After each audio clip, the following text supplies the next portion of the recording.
Skipping. Urgent message. Rising sign, porcupine. I guess you're not up and at 'em yet. This is me. And they call me with the message. Alright? Thanks. Bye. Skipping. Urgent message. Trying to get a line to call you. It's been, so problematic for some reason tonight. I can't get a dial tone to call you. So this is my fourth location, and the phone went through. I couldn't talk earlier because it was right there. So if you haven't gone to sleep, call me back. Thanks. Bye. Just wanted to say goodnight anyway. Alright,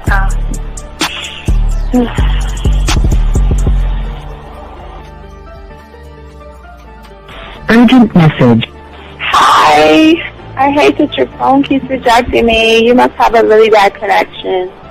Anyway, I don't know. It's 11:42. It's not even late. So if you're not asleep, call me back. All right, bye.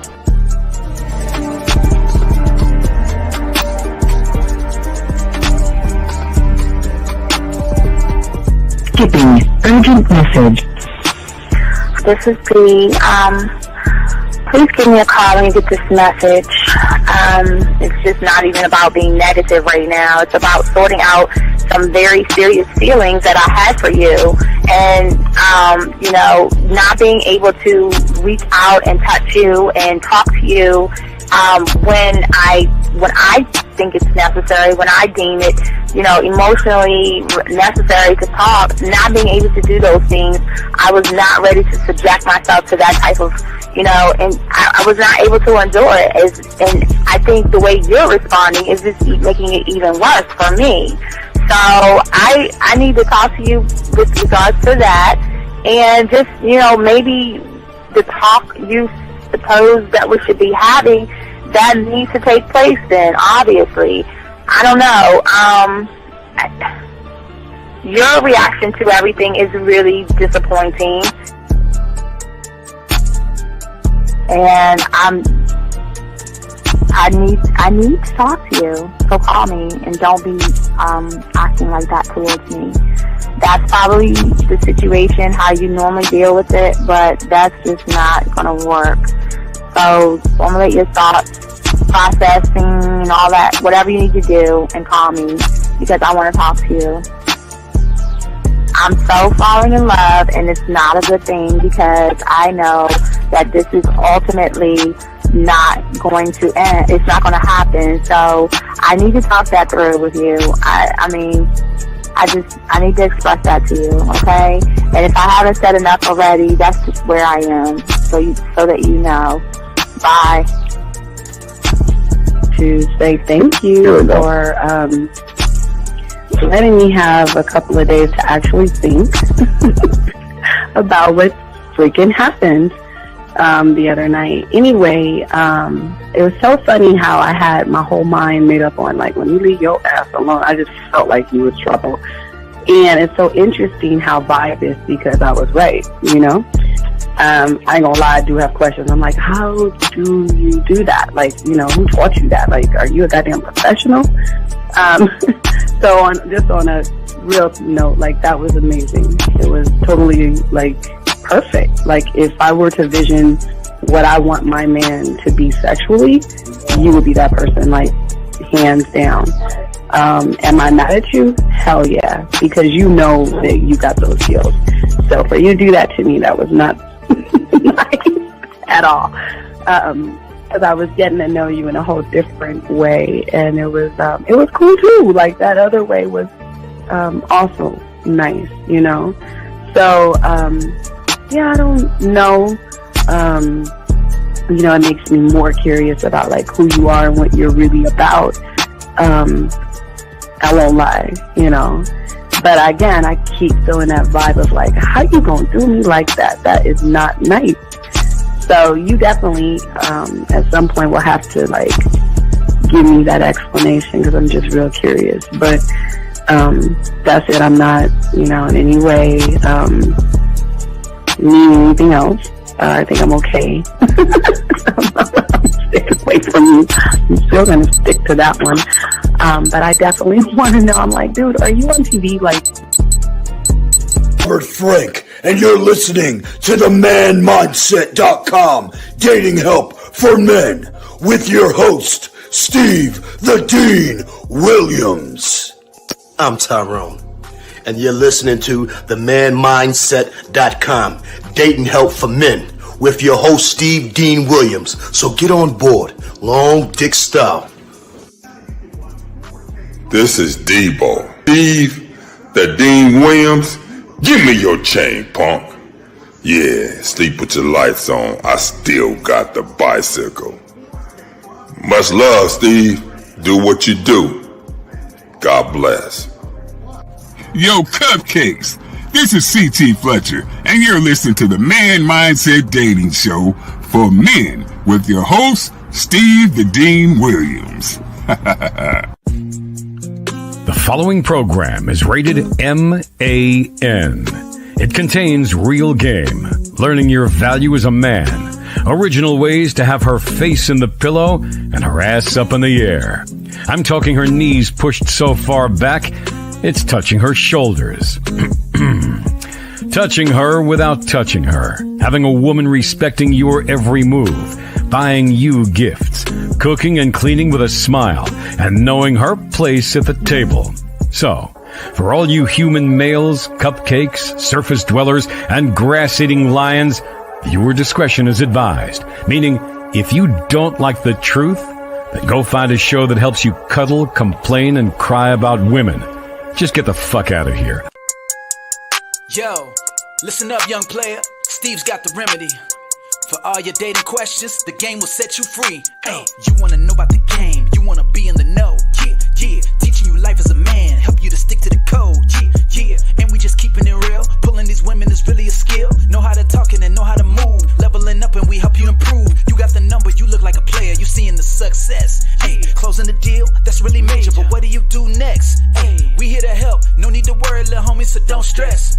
Helping with life, more than tips and giving advice. I know you gon' like. It's time for your elevation. When it come to love and dating, we got the keys, let's get you rolling. It ain't no need for waiting.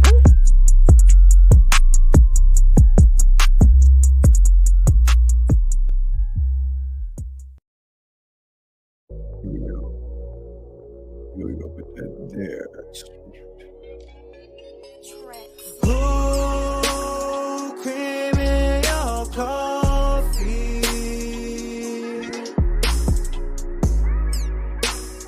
Let me lick your lips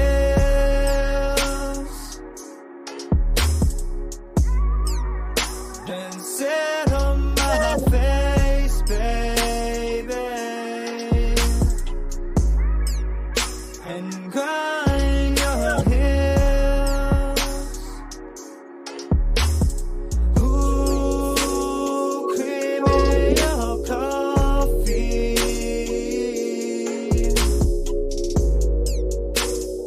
Touching your face. Enjoying your movements. Enjoying your taste. All right, what's going on, everybody? It's your boy, the Dean. Class is in session, gentlemen. How y'all guys doing? We have a very, very, very, very good show for y'all guys today. We will be going to the board today as well. Want to shout out you guys. Hope you guys are doing good. Hope you guys are doing good.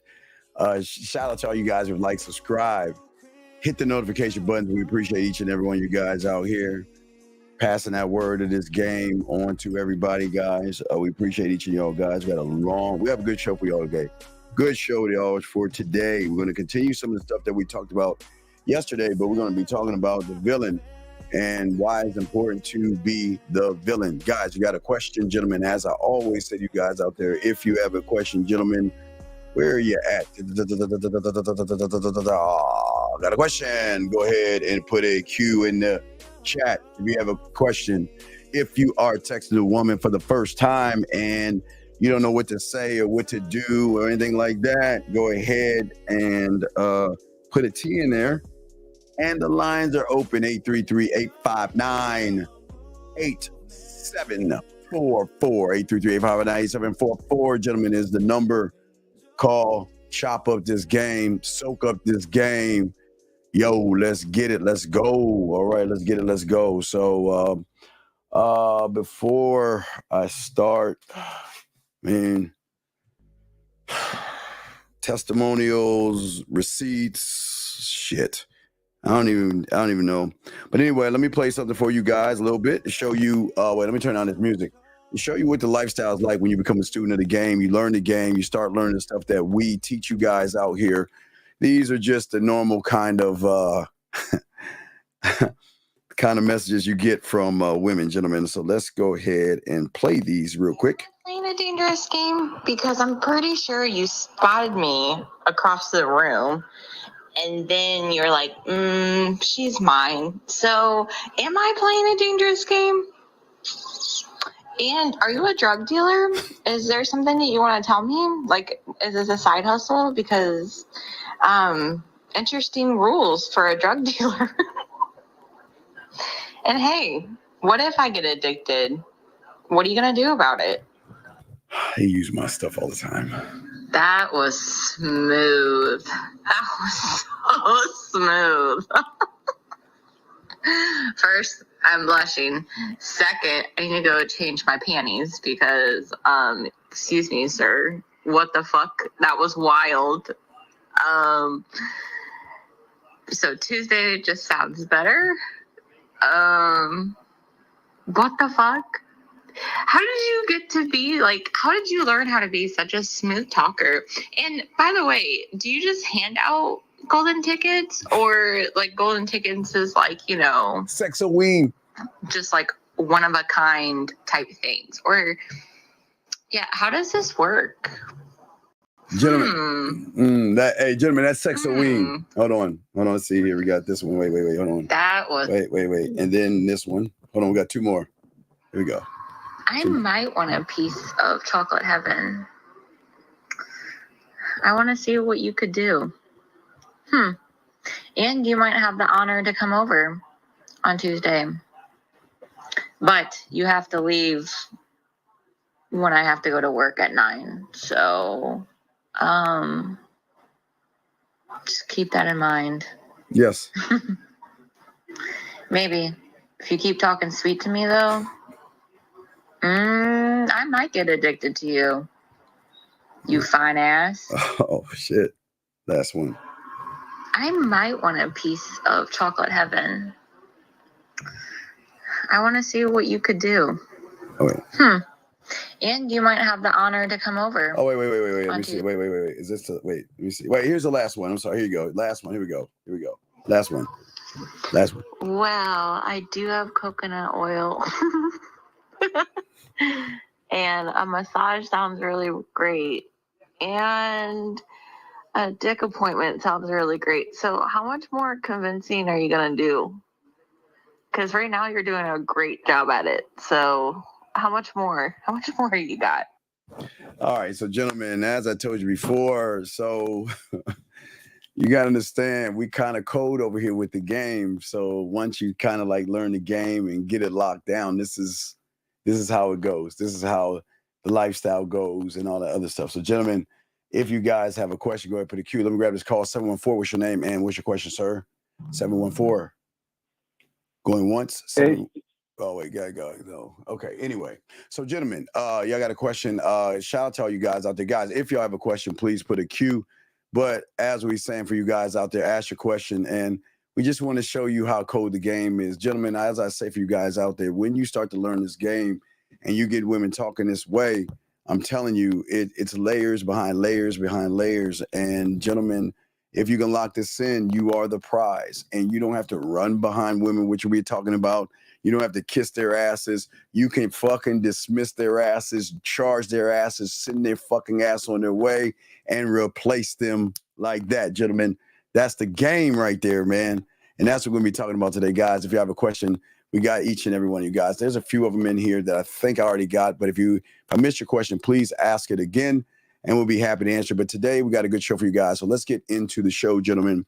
And what we're going to be talking about today is that it's going to sound a little unconventional because most of you guys don't see what you need to see. But damn it, Let me get to this call. We're gonna get to this. I promise. I get the call first. 21, sir. What's your name? And I don't know what country this is, but how can I help you, sir? What's going on? Hello, sir. My name is Ahmed, and I'm from Tunisia. Okay, what's going on, buddy? I called you with Dana like 2 days ago. Okay, how can I help you, buddy? Okay, I'm in a weird situation. I used the kissing one when I told you before, like 2 days ago. So I have put it in a weird relationship. So the girl, like I was the side guy for her relationship. Yes. And now she is afraid of her friend calling her a bitch and so on. So like we talked like yesterday about it. I didn't notice that I didn't know before. So that there was a guy, and now I know that there was a guy. So I want to like say that like I promise that I won't ruin her relationship and like come at 9 or like set a date like to meet like without ruin her relationship or not. Well, And being no. like the Well, side sorry, guy. what is your okay? But what is your question, buddy? How to text that, like how to be like clear about it, like. All right, it's easy to say. Listen, I know you have a man. Okay, I know you have somebody, and I'm not here to mess up or ruin what you have. You can just go back and listen to the replay of this. The timestamp is going to be at the 16-minute mark. So I know you have somebody, and I'm not trying to disrupt or ruin what you have.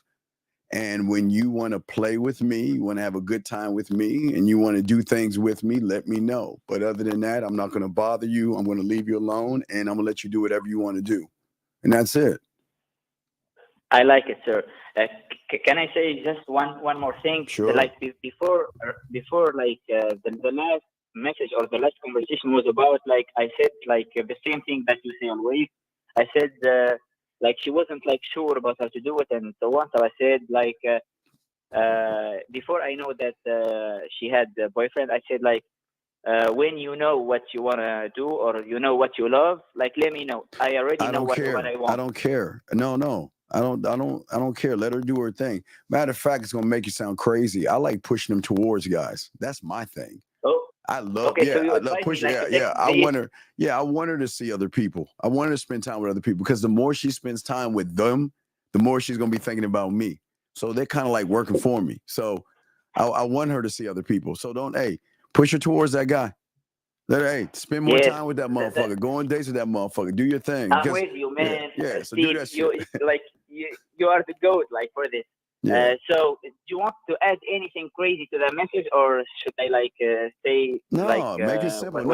No. Enjoy yourself. Have fun. See as many people as you want to see and do whatever it is you want to do. But when you want to see me, just let me know. And that's it. That's it, man. Should I call it for it or should I write it in text? What I would do is I would either do a voice message of it or a video of it because it will have more impact. Oh, okay.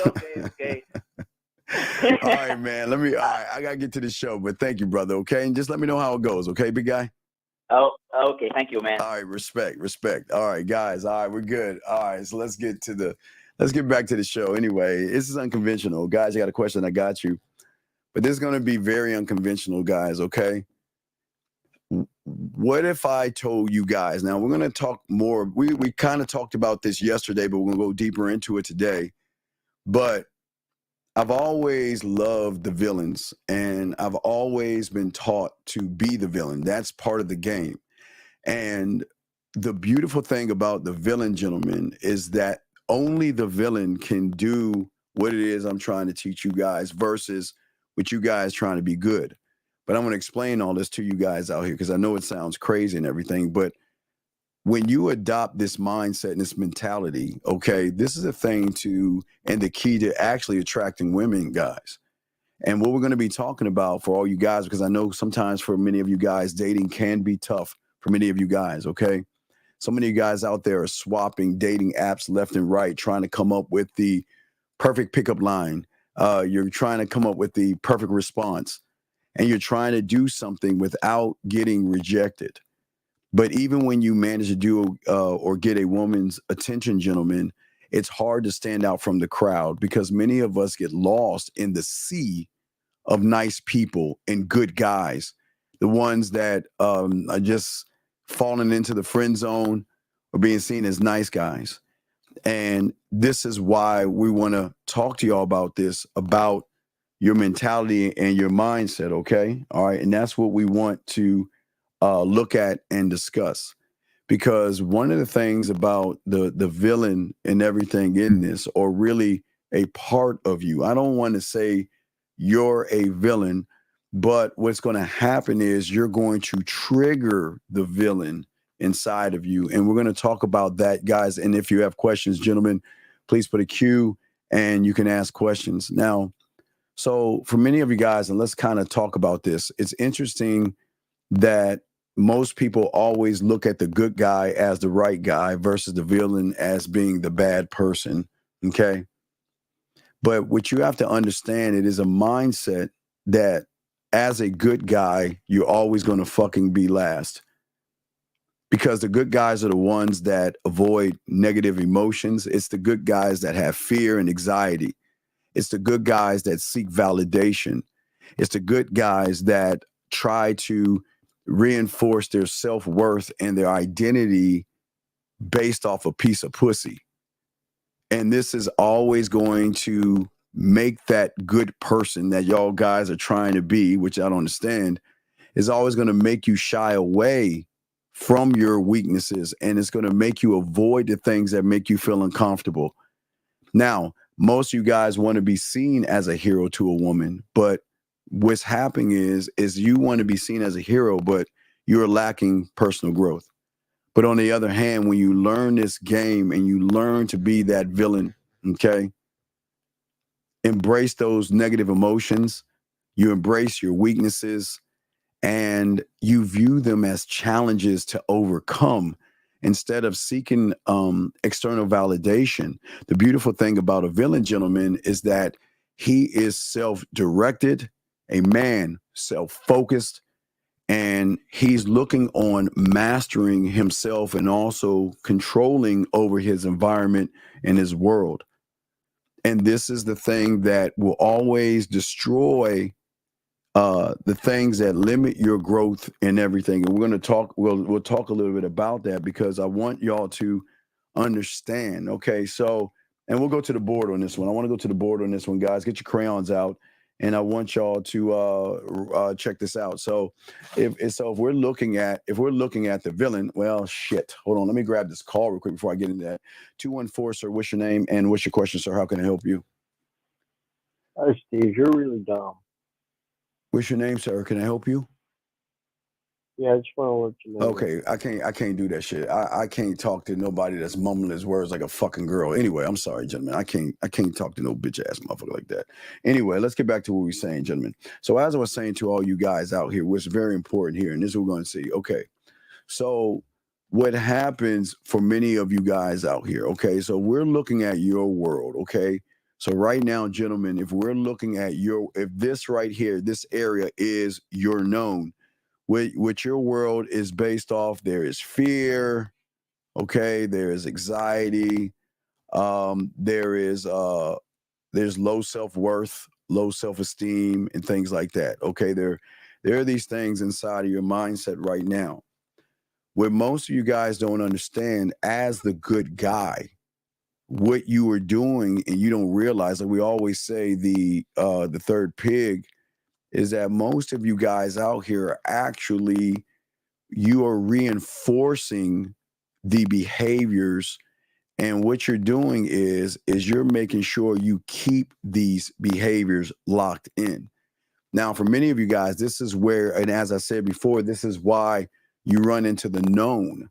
And you stay in the known, because most of your mentality and how you see the world and how you look at things is that your mindset cannot adapt to anything when you're the good guy, because you're looking for a woman to define who you are. Let me get to this, Ray. I'm sorry.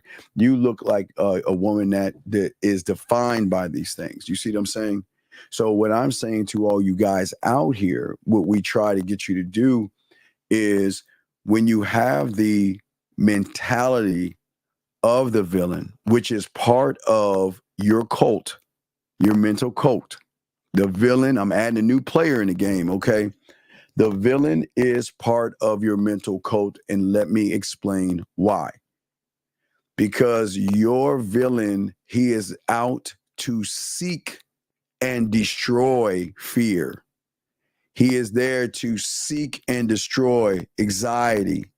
He is there to seek and destroy low self-esteem and low self-worth, but he is also seeking out to destroy any and everything that holds you back, because in his mind, he is trying to win certain types of mindsets and things like that. See, when you are seeking validation, gentlemen, you're seeking praise from the outside world, which makes you the nice guy, the good guy, and all this other stuff, okay? And that person, because you play it safe in your mind and your mentality, this is why you would have the fear, you'll have the anxiety and things like that, because you're looking at the world on the outside. But see, most of you guys hesitate in making bold moves. You hesitate in waiting for things. You would rather seek approval by somebody before you even take action. And this is what is being seen as weakness from women. So what we always try to say to all you guys out here, especially as far as the villain goes, especially the villain represents a whole different mindset. It is a mindset of destruction and conquering. Destruction and conquering. But this is not from the outside world. There is an internal battle that is going on with you guys in your mentality and your mindset. And what you have got to do is you've got to be able to go out there with a different mentality of yourself. See, most of us, and we'll play some of the clip of how nice guys are finishing last and all the other stuff. But let me grab this real quick. How nice guys are finishing last and everything. But as we look at the villain, and as we look at people out there that represent this mentality, okay, when you have this mentality, you will stop caring about the opinions of other people. Again, you will, for the first time, put in your emotions. You'll put them in your pocket, because as a man that is one thought, one mind, one way, you are always going to focus solely on your objective. And what's the objective? The objective is to protect the land and also conquer territory in my mind, to keep expanding your comfort zone, okay?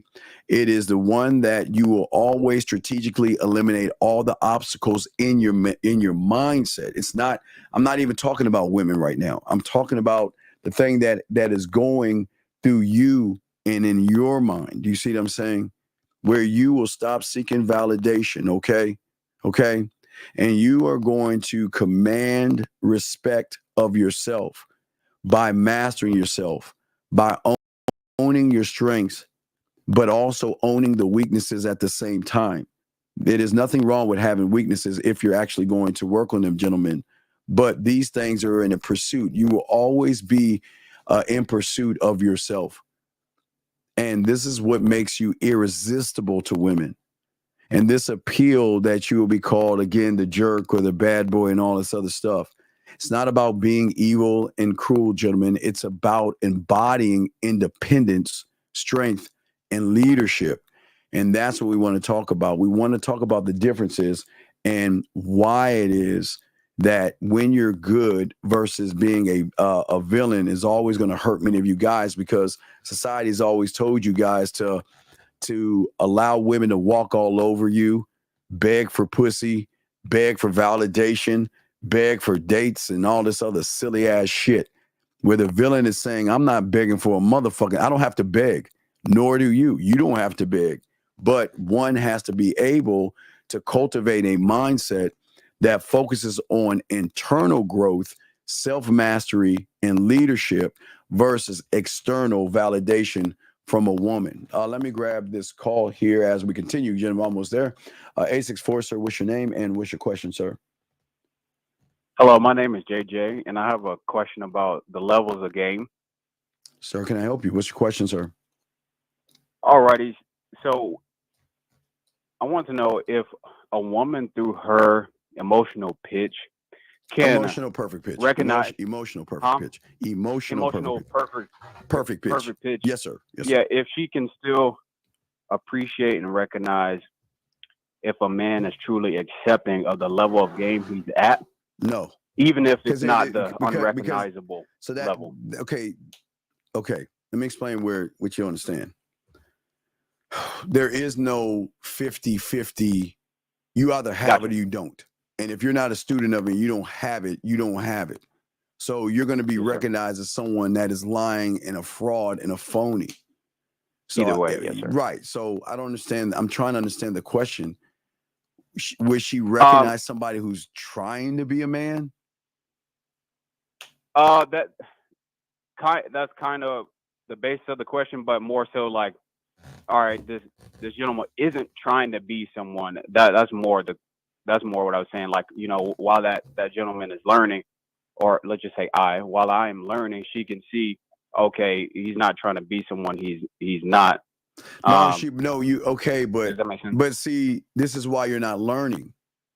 You're not learning at all because you're making it about what the fuck she thinks. You're not learning because learning would say, I don't give a fuck what you think. I don't give a fuck what you think. So if you're actually learning, you will learn how to stop giving a fuck what these women think about you. You stop worrying about, well, I like this and I like that. I don't give a fuck what you like and what you don't like. Because I'm not trying to listen. I'm not trying to ask you what you like and what you don't like, because I know I'm that motherfucker you can like, can love, be fascinated with, and everything in between. So I don't give a fuck. See, you're making it about the woman. You're making it about what she thinks about you. And if you're actually learning the game, you should not give a fuck what a woman. Do you care what a squirrel thinks? No, sir. Do you care what a bird thinks? No, sir. Do you care what an ant thinks? No, sir. Then why do you give a fuck what a woman thinks? Why do you give a fuck what a woman thinks? Because I understand that, but I'm asking, what is so amazing about a woman that I got to worry about what she's thinking? I'm asking. I'm not being mean to you, though. I'm just asking. I'm trying to understand. What is so fucking amazing about them that you got to worry about what they think? Yes, sir. Wait, but please understand. I'm not trying. Listen. I'm not saying women. I'm never telling you to hate women or be mean or rude to women. But why do I give a flying fuck what you're gonna do if you ain't doing anything that I want you to do? That's not. I don't care. And I'm not even gonna force you. You're gonna come because you want to come over here. And if you want to come over here, you come over here. And if you don't want to come over here, I don't give a fuck. Hey, dog. You want to know my greatest weakness? Sometimes they ask me, women ask me like, what is your biggest problem that you have or your greatest weakness? You know what that is? What do you think it is? That? I get bored with women. I get bored with them. If you can't keep my attention, you ain't worth my time. And if I get bored with you, I will easily replace you, dismiss you, and move on because I don't need you. Okay, listen, I know this sounds crazy. They need us. They need us more than we need them because of my standard. Think about this. My standard is what she needs. She needs a man that is a fucking rock in her world that is not going to waver, not going to bend, not going to fold, not going to break, or not going to give her whatever she wants because she's in her fucking feelings. Man, get the fuck out of here, man. And again, this is not being mean. This is not being mean. But do you see what I'm saying? Yes, sir. Right. So what I'm saying to you, young man, is that you're looking at the woman, but you're not looking at your standard. You're looking at the woman, but you're not looking at your standard and what you are to yourself. And that's the problem. Why aren't you looking at yourself? Why do you want to be kind to women? And what I mean is lying to them or trying to seek validation and praise, thinking that's going to get you some pussy. Do you know how many other guys are trying to seek validation and praise from women? Do you know how many? About 98% of these motherfuckers outside this door are looking for validation and praise. Why do you think that is? they don't believe in themselves and they don't love themselves. They're doing it for pussy. They're trying to be this good guy for pussy, seeking her approval. Because guess what? If I get her, in their mind, if I get her approval, what do I get? If I get her approval, right? I get pussy, right? But you know but you know what you actually get? Friendship. You're a nice guy. You don't get any pussy because you're dealing with someone that has emotional perfect pitch. So do you think she's boo-boo the fool and she thinks that all this sucker shit that you're doing is going to make her say, wow, you know what? You're an amazing person. Versus the person that says, look here, I'm not going after your pussy. This is all about my dick. This is about me and how I can make you feel if, ready to call her, if you're worthy of it. Because if you're not worthy of it, I will dismiss your ass. I don't need you. Now, how many women have heard anybody talk like that and actually mean it? Right. Yeah, I think that's the part that's sticking out to me is the part that you can't fake it. You can't not be a student and then just think somehow somehow that you're going to be what you can't even understand. Right. And so if I'm something I can't understand and I gain understanding, is she going to understand me then? She won't understand me because she's never met me before. Because I'm not seeking validation. I'm not focused on outward appearances or what women and thinking think. About what she thinks is already the law. Right. Or avoiding conflict to maintain a likable image, meaning that, all right, she's a fucking Republican and I'm an independent or something like that. Or she's an atheist and I'm a Christian or whatever, right? Yeah. Hey, just because we don't lock up and we don't have things coming, you don't think she can still give me the pussy? See, most guys want to be liked by women, but why do I want her to like me? I don't want her to like me. I do not, because that means that I'm trying to avoid I'm trying to avoid conflict. Most guys know, most guys are not, most guys have their own religion and most follow their own religion and most guys have their own political affiliation, right? But when they meet a woman, they always bend to her will because they feel like, well, if we don't have anything in common, then she's not gonna want to fuck me. So I gotta be likable. I've got to do things to get her to like me, and then that's gonna require them to be hesitant to make bold moves because they're scared of the judgment. Then they're seeking approval. They're seeking praise. They're fearful of failure and they avoid taking the risk, meaning that they're not betting on themselves. So then what are they seen as? The nice guy, the good guy, right? Because they are the only ones that have a priority of pleasing other people over himself. But as trying to please other people, that means that I'm easily influenced by you. I know nothing about you, but you have so much influence over me. I'm going to look smacks for you. I'm going to res for you and all that silly shit these motherfuckers come up with. Does that make any sense? Yes, sir. Yes, sir. All right. So you have any other questions, sir, before I continue?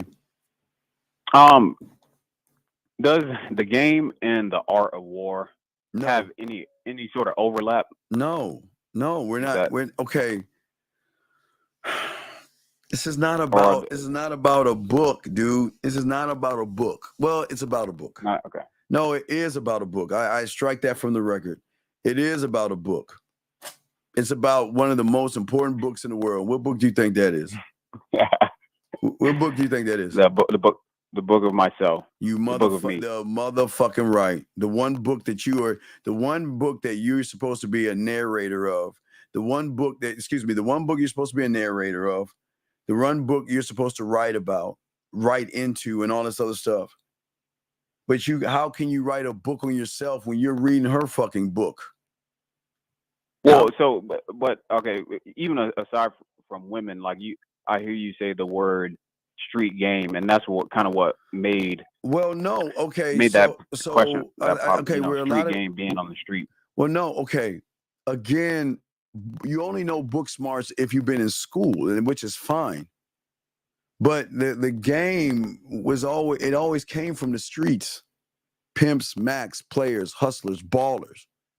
Yes, sir. It was a different mentality of looking at the world that for whatever color you were was not treating us well. Some well and some not so well.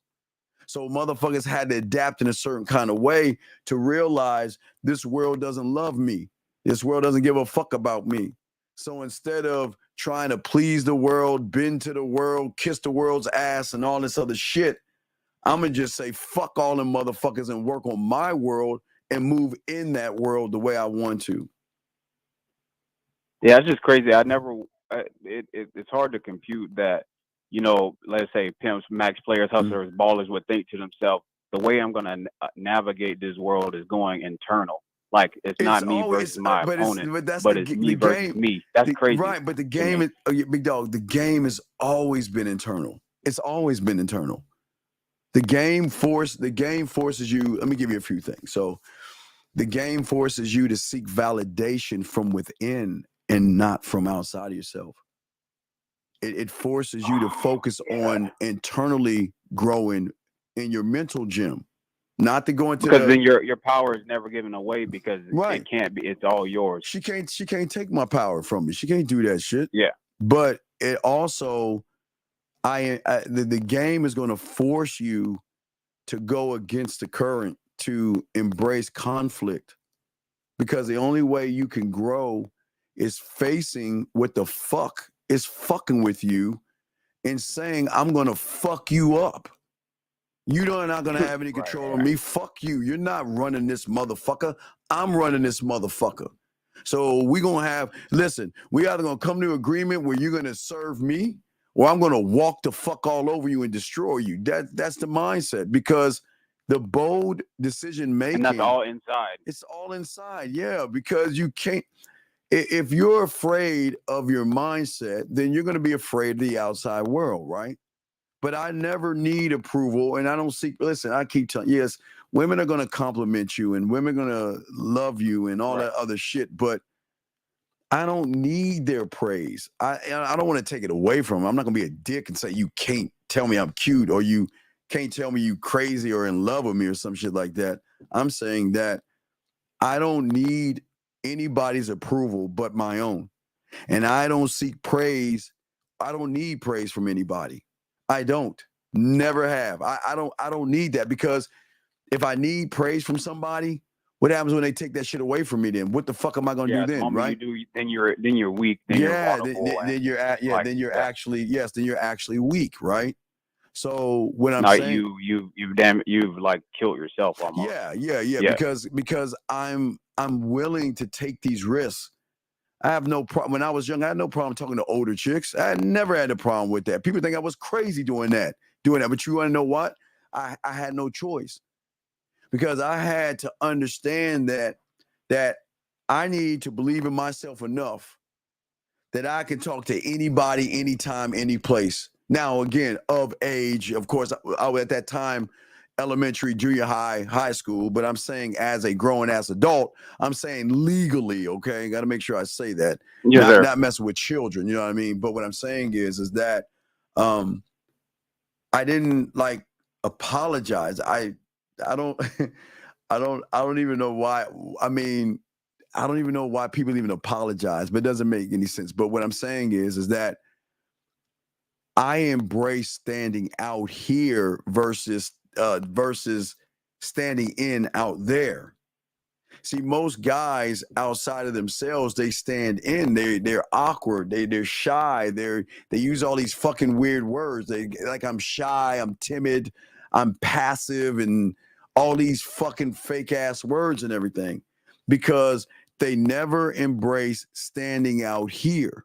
Okay, even when the thought you have is unpopular out there. And guess what? The thought is unpopular. What you mean? You ain't gonna take a woman to dinner? Fuck no, I'm not taking you out to dinner. What you mean? You're not gonna kiss my ass? Fuck no, I'm not kissing your ass.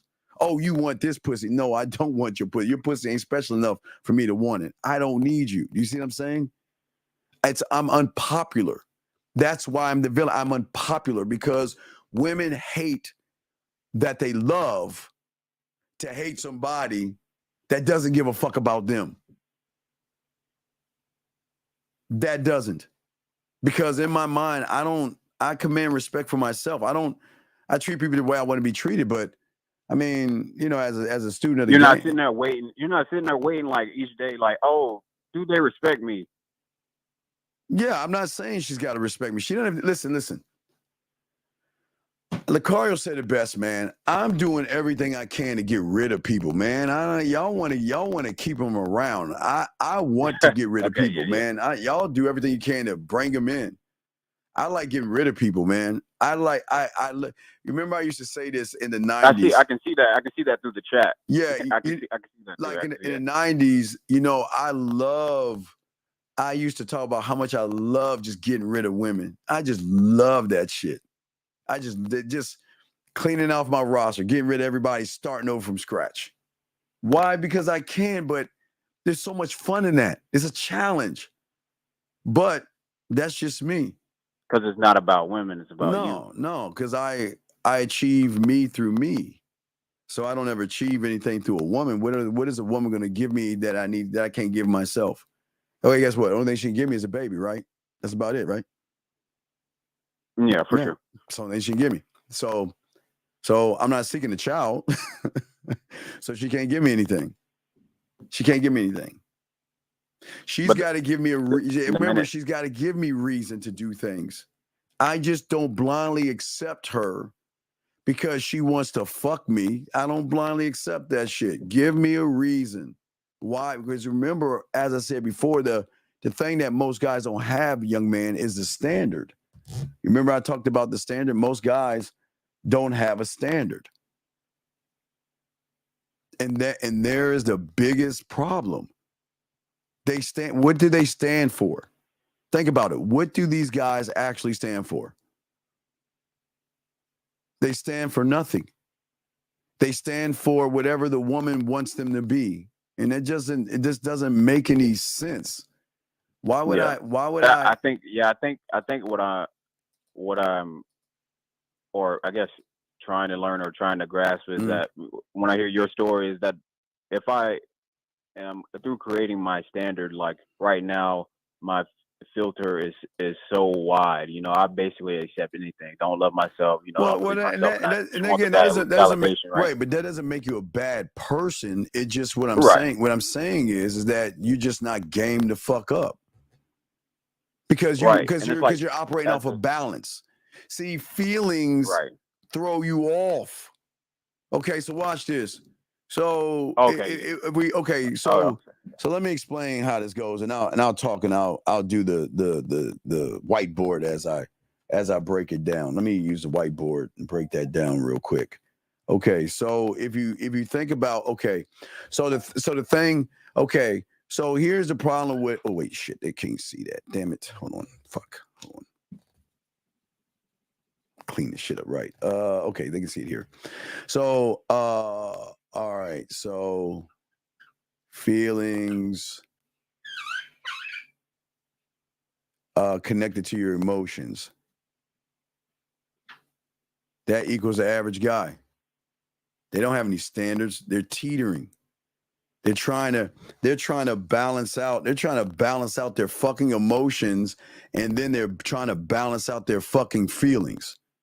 That's where the problem comes in. That they're trying to balance this shit out, because the person riding this seesaw is a woman. Okay, so what they're doing is that they're teetering for up and down feelings and their fucking emotions, and there's no motherfucking leadership, none, because it's an emotional balance. Okay, which means that because of her perfect pitch, she recognizes instability. She recognizes indecision. She recognizes nice and you can disrespect me. Okay? How can she connect with somebody like this? Well, she can, but she's not going to love him. But how can she connect? because these guys are balancing off of femininity and everything. There is no feelings in this game, dog. As a as a man, listen, I'm not saying don't feel things. I'm saying when it comes to women, there are no feelings because decisions have to be made not of how my heart flutters and all that other shit. I've got to make sound decisions for the realm, my kingdom, for me. So do you think I'm going to disgrace myself by making a feeling based off of my fluttering heart? In my feelings, in my emotions, and oh my God, she's just so this, and I don't want to lose her, even though she's wasting my fucking time, even though she's playing games, even though she's not following the program, even though she's making demands that she shouldn't make. What the fuck am I going to do sitting right here trying to work things out with them? Are we serious? Does that make any sense? Yes, sir. Yes, sir. So correct me if I'm wrong. I want to see if I'm understanding that correctly. But yes. So if I make the standard, as I build the standard through learning the game, it will mean that because I'm pursuing me first, me second, me third. They will pursue you. I'm the most important. They will pursue you. That's the only thing that can make it through the filter is me. Right. And for those reasons alone, they will run after you and pursue you. They will love you. They will think about you. They will miss you. They will want to talk to you. They will want to be with you. They will want to touch you. They will want to fuck you. Because it's like the cost of getting to me is me or being. Yeah, you got to pay the cost. Right. Yeah. Because she is not used to strength and decisiveness. She's not used to that shit, big guy. She's not used to a self-assured person. I'm in control. She used to the person looking at her, coming toward her. Yes. How? And she's tired. She's sick and tired of that. Like. Yes. Yes. Well, I'm not saying she's. I'm not. Well, she can't be sick and tired of what she controls. She controls the board. She's just not sick and tired. She controls that shit. But women are drawn to men who set clear boundaries. Boundaries, right? For themselves. See, you thought I was about to say. I'm not. Oh, well, I set this boundary in place. It's gonna make a woman respect me. I'm not asking a woman to respect me or anything like that. I'm not doing that. It's gonna make her like me. It's gonna make her love me. She's gonna do all that shit on her own because I'm a very smooth ass motherfucker, man. I got a mouthpiece. I got a mouthpiece, man.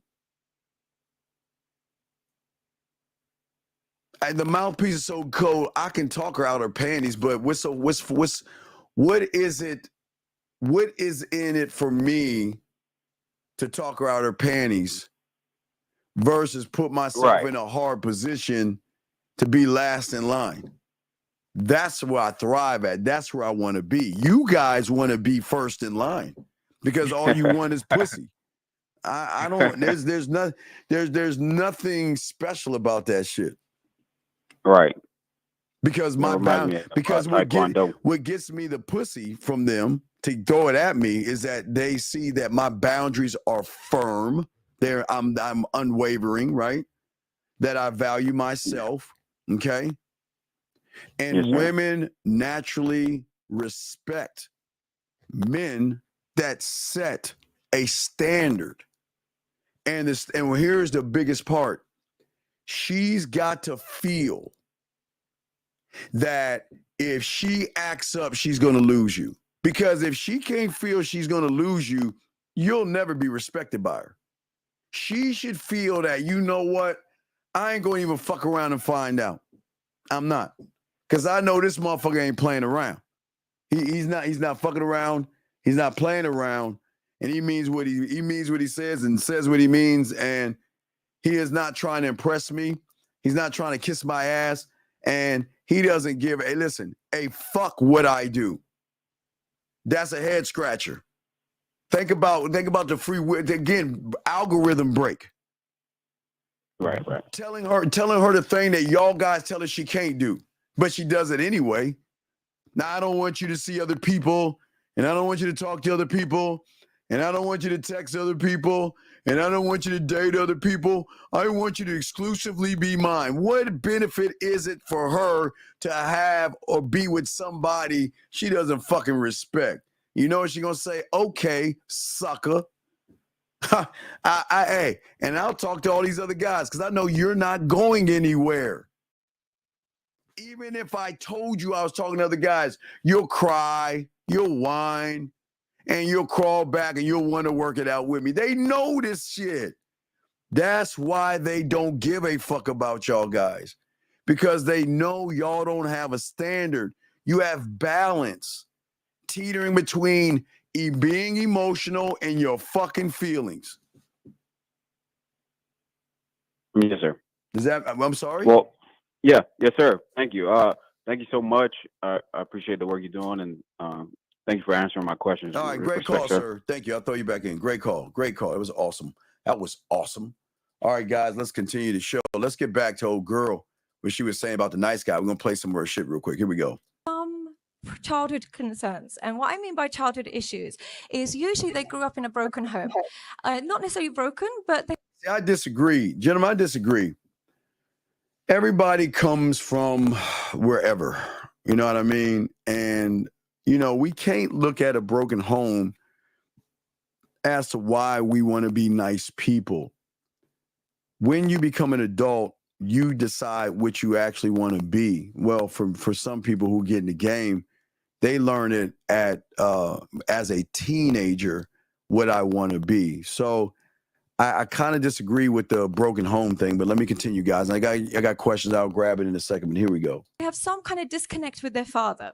At very least, it might have been that they had a very passive father. At the very extreme end, they had a very neglectful or abusive or alcoholic father, something along those lines. Which that doesn't make them nice. Hold on, let me grab some of these questions real quick.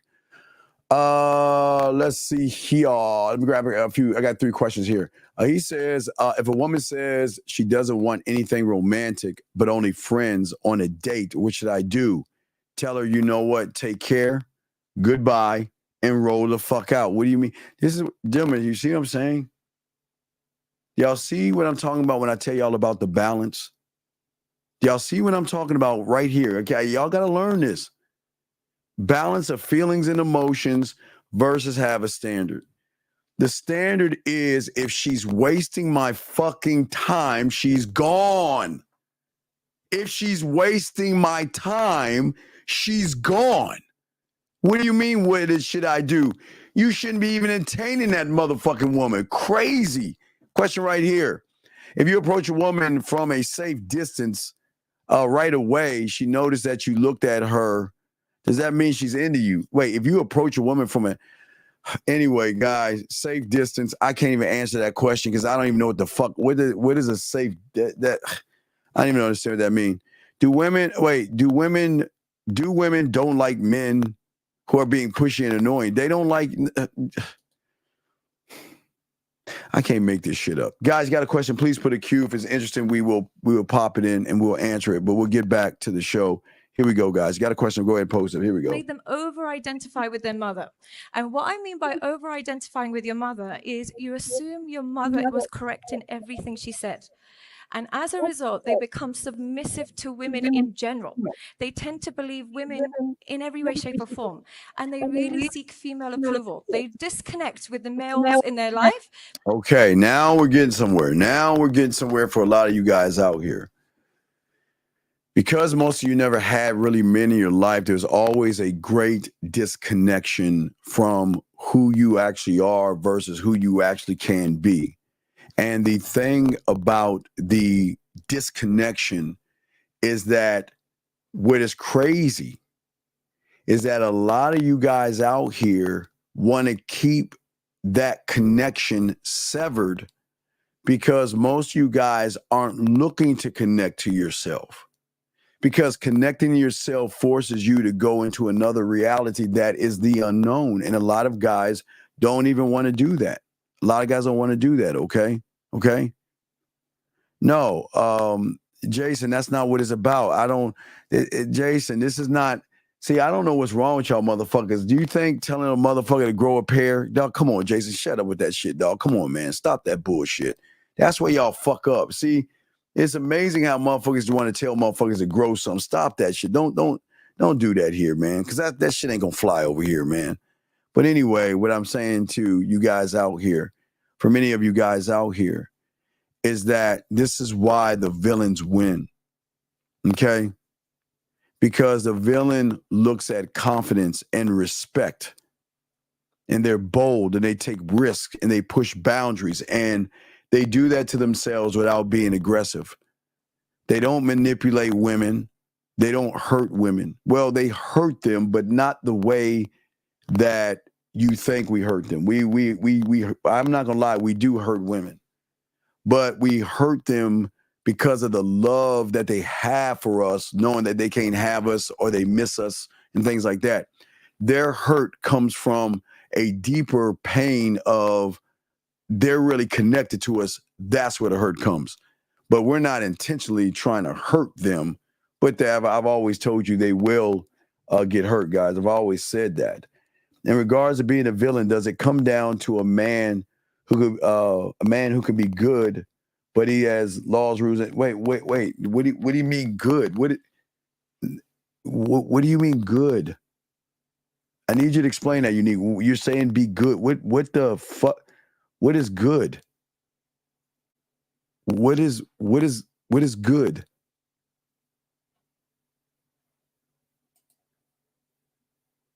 No, can you, Unique?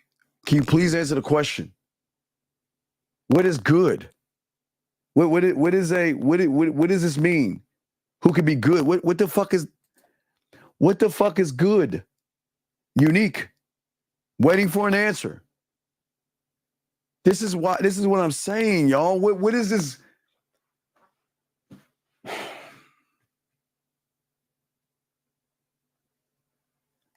I don't understand what does that mean? No, because a man who knows who he is not good.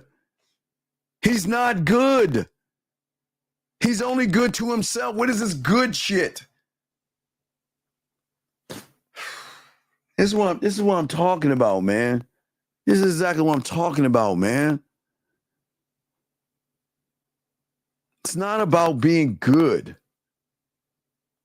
And it isn't about being bad, gentlemen, okay? It's not. It's about being bold. It's about being confident. It's about being unapologetic about yourself, which is going to make you bad. You can't see any good in me. There is no good in a villain. There's good in a sucker, Unique. That's why these suckers try to be the heroes in the stories, because they think being a hero is going to give them pussy. Being good is bad. How many women out there tell you, I want a nice guy, an understanding guy, and a good... Okay, think about this, gentlemen. Think about this, please. Women sit around all day, every day, gentlemen, lying to you motherfuckers out there. Do you think they're going to give you the combination code to their pussy? I want a good guy, understanding, sweet, and whatever the fuck she says. And then you do everything she says and you end up in the friend zone. You scratch your head, but wait, I did everything she asked me to do. Motherfucker, they don't want good. They never want good. They've never wanted good. They can marry good right now. They can date good right now. They can go on dinner with good right now. They don't want fucking good. They don't want good. They just keep telling you the lie to throw you off the scent. They don't want fucking good. What is good gonna get you? Boring. Stick up your ass. Motherfucking doesn't know what he's doing. I am not saying rob a bank. And I'm not saying hurt somebody. I'm not saying wear a leather jacket And I'm not saying ride a motorcycle. I'm not saying you got to do those things. But y'all have got to stop being good for these women that don't give a fuck about you being good. Y'all want to be so nice and kind and just run behind her and tell her what she wants to feel. I don't understand, gentlemen. As I told you guys before, women love men that have standards, not have standards. That means I know what I will and I know what I won't tolerate, and this has nothing to do with pussy. The moment you make it about pussy, you're in the known, and you're a fucking fraud and a liar. Because the signal she gets from me is that I don't need her. The signal she gets from me is that I can get rid of her. And the signal she gets from me is I don't give a fuck about her. And that's not even being mean. Matter of fact, it's actually something that turns her the fuck on. Because in her fucking world, she's saying this, well, if this motherfucker is like this, and he has this kind of drive, and he has this kind of determination, and he goes at this shit at 100, oh my God, what the fuck do I have to do as a woman to get in his orbit so he can recognize me? Gentlemen, got y'all, hold on. But this is what I'm saying. Most of you guys out here, you don't give women anything to admire. What are you actually doing for yourself to be admired by a woman? Okay? And what I'm saying for all you guys out here, this is not about being mean to women or being bad. Let me grab this call. 954, sir. What is your name and what's your question? Hey, what's up, Steve? This is Joseph. How can I help you, Joseph? Yeah, I got a quick question about the Halloween game. Yes, sir. Yeah, so my costume's pretty much almost set, but my question is, where should I go around to actually, display the costume? And should I go to like different events or clubs or? Well, you know what I'm trying to say? I might do it tomorrow. We'll probably do it where y'all call in and out, look for places for you and shit. I do all the work for you, motherfuckers. So y'all can't make excuses. So probably do something tomorrow. Okay. So yeah, you don't have to look, but you should look. But it's cool. I can do the looking for you. All right, no problem. That's all I had. All right. I'll throw you back All in. right, Thank you, sir. cool. Appreciate it. Thank you. All right. So hold on a second. So guys, lines over. We got a question, gentlemen. Please put a Q. Okay. All right. Okay. And let me see. This person says, so basically be self-absorbed, love yourself more than anything, and treat them as they're like dogs beneath you. Wait a second. Wait, is treating her like a dog being honest with her? Is treating her like a dog not deceiving her like you do? So wait, let's look at this for a second. Let's unpack this for a second. So you're saying to me that because I'm honest with women, I don't manipulate them, I don't deceive them, I don't beat around the bush with them, and I don't lie to them, I treat them like dogs? So then if that's the case, then what the fuck are you? You lie to fucking women. You are dishonest.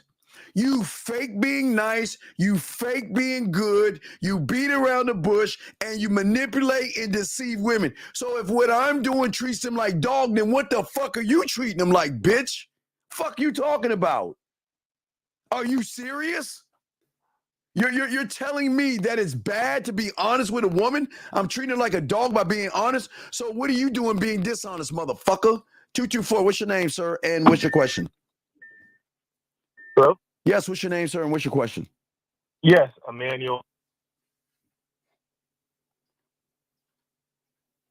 All right, I'm hanging the phone up. Goodbye.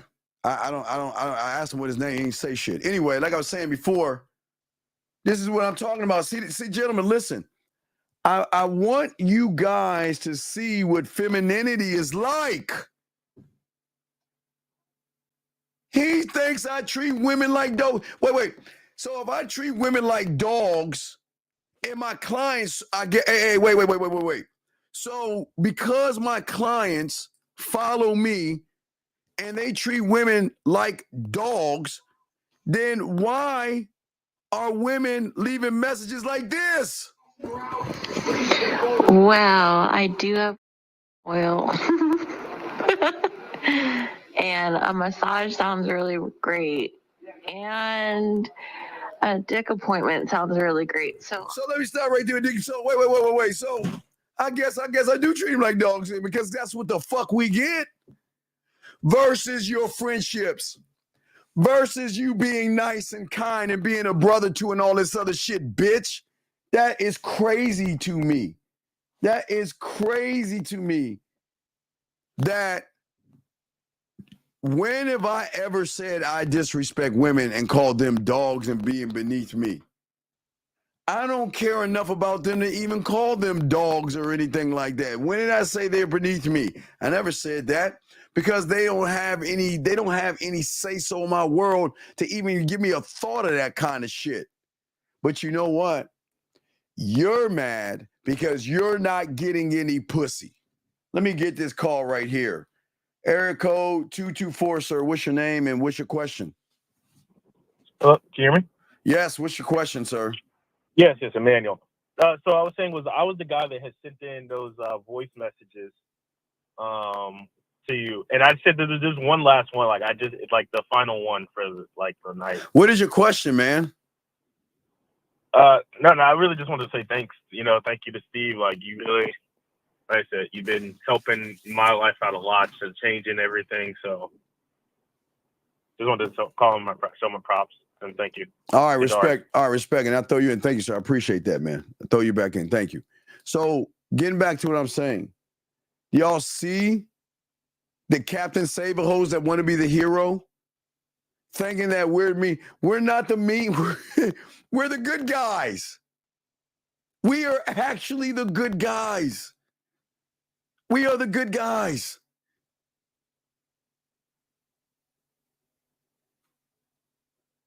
We break the rules. You don't.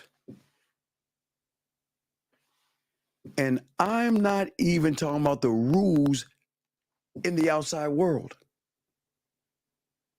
Your rules, you stand by. I see a woman, I get scared. I see a woman, I call into fear, rejection, anxiety. If I see a woman, I'm going to tell myself I'm not good enough. You don't even break your own weak ass rules. Isn't that amazing, gentlemen? They don't even break their own rules. But we break our rules, gentlemen. And not only do we break the rule, we set the rule and we stand by the rule because we are the motherfucking ruler. We always explore our willingness as men to go after what we want with no hesitation, gentlemen. We don't play around with and beat around the bush with women. We don't struggle with judgments and all that other stuff. And again, we don't do anything. We don't do anything to women to even warrant that feeling of, damn, yeah, man, they're gonna cry, man. We're gonna hurt their feelings and shit. Hey, listen, gentlemen, I'm sorry. It hurts a woman when she thinks her pussy is all that, and we let her ass go. It fucks them up. So yeah, they're gonna be hurt, and yeah, they're gonna be upset. And I know this is gonna sound bad, but so fucking what? I don't give a fuck. I don't care. I don't care, which makes them care that much more. I don't make up these rules. But when you have balance and your standard is checking her at the door and she starts crying because you have this teetering balance of emotion and your fucking feelings, you're going to fucking waver who the fuck you are. And the moment she realizes that you waver who you are, she is no longer going to respect you, and she's going to know the code to getting your sucker ass. That's what I'm saying to y'all guys. Y'all got to wake up from this. The reason why they see it so attractive is there is a power, gentlemen, in being selfish. It's a beautiful thing. It's being selfish. There's nothing wrong with being selfish. Okay? There's nothing wrong with being that center point. And that is a source of your power. Focusing on yourself. But not just focused, gentlemen. Laser focused. This is why we're magnetic, and this is why they enjoy us. But let's get back to this nice guy thing, because I do want to make sure we play that joint and roll that out. Guys, got a question? Please put a Q or call in. But let's go ahead and press play. Here we go. Let's listen to what she's saying. Here we go. Particularly their father. And then they seem to think that women essentially are the only people you should care about. Their approval matters more than anything. Y'all see that? For the majority of you guys, listen to me right now. This is how you think about women. You actually think what they think matters more than what you think. And this is not me knocking a woman at all. You guys meet a complete stranger, and what she thinks, you put that shit over yourself. How the fuck do you think she's supposed to respect that? How is she supposed to respect someone who disrespects himself every damn day? Here we go. So they tend to have some kind of fathers and a mother. It doesn't mean anybody with a broken home. It's only when their mother was excessively a victim, when the mother took no accountability. She put her needs first, maybe blocked access, or maybe poisoned his mind against their father. It tends to be the making of a nice guy. What happens then is, because they don't have access to their father, or because they feel like if they speak to their father... Well, no. And again, gentlemen, there are always going to be two kinds of dads. There's going to be one of the house or one in the house, right? So some dads, just because you have a father doesn't mean he's a man. Some of your fathers slept on the couch.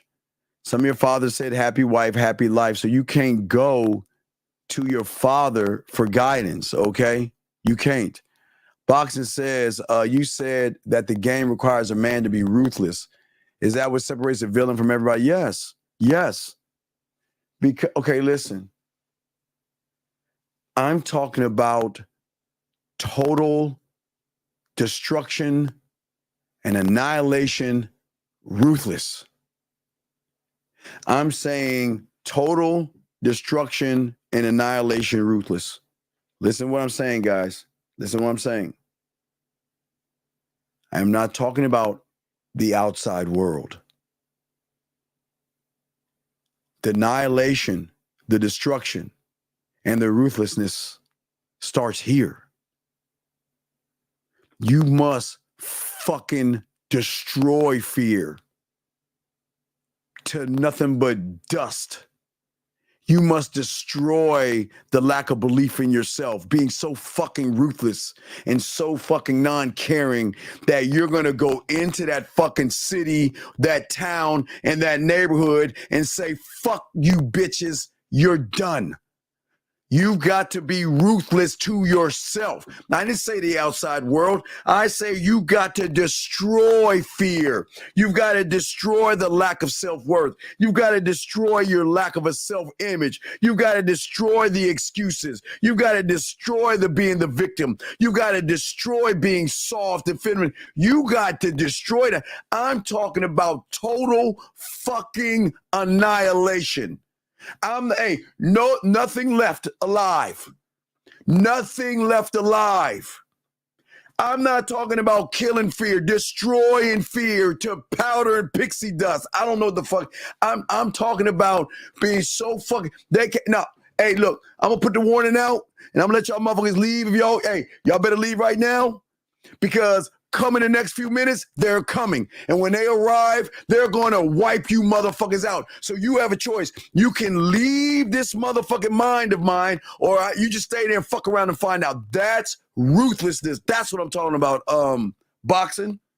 I'm talking about being so fucking ruthless that you want to destroy the mentality and the mindset that you have. You want to destroy it from its foundation because it's nothing but negativity that's actually holding you down.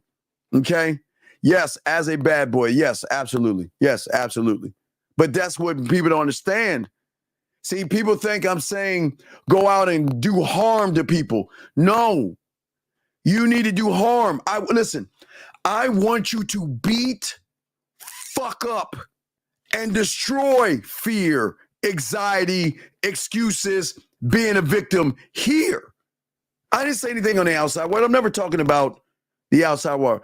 I'm talking about here. Right now, you are losing the battle, and it's time to nut the fuck up, and it's time to destroy these motherfuckers. That's the ruthless I'm talking about, okay? That's the ruthless I'm talking about.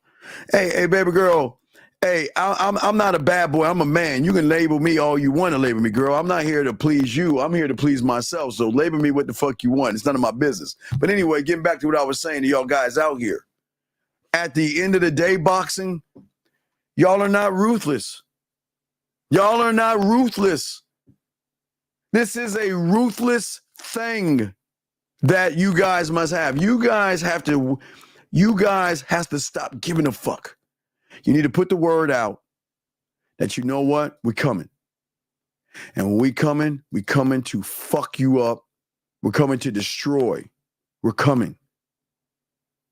Because a woman needs to know that I will not hesitate, okay, to let you go. I will not hesitate to say no to you. And I have no problem letting you know that, you know what, I'm not the right guy. You need to find somebody else. I'm not the right guy for you. Hey, I'll give him a little mercy because I want to break him and shit. But guys, that's what you tell them when hey, listen, all you do is tell them what they always tell you motherfuckers. I'm just not the right person for you. Give them mercy, okay? I'm not here to please women. I'm not. Because my job as the villain and as a motherfucking man is to do one thing and one thing only. Is to take control and master myself. That's it.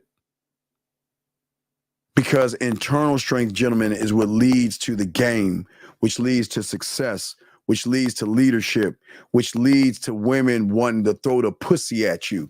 I know y'all guys don't believe in the world of women, but women will throw the pussy at you. They will say good morning to you. They will reach out to you and send you nude photos and everything in between when you're that motherfucker. But they're not going to send it to somebody weak. They're not going to send it to anybody weak. Guys, you got a question? Please put a Q. I'm going to continue. As long as you guys remain good with balance of emotions and your fucked up ass feelings, you are never going to change your reality. And you will always be a prisoner of your own world, constantly seeking approval and validation from other women. So every time you see a woman and you say that she's sexy, just add another brick to your prison or add more bars to your prison. You guys need affirmation from women and women to make you feel good or something. I don't understand. You wait for the woman, you look at the woman to be the key to your success. She cannot be my key. I'm my key. Because nobody else can know and love me and master me the way I master myself. And I will never let any outside force or outside woman who has allowed to think what she wants and she's allowed to say what she wants. See that, guys? And she's allowed to date who she wants, and she's allowed to text who she wants. She's allowed to see who she wants. It's none of my fucking business, guys. Because, gentlemen, the secret is you want them to be with the suckers so they realize that you're the motherfucking man. But if you're trying to prevent her from hanging out from the suckers, she's going to start to see you as a sucker. Okay?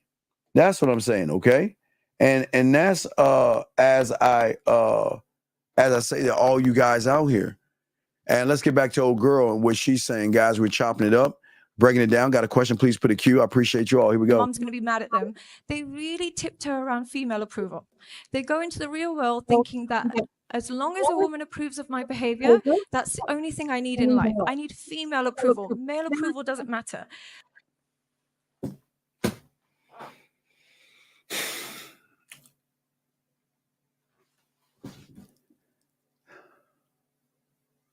You know about the thing about the real game, no theory, people, that y'all understand, is that we're not asking, or we're not trying to seek, or you should never seek our approval. That's not what we're here to do. We're here to get you to start believing yourself, to stop seeking approval from yourself. Now, listen to what I'm saying. I said to stop seeking approval from yourself because you approve of being rejected. You approve of fear. You approve. We got to stop seeking the approval. In your known, all you do is seek approval of negative things that actually hold you down and actually hold you back. You say that you want her to run away. Yes, absolutely. I want her to run the fuck away, because when she comes her ass back, she comes back to me, brother. I'm not running after her and I'm not chasing her. D, what you see is what you get. And no matter what you feel or what you think, I am not here to impress you, because I'm very impressive. I don't need to impress. I'm impressive. I don't need to beg or barter or make you like me, because I don't want you. See, the average guy wants to be liked and admired, and he wants attraction and then love. But he really doesn't want those things. He just wants some pussy. But he thinks he has to go through that fucking ladder or doors to get to pussy. We get pussy thrown at us because we don't give a fuck about pussy the way y'all do. Yeah, we're all men. We enjoy pussy, but pussy doesn't make me or break me. And that's what that fucks them up, because they're saying, damn, well, if I can't use the only source I got on men, then fuck, I'm powerless. Because if my pussy is not good enough, well, fuck, he's forcing me to be more. And I don't know what to think about this. If all day, every day, she can dangle her pussy like a carrot to you motherfuckers, then all of a sudden she realizes she runs into a one of one, she can't dangle. She loses insight on shit because we take the power out of the pussy. Let me get this call right here. Area code 239, sir. What's your name and how can I help you, sir? Yeah, my name is Geraldi, but I go by G is great. How can I help you, sir? What's going on, buddy? Yeah, so in the mentality of the villain, you Yes. said that destruction and conquering, that's the villain's job, right? You have to, yes, destroy, yes. Okay, so now my question is, does the warrior work hand to hand with the villain? Does the woman do what? No, not woman, warrior, the warrior, your warrior. Yes. Yeah, because that's his job, to destroy, to expand your realm and protect Wait, the so realm. both of them, so they work hand to hand to destroy and conquer. Destroy, conquer, and protect. Okay. Yeah, they do all three of those things. So protect means is that when your Senate creates the standard, it makes sure the standard is protected and you're never going to waver. See, remember, when you have that balance, you're going to waver. But when you have a standard, you're going to move like a computer. I'm not saying it not being cold and heartless. I'm saying they're going to feel like you're cold and heartless, but they love that shit. That shit makes them tingle. That shit makes them wet. That shit makes them want you that much more. But the way they throw you off the scent, what do they tell you? I want you to be good. I want you to be kind. I want you to be nice. I want you to be thoughtful. I want you to be understanding. I want you to work with me, and everything I want in a guy, I want you to be that. And then you do all that bullshit, and you don't get anything in the back. Yeah, the bullshit. Yeah, Right, all that bullshit. I'm like, no, motherfucker. Look. You can say all that shit you want, big dog. I don't give a fuck what you say. Listen. I'm the program, and what I'm saying, and I'm asking myself this question. What is she bringing to my world that is going to move me from me?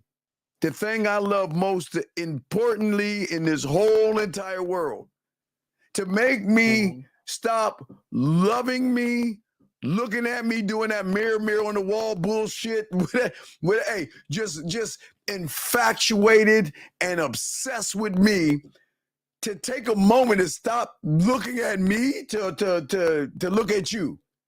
You got to bring something heavy, and it can't be your ass and titties and your pussy. Because I don't mind giving a woman something. I'm good at what I do. I know how to be smooth and all that other shit. But But what I'm saying is that what are you doing to be worth my attention? That's number one. I mean, that's got to be some work right there. But then once you got my attention, okay, now when my time comes and I want to spend it with somebody, right? Okay, so here goes you guys, time. So when you looking to spend time with someone, you're going to base time off of worth and value like women do. This is very important. If I have time and I want to give it to somebody, I got to make sure the person I give it to is worth that time. So if you have a roster, okay, your roster is going to go 1, 2, 3. Let's say 1, 2, 3, 4, 5, right? So if you have time, guess who gets it first? One. One gets it first. So if one is busy, you give it to two. Two is busy. You go right down the line. Exactly. Based off of how they're moving around you. And that's what guys don't understand. They think this is all fucked up and misogynistic and mean. This is not. Sorry for cutting you off. These questions, you don't even ask the women these questions. You ask yourself these questions, and you see through their action. Right, because I'm not telling them. Right, I'm not. This is it. I'm not giving them a cheat sheet to me. Why look? Are they giving you a cheat sheet to their pussy? These women. Shit. Fuck no. So why should I give them a cheat? Why should I give them a cheat sheet to my dick? I ain't giving you no cheat sheet to my dick. Because you can't have me. You can't have me. You ain't worth having me. Some of you ain't even worth me even fucking messaging you or talking. Fuck no. Man, look, you gotta be a special fucking somebody to have my fucking attention. Because if you don't have any kind of qualities, hey, I ain't even fucking with you. And look, watch this caller. Even if I fuck with you a little bit, I can dismiss you just like that. I don't fucking give a fuck and not even think about. You know what they usually say when they crawl their ass back? It's usually within the first week. You know what they say? Did you miss me? Did you think about me? No. Nope. See, that's fucked up. Why would you say, well, William, I didn't think about you. Why would I waste a thought on you? And that's being a dick. I know that's fucking sound like a dick, but why would I waste a thought on you? You're not worthy enough for me to even think about you. What the fuck would I be thinking about you for if you're not on my team? If you're not following my program, why the fuck would I think about or worry about? But see, you know what people think? Oh, that's so mean, Steve. You're so mean and cruel. That's mean to women. Man, they fucking love that shit.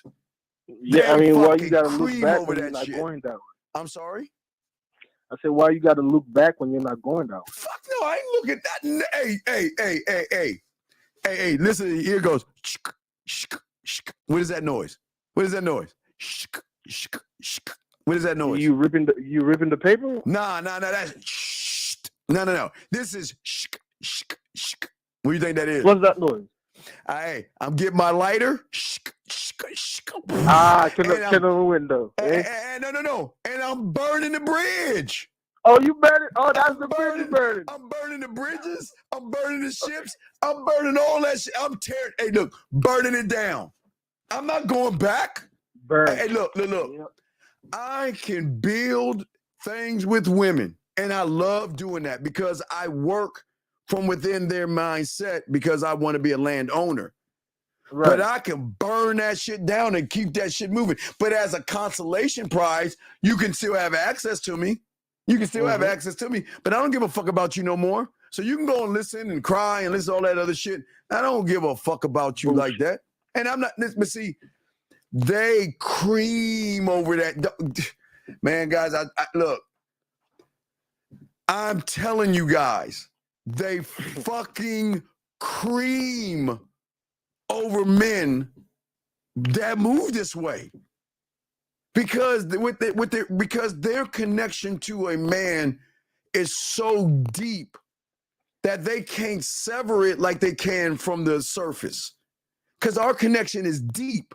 It's not at the surface. It's hard to let go of somebody that showed you the unrecognizable version of yourself. Think about wait. Think about this, caller. If you meet, I'm gonna say you. I'm throwing me out today. Let's say a woman meets you, okay? Okay. And all her life, she thinks her pussy is God's gift to women. Whatever the fuck, right? She meets you, and through you training, elevating, and educating, and making her feel things, she starts to see the world differently. Not only seeing it differently, she realizes in order to have a pinch of your time, she must bring something to the table that she's never brought before. And what do you think that is? It is the one thing they don't even know they have because they don't even have to use it. What do you think that is? Your value. Motherfucker, your A game. You got to come with your A game when you're dealing with an A game. Right. You got see this is what people don't understand. See, A game. See, the good guys accept them, they accept all that bullshit from them. I'm saying to you, you got to bring your A game to a motherfucker that's on his A game. I'm not gonna accept anything less. Gentlemen, if you are kings and you are emperors and you sit on this throne, why would you let a nobody come into your life? Why would you entertain a nothing and a nobody? Now, please listen to what I'm saying. I'm not saying women aren't nothings and nobodies. They can be somebodies to themselves, but they are nothing to me until they prove that they're somebody. You see what I'm saying? But see, people are going to misconstrue that I hate women. No, I don't hate women. But I will never. They don't know what they're talking but about. I'm never going to accept you as you are, because that's what these suckers do. You have got to show me that you're going to put some work in this shit.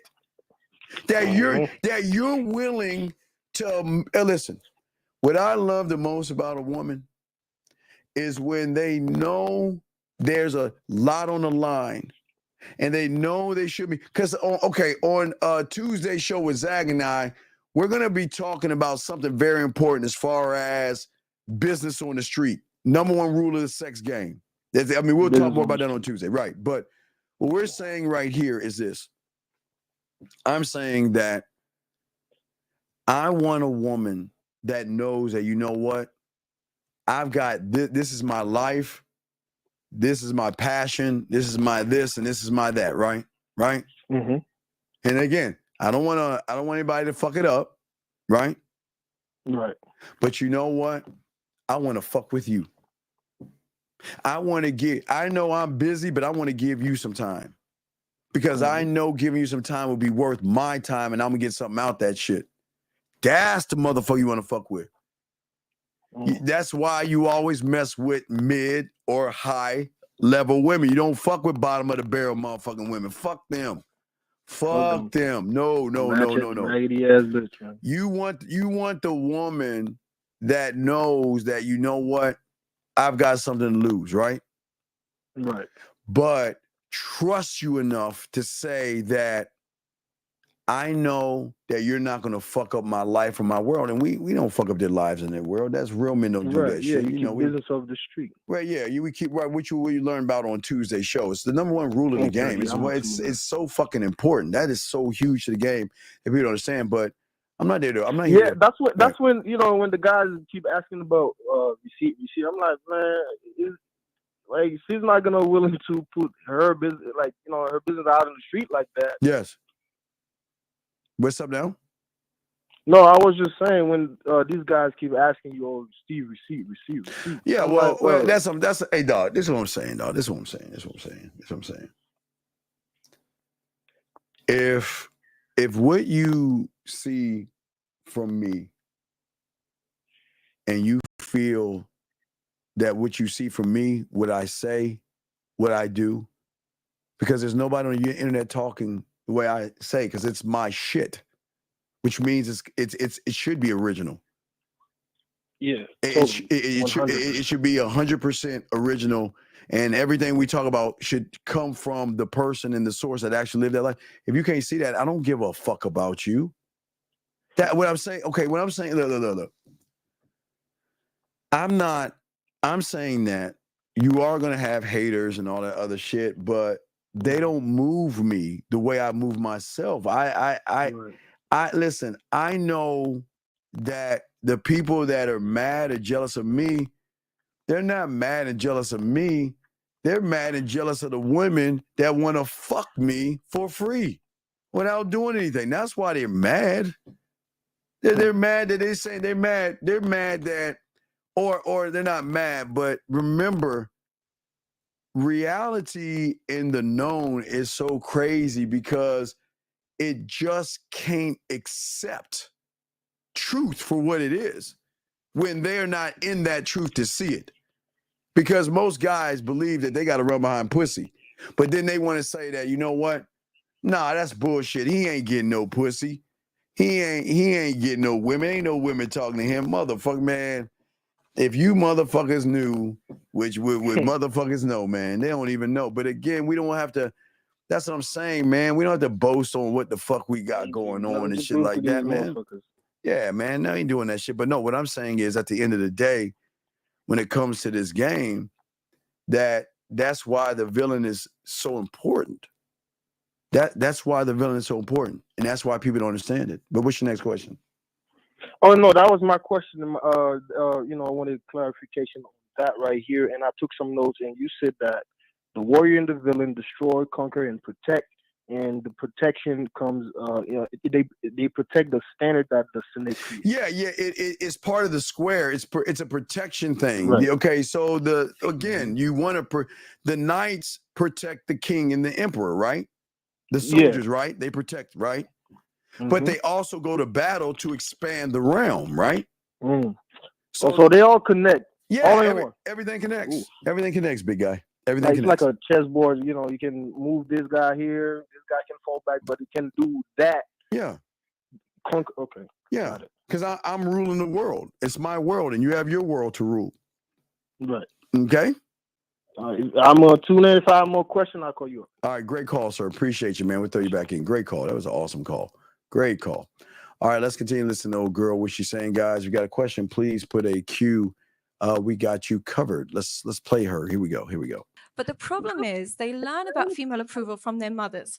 And what makes your mother approve of you is not what women will approve of you. And what I mean by that is your mother wants somebody obedient. Your mother wants somebody who's non-confrontational. Your mother wants somebody who is passive. And she just wants someone who's non-sexual, of course, because it's her child. They take all of these skills and apply it to women in the real world. They'll be obedient. They'll be submissive, non-confrontational, and then non-sexual with This is what we're talking about. But gentlemen, do you know? I'm gonna give you all a secret so y'all can hear this, okay? Do you know how you can tell what she said? Watch this. The way you can tell is how they spit venom at men. That's okay. What she said is right. But you can always tell them by the way and the hatred they spit at men. But why is that, gentlemen? Because in their mind, they think when we say what we're saying, that we're saying it about their mom. And they feel that they've got to be the protectors of women because they see mom in women. So when they see a man like me or all the fellas talk the way we talk, they at that point feel that they've got to speak up and defend women because they're actually defending their mom in their mind. Isn't that amazing? Isn't that amazing? So guys, when you see the haters, y'all will know they're defending women because they see mommy in these women. And they feel like anybody saying anything bad about a woman is being bad about mommy. Okay? And that's what I'm saying. And what I'm saying is that men don't do that. You do not defend women. You don't have to get mad at somebody that's telling you to do this weird thing. You know how crazy that is?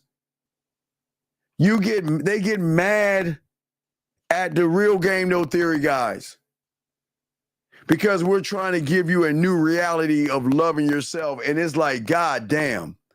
No, fuck that motherfucker. I don't want to love myself. Fuck you. I don't want to take care of myself. Fuck you. Woman is God. Mommy is God and all this other shit they come up with. It's crazy to me. See, this is a way, girl, you need a smack on your ass for this. I like that, girl. I like how you on time. I like your time, girl. I like it. Ladies, please take a moment and rub that pussy. Ladies, all ladies out there, let's take a moment. Let's take a moment, ladies. All the ladies out there that's listening right now, it's 11:11. Y'all know what time it is. Instead of making that wish, ladies, make that dick wish. Think about that man you want to fuck and rub that dildo and rub those fingers and wish on that dildo. And ladies, it might come true. You might get some dick from that man. It is 11:11. But as I said before, gentlemen,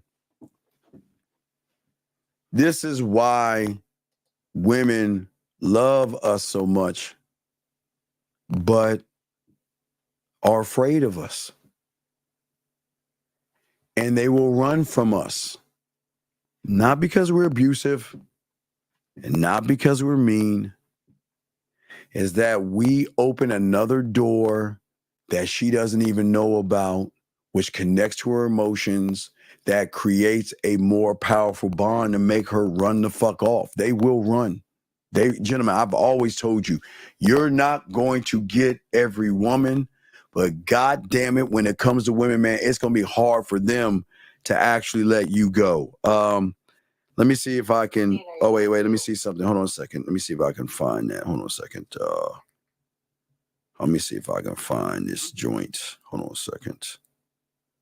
Let me see if I can find this. Let me see here. What is this? Show you. I always like to give y'all an example what it looks like. When you got them all fucked up over you and shit, and they like just love you and they adore you and they miss you and they think about you and they appreciate you, man. Gentlemen, the thing is that we always tell you this is the lifestyle you're going to get when you're that guy. Because at the end of the day, you should only think of yourself. Your refusal to think about others is strength. It's not weakness. You're so busy worried about the woman, you're letting fear slide on through into the kingdom. You're so busy thinking about her pussy, you're letting put myself down come into your kingdom. I'm no good. I'm too short. I'm too ugly. You let everything in while you are focusing on the wrong motherfucking thing. You have got to focus on this battle that you must create to go in there with the proper coaching to destroy what is holding you back, what is making you nice, what is making women see you as a nice guy. You've got to actually destroy that, gentlemen. That's what we're talking about. Let's get to this right here. Here we go, gentlemen. Let's get to what she's saying. Here we go. Women in the real world. As a result, they avoid confrontation like the plague. with women. With men, they're not so bad. So you'll meet a lot of nice guys at work. They're very, very harsh and they can be very stern with men. But with women, they avoid all confrontation. So what that looks like is they will ignore their own needs to ensure she approves of him, as long as she's happy. And they think happy wife, happy life. Now, I know that sounds great, but unfortunately, you need to have more autonomy on what makes you happy rather than just submitting to partners, men and women. Submitting to your partner doesn't necessarily create happy life. It creates inauthenticity. No, wait, hey, Lay, there's no such, I keep telling you, there ain't no such thing as little dick. I don't know why y'all women think there's no such thing as a little dick. I disagree with that. Again, don't dick shame anybody in here, and we're not dick shaming anybody, because I told you guys, if you got a 5 inches and you know how to make that pussy purr between her ears, that 5 will move to a 7, 8, maybe a 9. And if you got 9 inches and you can't tap into that pussy, it's gonna be a 5. So man, because some dicks are not. I mean, some dicks hurt women because they're not wet inside. They may be wet on the outside or the average in the crevice, the hole. But deeper inside, they may be dry. And if you're hitting a woman with a dry dick, you can do some internal pain. I mean, so gentlemen, please understand that don't let these women dick shame you.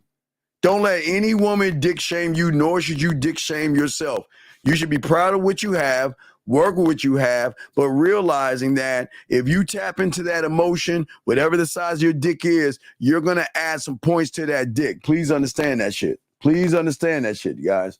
Understand that shit. Don't let no women fucking dick shame you. Here we go. Let's continue. I'm sorry. Here we So go. they avoid confrontation like the plague.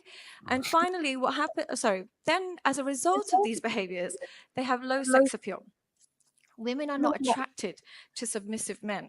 They're not attracted to obedient men. They can use them really well. They can use them because maybe They're, again, obedient, guys. Y'all are too fucking obedient. It doesn't make any sense why you guys this weekend didn't pull at least 2 or 3 women at the club or going out by saying, you know what, maybe I need to stop giving a fuck about my fear, stop giving a fuck about my anxiety, stop giving a fuck about all the excuses I make, say fuck that shit and do what I need to do. And let me go over and talk to that woman. But this is what we're talking about. This is why the villain is so important, because you must destroy the fears. You must destroy the reality that you're in, because if you do not destroy the reality that you're in, gentlemen, you're going to keep repeating the same fucked up ass patterns that you're doing right now.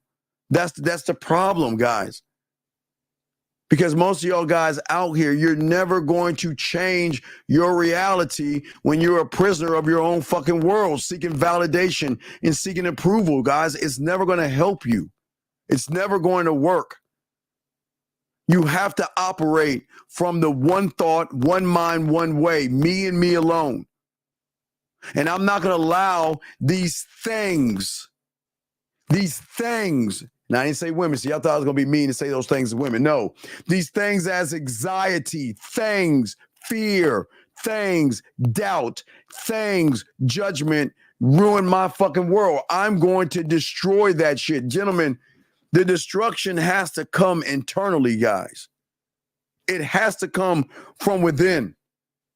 The greatest war that you're going to have is with yourself. And you must destroy these things to create what it is I'm talking about, because you're never going to do it on your own. It doesn't work that way. Most of you guys are paralyzed with fear, paralyzed with failure, paralyzed with all that other shit, man. But a man uses himself to be his own fuel. A man doesn't run away from anxiety or let him control that shit. He is going to face that shit head on and get rid of that motherfucker. Get the fuck out of my way. There are no obstacles. There are no insecurities. There are no limitations, because you're always evolving, gentlemen. You're always evolving. Because Your focus should be not on pussy. How do I get pussy? How can I get pussy? How can I get her to give me some pussy? This is why you're not fucking. Because the ones that get the pussy, not making it about the pussy. How do I love myself more than I did today? How do I learn how to master myself more today? I need more land in my mind. Where you guys, you want everybody to believe in you. You want women to believe in you. You want your friends to believe in you. Man, fuck no. I don't want anybody to believe in me because, gentlemen, I already got people that believe in me. Gentlemen, listen to what I'm saying. I'm telling y'all new shit that nobody's ever told you. You should never have people believe in you. You should already have people. You should have people that believe in you because you have created a mental cult where everybody in that motherfucker not only believes in you, but worships you, loves you, and does everything in their power to put you in the right position. So why do I need anybody to believe in me when I believe in my motherfucking self? I already got people to believe in me. These are the motherfuckers that believe in me. I don't need anybody else to believe in me. I got me. Hank, I got me. So if I got me, what do you think she's going to want? She doesn't want the guy that has her first. She wants the motherfucker that has himself first. Because the motherfucker that has himself first is the motherfucker that can tell her, no, I don't need you. I don't want you. And do whatever the fuck you want to do. I don't care. And they love that shit. Guys, they cream. Gentlemen, they cream. They cream over that shit. And never let a woman sit there and lie to you and tell you that's not true. Bullshit. Bullshit. Don't let these women lie to you, motherfuckers. Is that when the creative reaches a new levels after becoming the villain of the way you created the board of directors? No, well, yeah, well, everything kind of connects, big guy. So I had to realize that I am the only me. And I've just got, I guess, one life because we don't know what happens afterwards. I got only one life and I've got to make the best of me while I'm in this reality or bubble or whatever the fuck we're in. I got to make the best of this world. Until I am no more, I've got to make the best of the world by making the best of me. Not the best of women. And women love that. Women fucking love when you don't make them one. They love that shit, guys. They love that shit. They cream over that shit. Versus you guys out here. Yeah, you're a guy. Sorry, dog. You can't have no dude. You can't have no woman face in here and be a guy. This is not for you. But anyway, what I'm saying to all you guys, no, I got rid of that motherfucker. Anyway, what I'm saying is, let's get back to the woman. Here we go. They think, oh, at least he won't cheat on me, so I'll just pick him. Or at least he won't be in the club every night, I'll just pick him. Or at least he doesn't get a lot of girls, he won't cheat on me. But they won't necessarily be hyper attracted to this man. And as a result, they don't ignite that desire in women. So they have a naivety about women. They start to think women are just non-sexual. Women won't have affairs. Women don't like that. They're not affectionate. So what that leads to is they allow their woman to kind of do whatever she wants because in their mind, they think she would never have an affair. She just...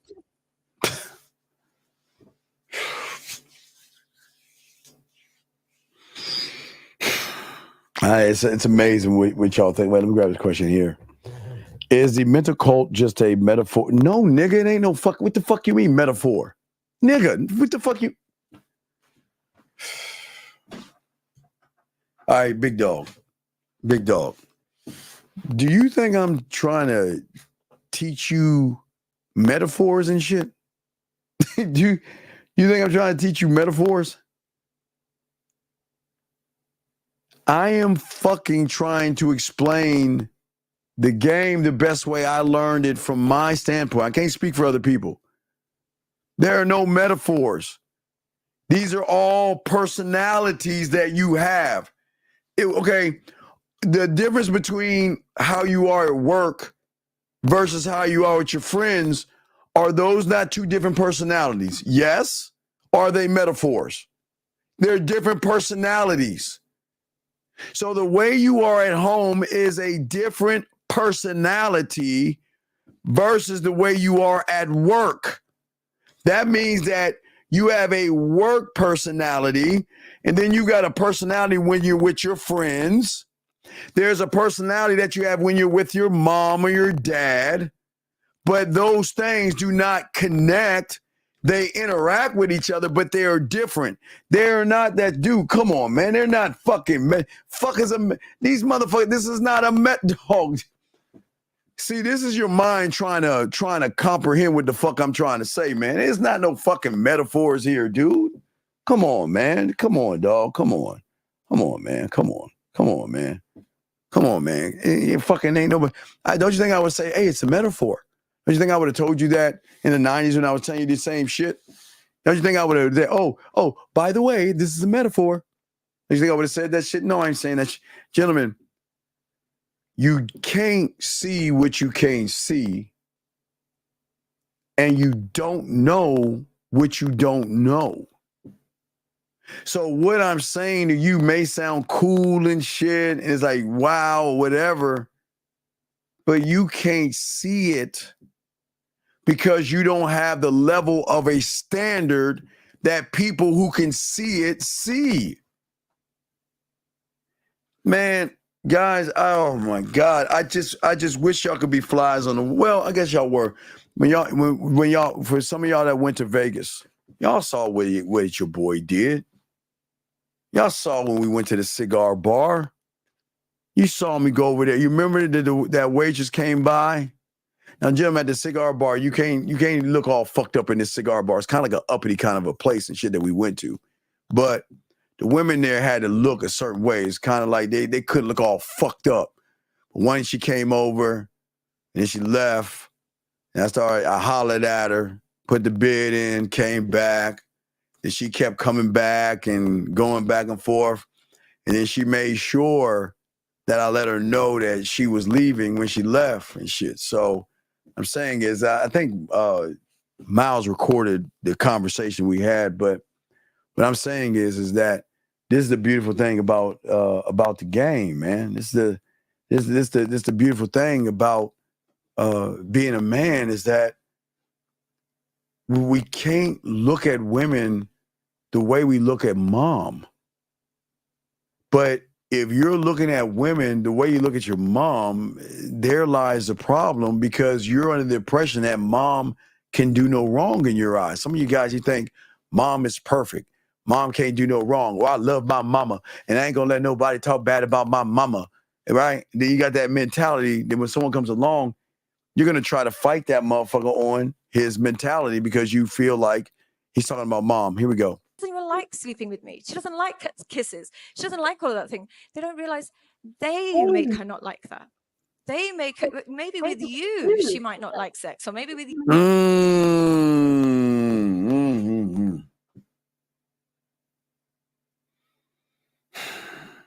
Guys, you know, I love when they want to tell you they started touching their pussy thinking about you. How does the conversation go?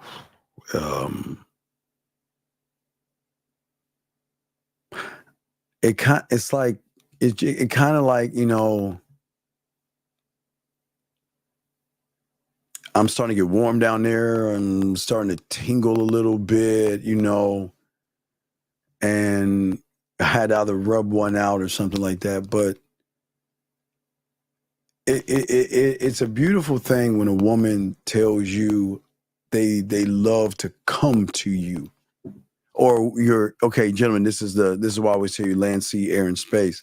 So I always want to put a woman in a position to play with her pussy with the game that I give you guys. Land, sea, air, and space. It doesn't work in space as much, and land is not as powerful. But sea and air, Boy, because C allows the woman to plug in, press play, and fantasize listening to your voice. That's why y'all guys got to know how to talk that yak, man. You got to learn, you got to talk that yak to them because they love the sound of a sexual voice that stimulates them to make them want to touch themselves.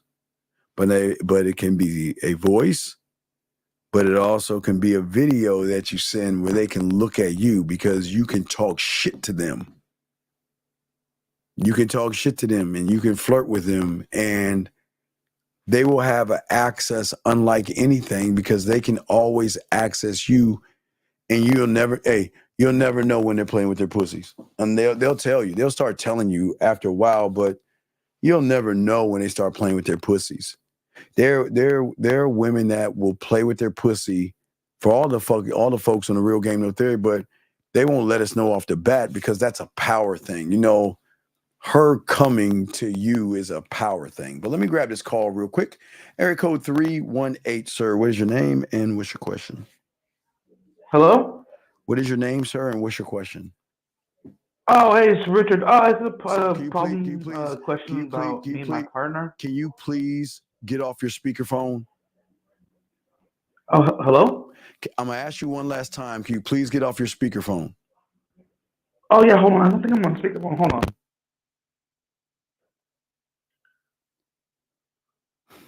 Hello? What's your question, sir? Oh, yeah, no, I had a question about my partner. Okay, he had a wrench stuck in his ship. wait, stop. This ain't for you, dog. Peace. Can't help him. I can't. I'm not being a dick here. I can't help you. I appreciate you calling, dog, but I can't help you, dog. You ain't built for this shit. Dog, listen, dog, I'm not being a dick here. Please, everybody listen to me. I'm not being a young man. I appreciate you calling, but I can't help you, dog. You ain't built to be a motherfucking man and talking like that, dog. You're not that guy. And I have no disrespect to you, but you ain't built for this game, dog. I gotta let you go, dog. Saying all that shit he's saying, all that soft ass shit, dog, man, get the fuck out of here with that shit, man. Listen, be a deer and keep eating that grass, dog, but you ain't built to be a man. And I'm not being mean, dog. Please understand this. I'm not being mean. Y'all just got to recognize some motherfuckers just ain't built on this shit. But can we get back to the orgasms and everything? Okay, let's get back to it. So what I'm saying is that, okay, so let me explain how this happens to some women. So some women out there, I mean, and which makes women like you guys, they love masturbating and they love touching themselves and they love to come. I mean, that's just what women do. But it's something deeper and something more sacred when they come to the thought of you, or they come to the thought of you licking their pussy, touching their body, or doing anything. And that is a shift in their mind because they're saying that I haven't even had you yet, but yet I'm thinking about coming to you. Let me grab this call. 502, sir. What's your name, sir, and how can I help you? Give me one. Can you hear me now? What's your name, sir, and how can I help you? It's Phoenix. Calling in Louisville, Kentucky. What's going on? What's going on? Yeah, just a quick question Yes, sir. about a couple quick questions. Sure. When you said about the personality, how we have several different personalities that we display in different situations. Yes. Is there a dominant personality of all of those personalities that we should keep in the background? You're king. You're king. Okay. And then what bridges off of that is, What? I didn't say that. I said you're king. Oh, okay. So the king is always gonna rule over the personalities. Now, as far as on the subject, wait. Why is he called king? Why is he called king? Doesn't he rule over everything? Yeah, he rules over everything. So when we say king is at the top, right? Okay, go ahead. Okay, and then my second question would be, as far as with the villain, what is the villain's relationship with the king? Like, does the villain influence the king to kind of rule with an iron fist? Well, Yes. So think of the villain as the right-hand man of the king. The villain's job is to make sure that the king is just, but the king is also, savage. The king should not show weakness. The king should not show emotions in front of people. The king should never show weakness at all in front of anybody. He must always be strength to everybody that comes in contact with him. Okay. Well, that's all I wanted to know. I appreciate it. All right. I'm gonna jump back in. I appreciate you, man. I Thank appreciate you. All right, respect. But as we were saying before, guys, get your crayons out. We're talking about this. But as a villain, and we're kind of talking about this with you guys to learn how to be better villains and stuff like that. The thing about a good guy, the worst thing about a good guy is the limitations that he sets on himself because he looks at women to be the end all be all. Okay? The strongest trait that a man has that makes women, that turns women on, is that he breaks his own limits. There's no ceiling above him because not only does he trust himself, but he is actually willing to go beyond the edge. Remember, most of y'all have what people used to have back in the day, thinking the world was flat and thinking that there's this edge that you go over or something. But no, the world isn't flat. It's not at all. Okay. So, but you must have a willingness to defy your own limitations and not accept them as limitations. Because a lot of you guys accept you think that it's bad being short or fat or poor or broke or something. You always think bad about yourself, but you set limitations on yourself because you place so much value in pussy that you will tear yourself down to build a woman up that you don't even fucking know. And that doesn't make any sense. But the game is not about making sense. The game just is. But as most of you guys know, most of you guys live right now in a self-imposed prison. Okay? You are seeking something that you will never gain from yourself. You'll never gain confidence. You know what I'm telling you? You'll never get confident. You'll never be confident on your own.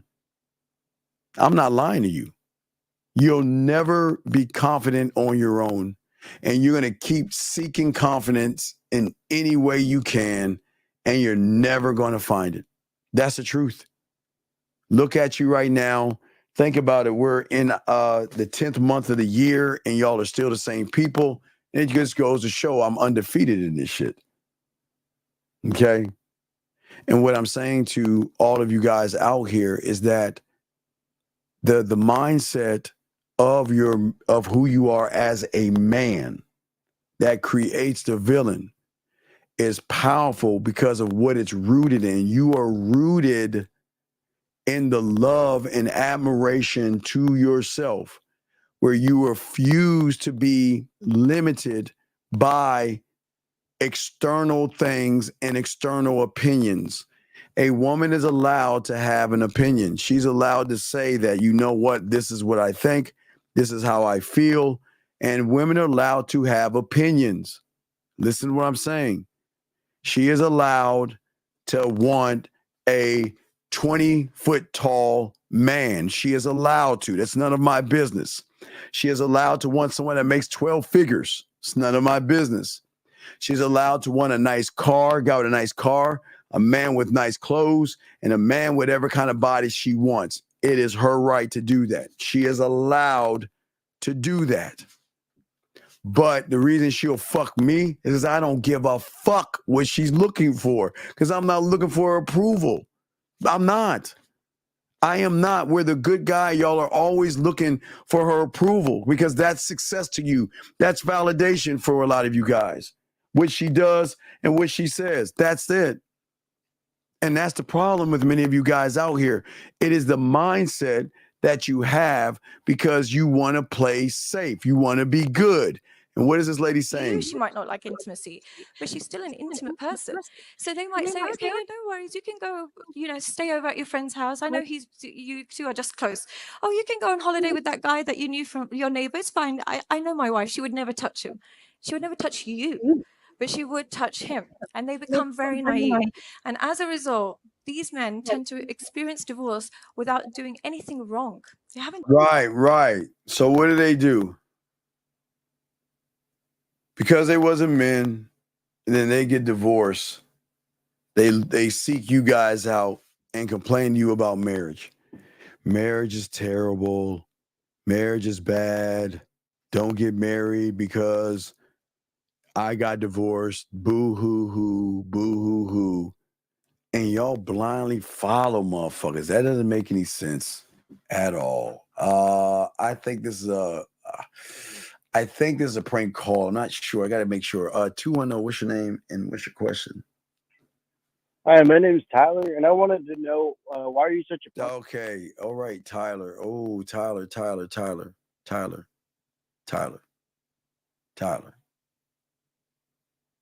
I got to ask you a question. I'm going to call you back, Tyler. I'm going to call you back, Tyler.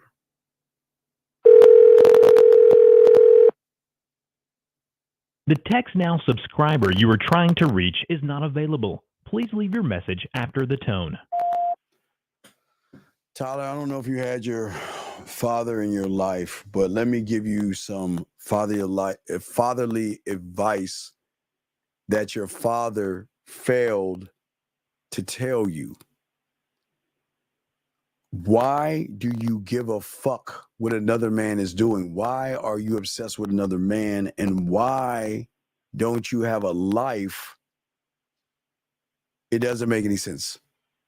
Because you keep calling this show and there's something either homophobic about you or there's something that you hate about me that I don't give a fuck about. But your father let you down, big guy. Because a man don't talk. But I did say that you were the prank. I told you he was going to prank call me and shit. But, sir, I wish you the best of luck in your endeavors, but there's no reason to call this show, dog, because you can't stand anyway, dog. Okay? So fuck off. Okay. So, as I said, dog, this is, see what I'm saying, mommy? I keep telling you guys, he feels that I'm attacking his mother right now. I'm telling you, motherfuckers. He's attacking me because he feels that I'm attacking his fucking mother. Because he sees mommy in women. And he thinks that I'm attacking women, which is attack on his mommy. So he wants to be a good son, call in, and get mad at me. Do you all see how that works? Guys, I want to make sure y'all understand that when people attack you for telling you to love yourself and they attack you, I'm telling you, they actually think you're fucking talking about their bitch ass mom and shit. God damn, dude, that is crazy to me. That's crazy to me. But let us continue. Here we go. Done anything. They haven't actually done anything bad to their partners. They're not like that guy that you hear that has been drinking and is aggressive, and they actually haven't done anything wrong, but they find themselves divorced or cheated on again and again and again. So this seems to be my number one cause of men suffering in relationships. Now, when it comes to women, can you have a look at these questions? And men and women, by the way, if you can answer these questions. You meet someone fantastic, you see each other regularly and are intimate. What's your next step? Are you head over heels and start imagining the wedding? No? You enjoy the relationship and stop dating others? Yeah. And you stay on Tinder and avoid the what are we talk. You kind of spread yourself even more thinly. Anyone start doing that?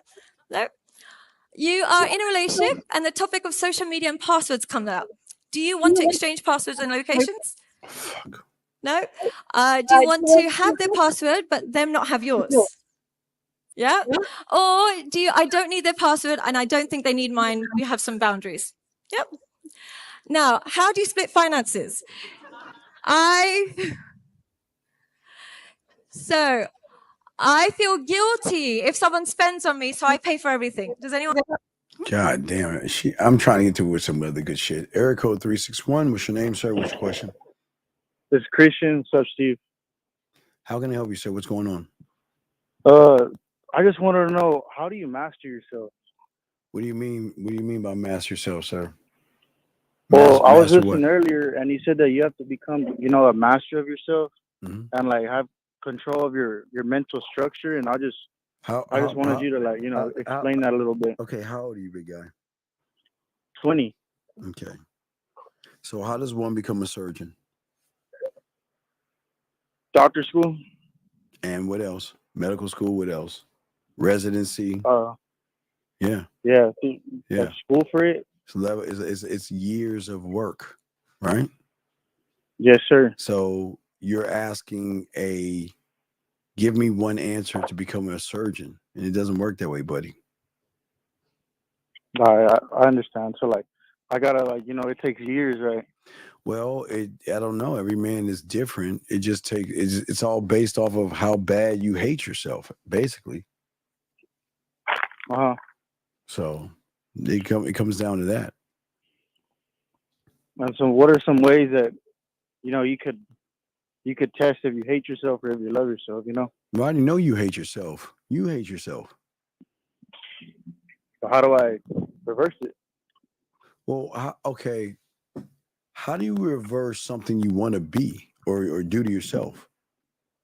You don't want to change. Okay. You don't want to change hating yourself. You're comfortable with hating yourself.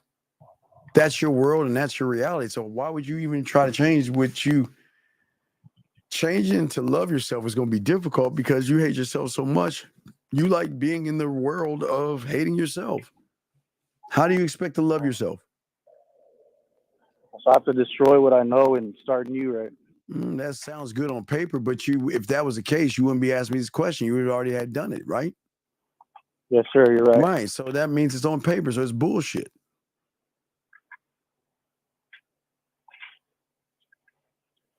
So I gotta find a way to No, you gotta stop saying I gotta.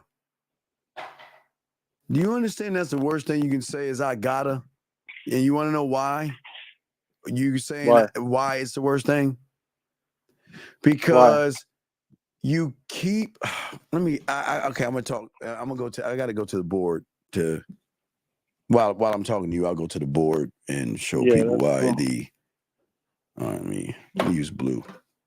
All right, let me go to the board real quick, gentlemen, and show y'all something. So let's talk about the I got it. Okay, so this is what you don't understand, right? This is what you don't understand. Okay, so let's look at your world or your reality. Okay, and what does your name say? What's your first name?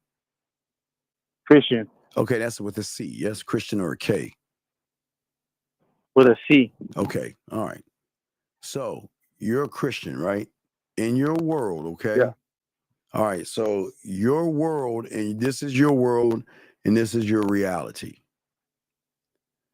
The problem is, Christian, you're saying, I want to change into a new reality, okay?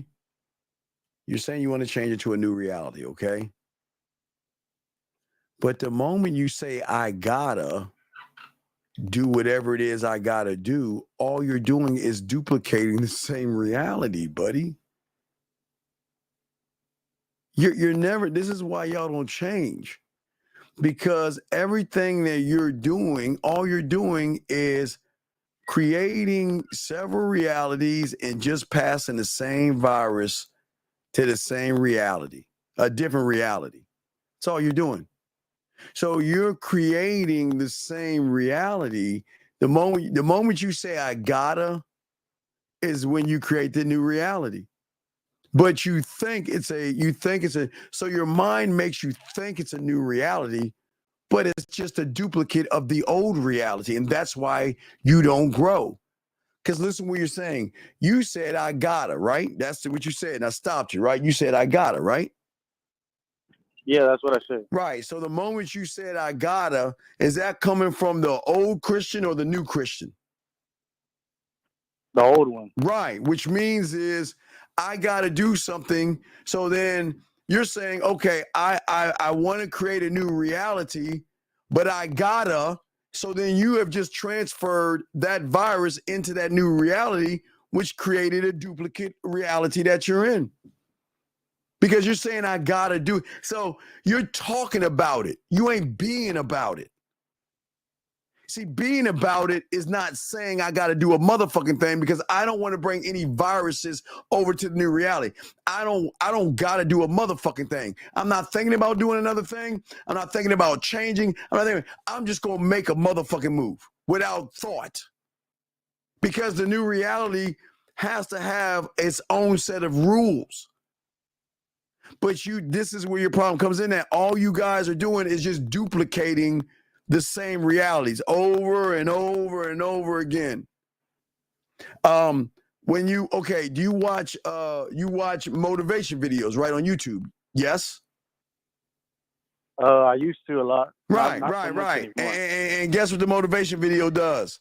The motivation video keeps you prisoned in your own reality. Why do you think I'm saying that? Why do you think you become a prisoner of reality when you listen to motivation videos? Because you're building on the same reality. God damn it, A+, motherfucker, yes. When you're listening to motivation videos, you're motivating yourself to be. Okay, think about this. I don't love myself. There's fear, there's anxiety, and whatever the fuck, right? So I'm listening to motivation. What do you think that motivation is going to do? It's going to motivate me to do the same fucking thing from the same reality. That's why motivation doesn't work. Because it's not there to motivate you.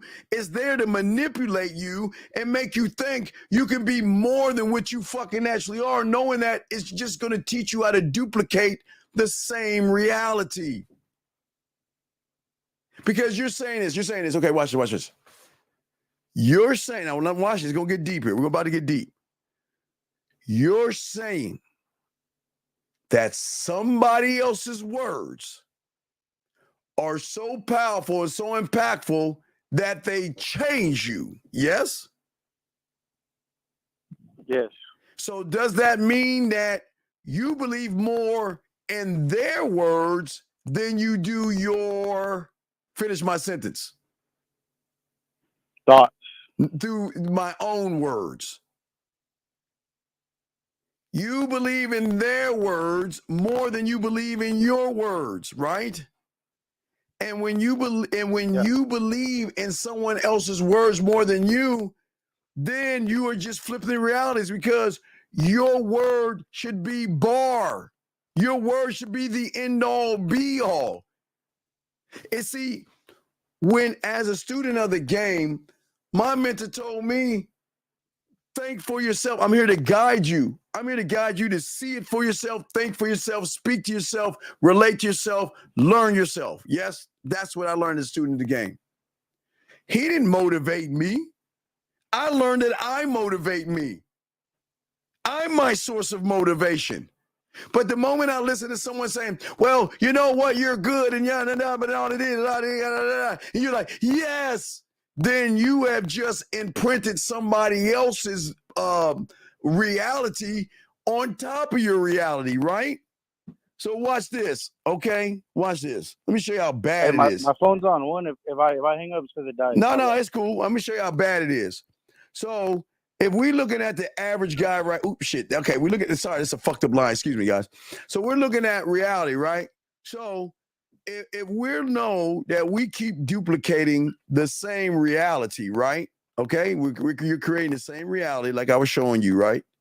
You're creating the same reality. Here's the biggest problem. When you listen to somebody else, and then you listen to red pill content, I'm going my own way, money, clothes, status, looks maxing, Riz, handsome man game, high value man. Look at what you have put over top of you that is holding you in the reality. You're listening to somebody that's telling you, a content creator, coming up with false ideas and fake things, and all you're doing is adding to these things. So this is where, now watch this. Watch this. So this is where I come in at. Watch this, okay? Let me see if I can, hold on, let me erase some of this so y'all can see what I'm talking about. So watch this, okay? You ready? You still with me, caller? Everybody listening, y'all are still watching this? Let me show y'all something. So the moment anybody that tries to teach you game, to try to cut through all this shit and get to where you need to go, guess what you do? You fight it and you try to destroy it. You try to destroy that person that's trying to actually help you get rid of this shit right here. And what you do is show me receipts. Oh, you're full of shit. You don't know what you're talking about. You this, you that. And all you're doing is actually protecting your realm.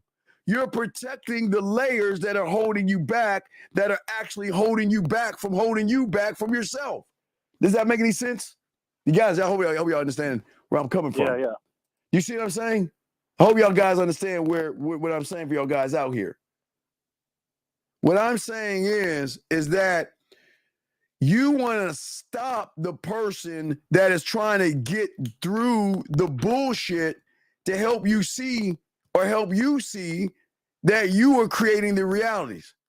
But you can't even see that you're duplicating realities, because every time a content creator comes up with a new thing, metal, going your own way, money, clothes, and status, high value, res, looks maxing, handsome man game, you keep adding layers to another person's print on you. These lines right here, the green lines, gentlemen, represent somebody else's print on you. Do you know what the fuck that means, young man? Do you hear what I'm saying? Oh, maybe he hung up. Are you there? But no, what I'm saying, okay, I guess I'm gonna hang up because I don't know if you hear me, but I'm gonna continue what I'm saying to y'all guys. But I'm saying to y'all guys out here, this is what they don't want you to see, because they need you to believe in the print. But gentlemen, what is the print? Okay, I'm gonna go and let old boy go. Thank you for the call, 361. But what is the print? Gentlemen, when you are listening to somebody who doesn't know what they're talking about, you then take on his world, his mind, his thoughts, his lifestyle, and all the content they push out. Because what they're saying is that you don't need to worry about your fingerprint.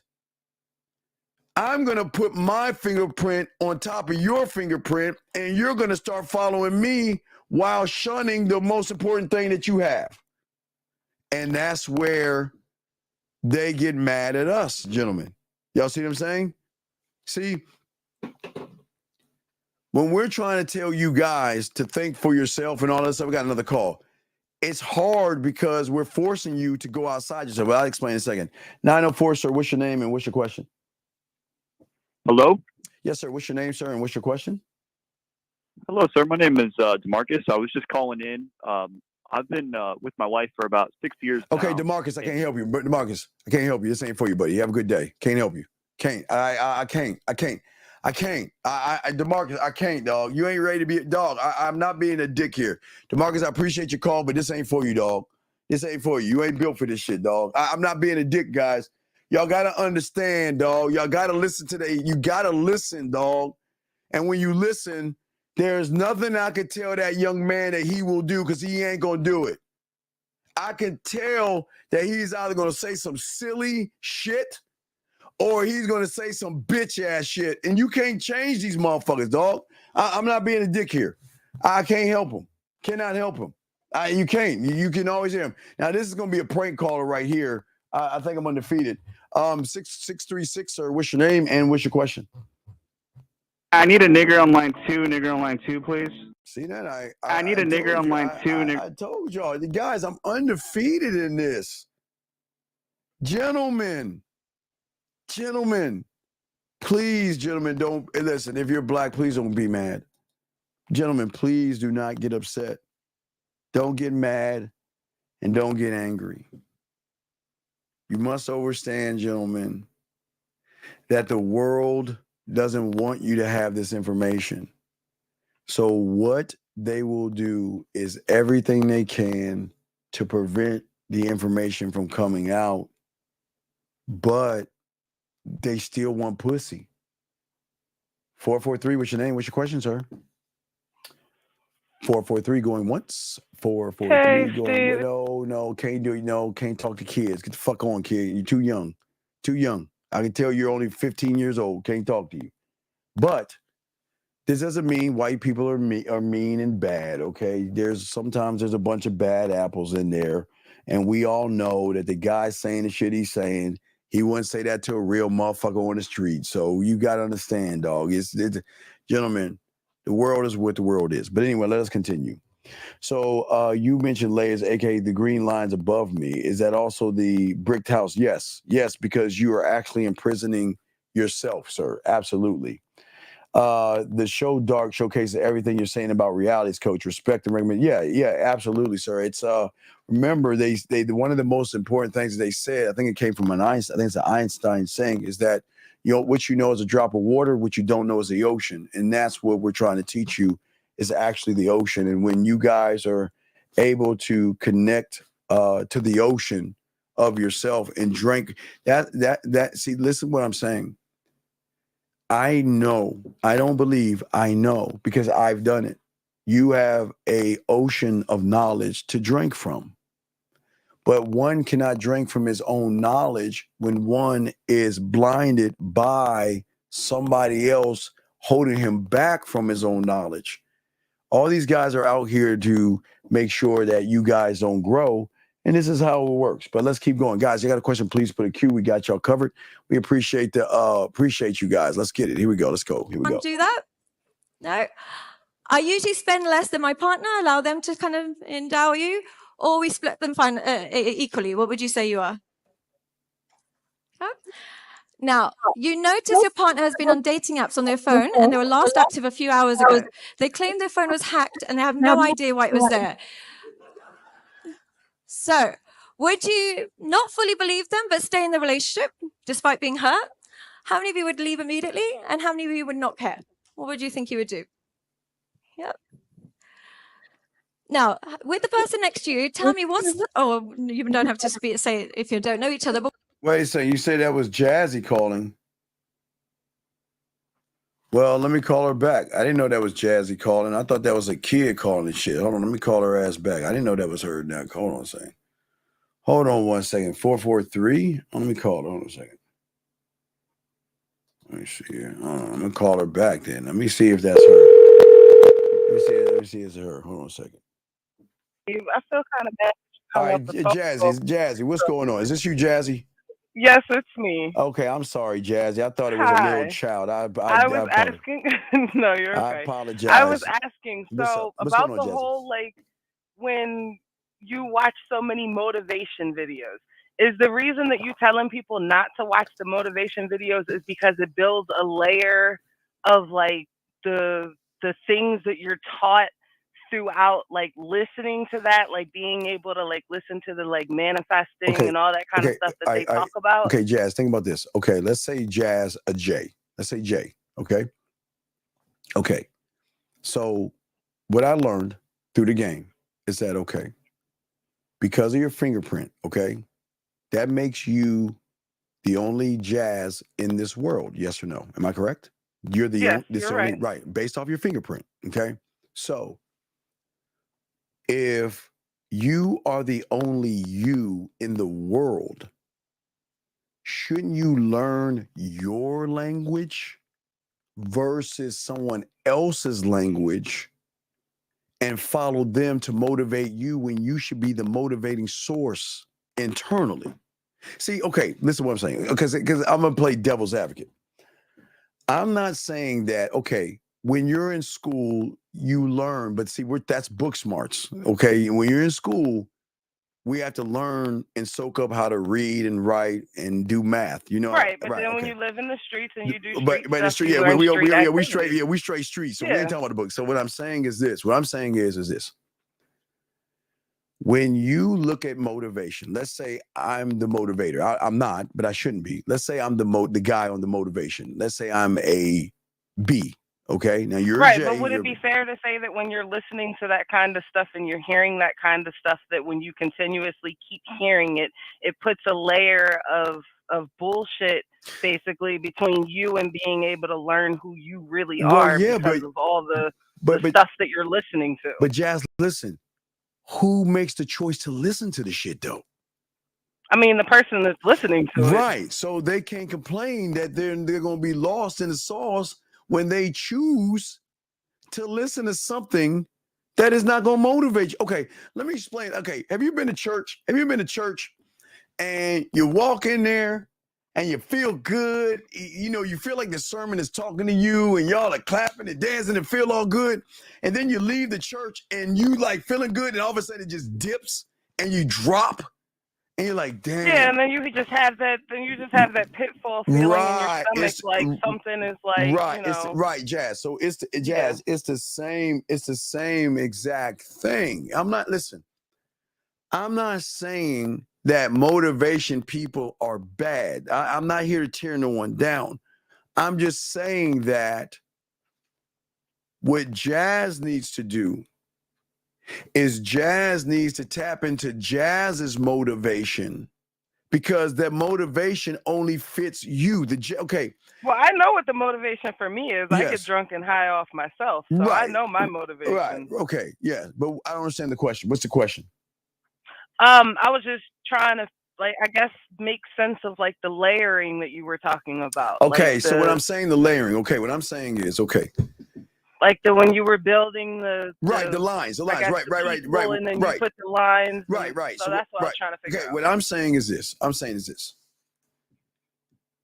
The way the world should work, but it doesn't work that way, is that the world should teach you how to be what is called a free thinker. A free thinker, because that's the most dangerous motherfucker on the planet, a free thinker. Because a free thinker doesn't just fall for anything.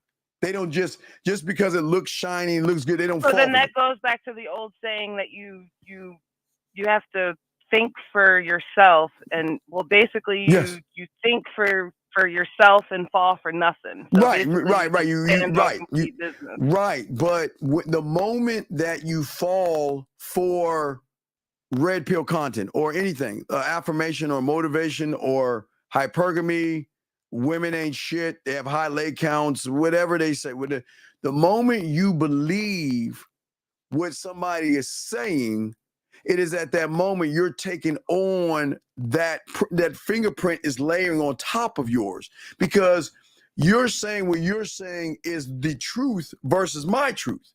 Now, what a teacher should do, me and Lucario and Fifth and Mal, all the fellas, we're here for one reason only, to free you, to get you to think for yourself. You guys are just kind of more so, well, the way that they should think about it is that you're more so just like no, put the weapons really on the like table. The preacher or anything, right? More so like okay, you're doing this right. This is how it should. Right. I'm saying like I'm not saying it this way. Right. I'm not saying be me. I don't want you to be me. I'm me. Right. I'm saying that I'm trying to get you to see that I'm you're just giving okay. you advice along the way of what you're doing. But through the ups and downs, you need someone to steer the compass, because you don't even know you have a compass.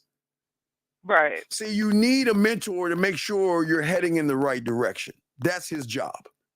But his job is also to make sure that eventually you're going to realize that you're the compass. You don't have to hold a compass. Later on, when you lock in, you'll be the compass, because your thought process is going to change.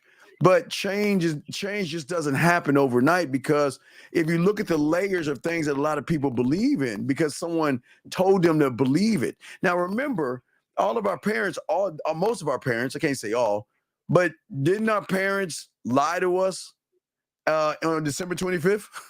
Didn't they lie to us? And that's being parents. And I'm just giving you a joke right there. But they told us about a fat motherfucker in the chimney named Santa, right? And a large Easter bunny coming through And your that's window fine. and giving you candy. And that's parent things. That's fine. I'm just giving an example. But until one day you were in lunch or something, you're like, man, I can't wait for Santa. And then some kid said, ain't no such thing as Santa. What do you mean there's no such thing as Santa? Man, that's your parents. And you're like, no. Because it's like. Yeah, and then you start feeling all heartbroken. Right. You feeling all fucked up. He said, you know what? Go in your parents' closet and look in their shit. Nigga hiding all that. And you go in there like, right. But then your reality is broken, right? Your reality is finally broken to that. That's what I'm saying. So our job is to tell you there's no Santa Claus out there, meaning that there is nothing special about a woman until she proves value and worth. I'm not saying women are worthless. I'm saying to a man, I cannot value you until you show me that you need value. I can't value your pussy over my life, like or any your ass, your titties, all that. I can't value any of you over my life. I cannot do that. I can. That would be the worst thing I can do to myself, because what I'm saying is, I'm going to place your fingerprint over my fingerprint, which means I've got to follow your fingerprint's rules.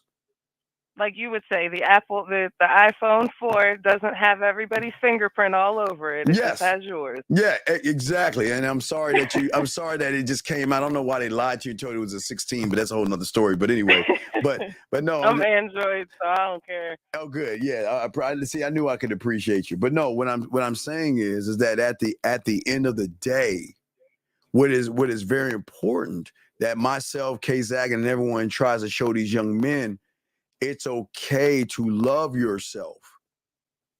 It's okay. But people think, well, I do love myself, but they don't understand. So then that kind of goes back onto the old saying that I don't know if everybody's parents told them, but my parents told me, you come in this world by yourself, you go out this world by yourself, and what you do in this world, you do it by yourself. There may be people along the way that you can meet that kind of help you mold and make the decision that you make, but inevitably it's your decision, it's your life. Yeah, but the thing is, people don't believe they have they don't believe they have the power to make a decision, because they allow the decision to be made through their mentality. They have the power, but they don't believe they have the power. It's kind of like, okay, for me, I grew up watching a show that as I got older was really fucking sexual, but I didn't realize it was called He-Man and the Masters of the Universe, right? And as a little kid watching that show, Prince Adam said, fabulous secrets were revealed to me the day I held my magical sword and said, by the power of Grayskull. Now you're a kid, you ain't recognizing that shit, but as an adult, you're saying, wait a second, maybe he's talking about his dick. You know what I mean? So it's Pepe Le Pew. You didn't know he was a stalker, weird motherfucker. You thought he was just cool chasing after that fucking little skunk and shit. Until you were like, wait. Right. So I'm just saying that when you have someone to free you, to allow you to free yourself, the freedom is in the game is freeing yourself, but you need someone that thinks above you to bring you up past that point. And that means outside of that reality. So then that's where you look to your mentor for. Right, exactly. That's where the mentor comes in at. And that's where the rubber hits the road, where a lot of guys, they feel they don't need a mentor. They feel that they can do it on their own. But if you could do it on your own, then it already been done. It already been done. Right. Yeah, but that's how the world works. Okay. So outside of what I like to talk about, but those that rule the world, probably the 10 families that actually rule this fucking world and shit. The thing is that the economy's got to move. That's the most important thing. If anything disrupts the economy, with the disruption will get gone. You see what I'm saying? You can't disrupt the economy. And the economy is that people need to buy things, spend money, and buy dinners and gifts and flowers and things like that. So what I learned is that I am respecting the economy. Now, again, I'm not buying anything for a woman, okay?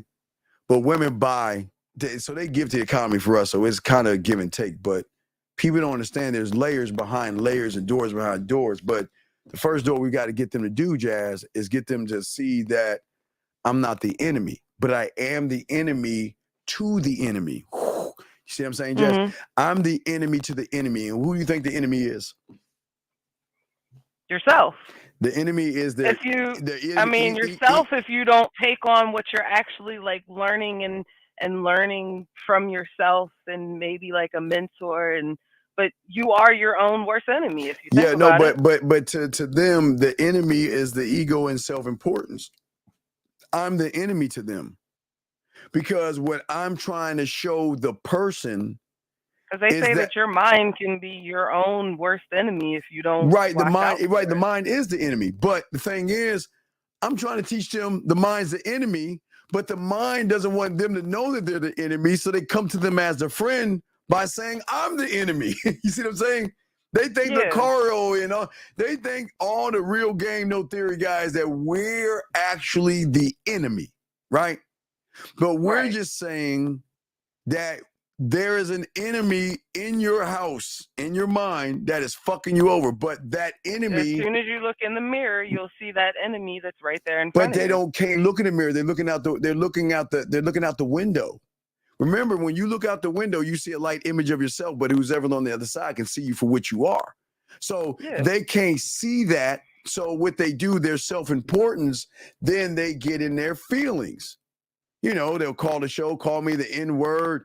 They'll cuss me out and all this other stuff because what the enemy is saying is, I'm the enemy.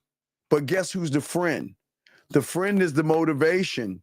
The friend is the red pill. The friend is the manosphere. Yeah, because the red pill is the one that motivates them into being like, oh, well, the woman should be on the pedestal, and you gotta run behind her, and if you really want to be with her, you gotta tell her you really like her, and offer to treat her like your mom and cut crust off the sandwiches. Yeah, all that shit. So that's what I'm saying, Jazz. So that's where some of the issues come in at that these young men don't understand, but that they're heading towards, their Titanic is heading towards a midlife crisis, because eventually they'll wake up and they'll realize all this time they've wasted following somebody who doesn't know what the fuck they're talking about. But it's none of my business.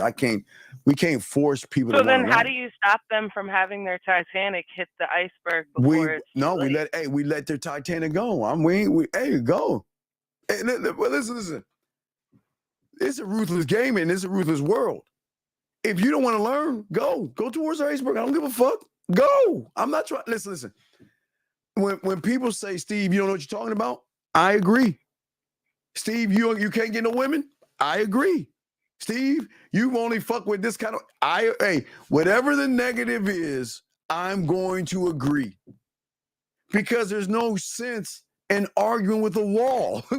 Why would I waste my time arguing with somebody who is stuck in his fucking feelings? So if he says something, Jazz, I'll agree. And now we agree on it. You can go your way and I'll go mine. But no, they hate that I agree because they want me to argue with them. I'm not going to argue with you because that's wasting my time. So, because it's like, yes. I mean, it becomes inevitably just weird that you just want to fight for that long with a person about. Well, no, remember that's what the enemy is doing. So remember, the enemy is saying that let's go at this person. This person is fake. This person has no receipts. This person can't get any women. This person, ask him where's his receipts and ask him where I can't see any of his women. Right? Watch this, Jazz. They say that to me, right? They don't even ask these red pill motherfuckers that question. The motherfuckers don't even ask where your receipts at. They fucking believe these motherfuckers, man.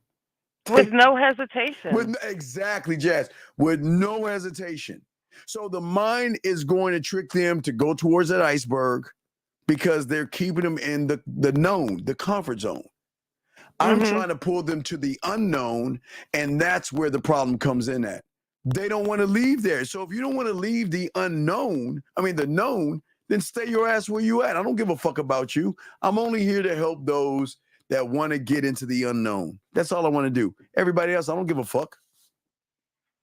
Yeah. Okay. So do you have any other questions or anything, Jazz? I don't. Okay. I think you answered everything. Yeah. I'm mad you thought I was a whole No, kid no, I before. apologize. Hey, Jazz, Jazz, I apologize. I apologize, Jazz. But You're good. I can't stay mad at no, you no, for no, too no, no, long, I know so you, you're I know you, good. I know you can't. I know you can't. But there's something that I need to share with you privately, not between you and I, but I got some news for you. Whenever you want to hear, just email me and I'll let you know.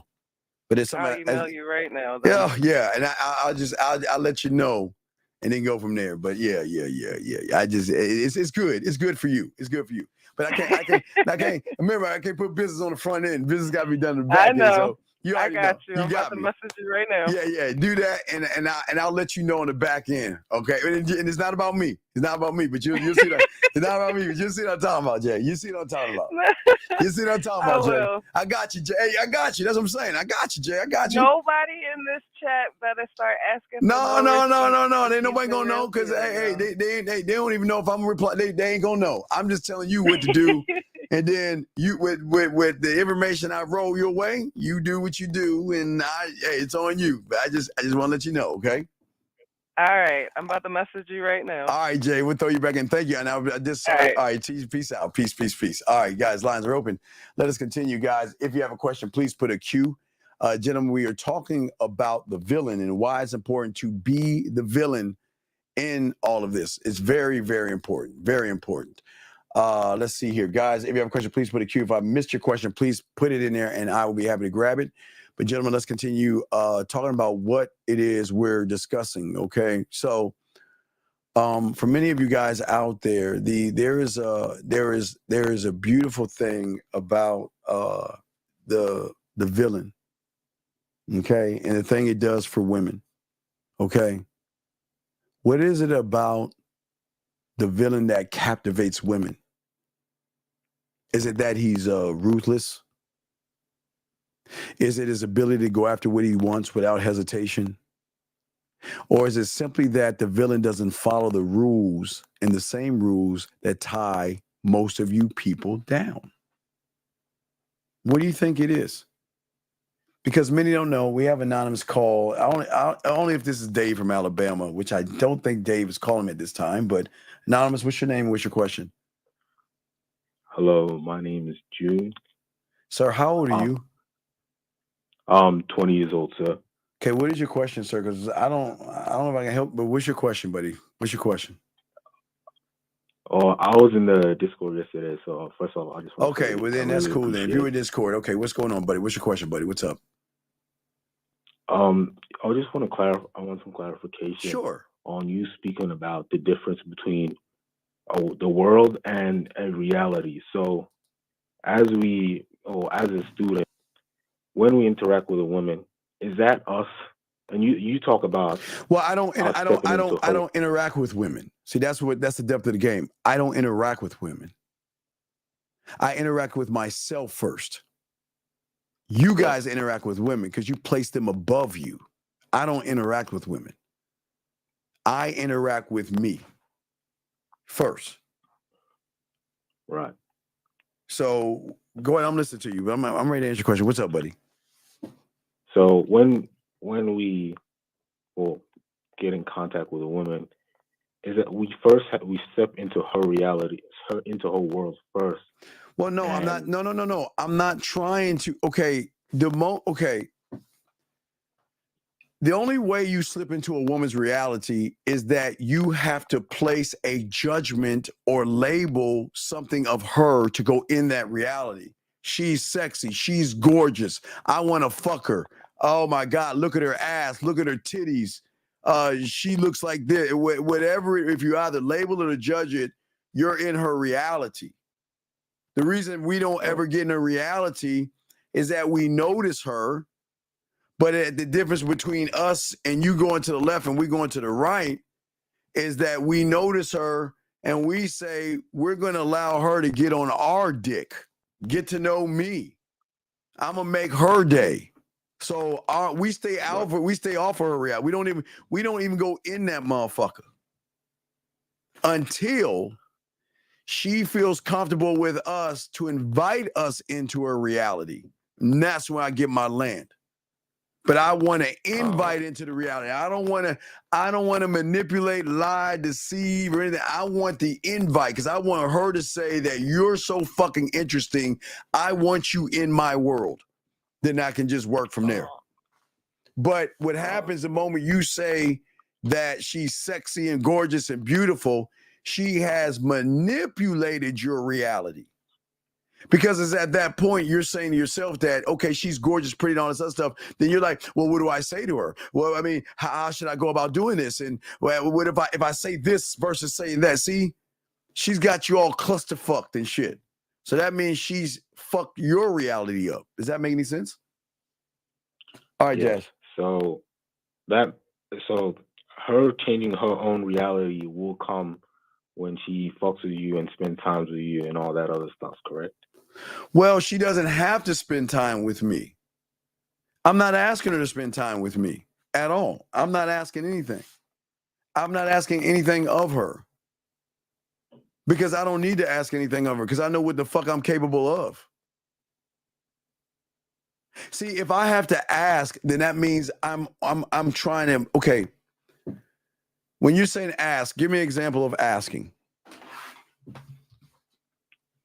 Well, like, let's say you take her on a date and then through your interaction with her, she'll see a side of you that she hasn't seen in her reality, or her reality will change. But we're very rare. We don't go on. That's what I'm saying. If I go on a date with a woman, we're not actually going on a date, dog. When you have game, you may set the date up, but within the second or third day, y'all already talking about fucking and flirting and talking nasty and shit. So there really isn't a date. Right. So I don't understand what you're saying. I'm just trying to understand, like, yeah, I'm listening. understand when you guys say she gets into our, or she steps into your reality and sees like the world as it sees her reality change. I'm just trying to clarify between that, the world and her reality, the difference between that. Yeah, I'm saying, hold on a second. Hold on. Hold on.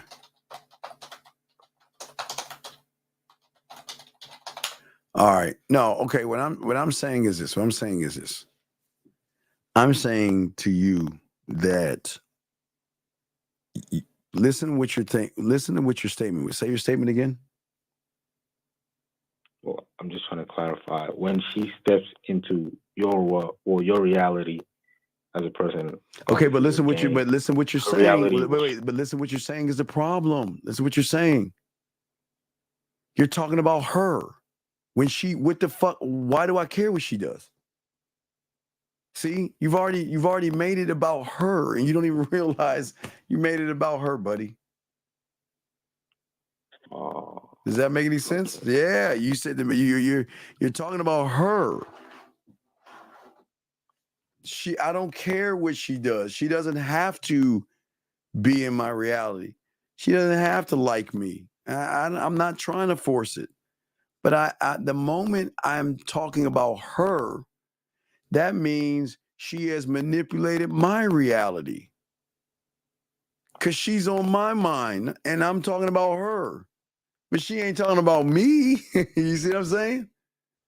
So then I fall in a category with everybody else then.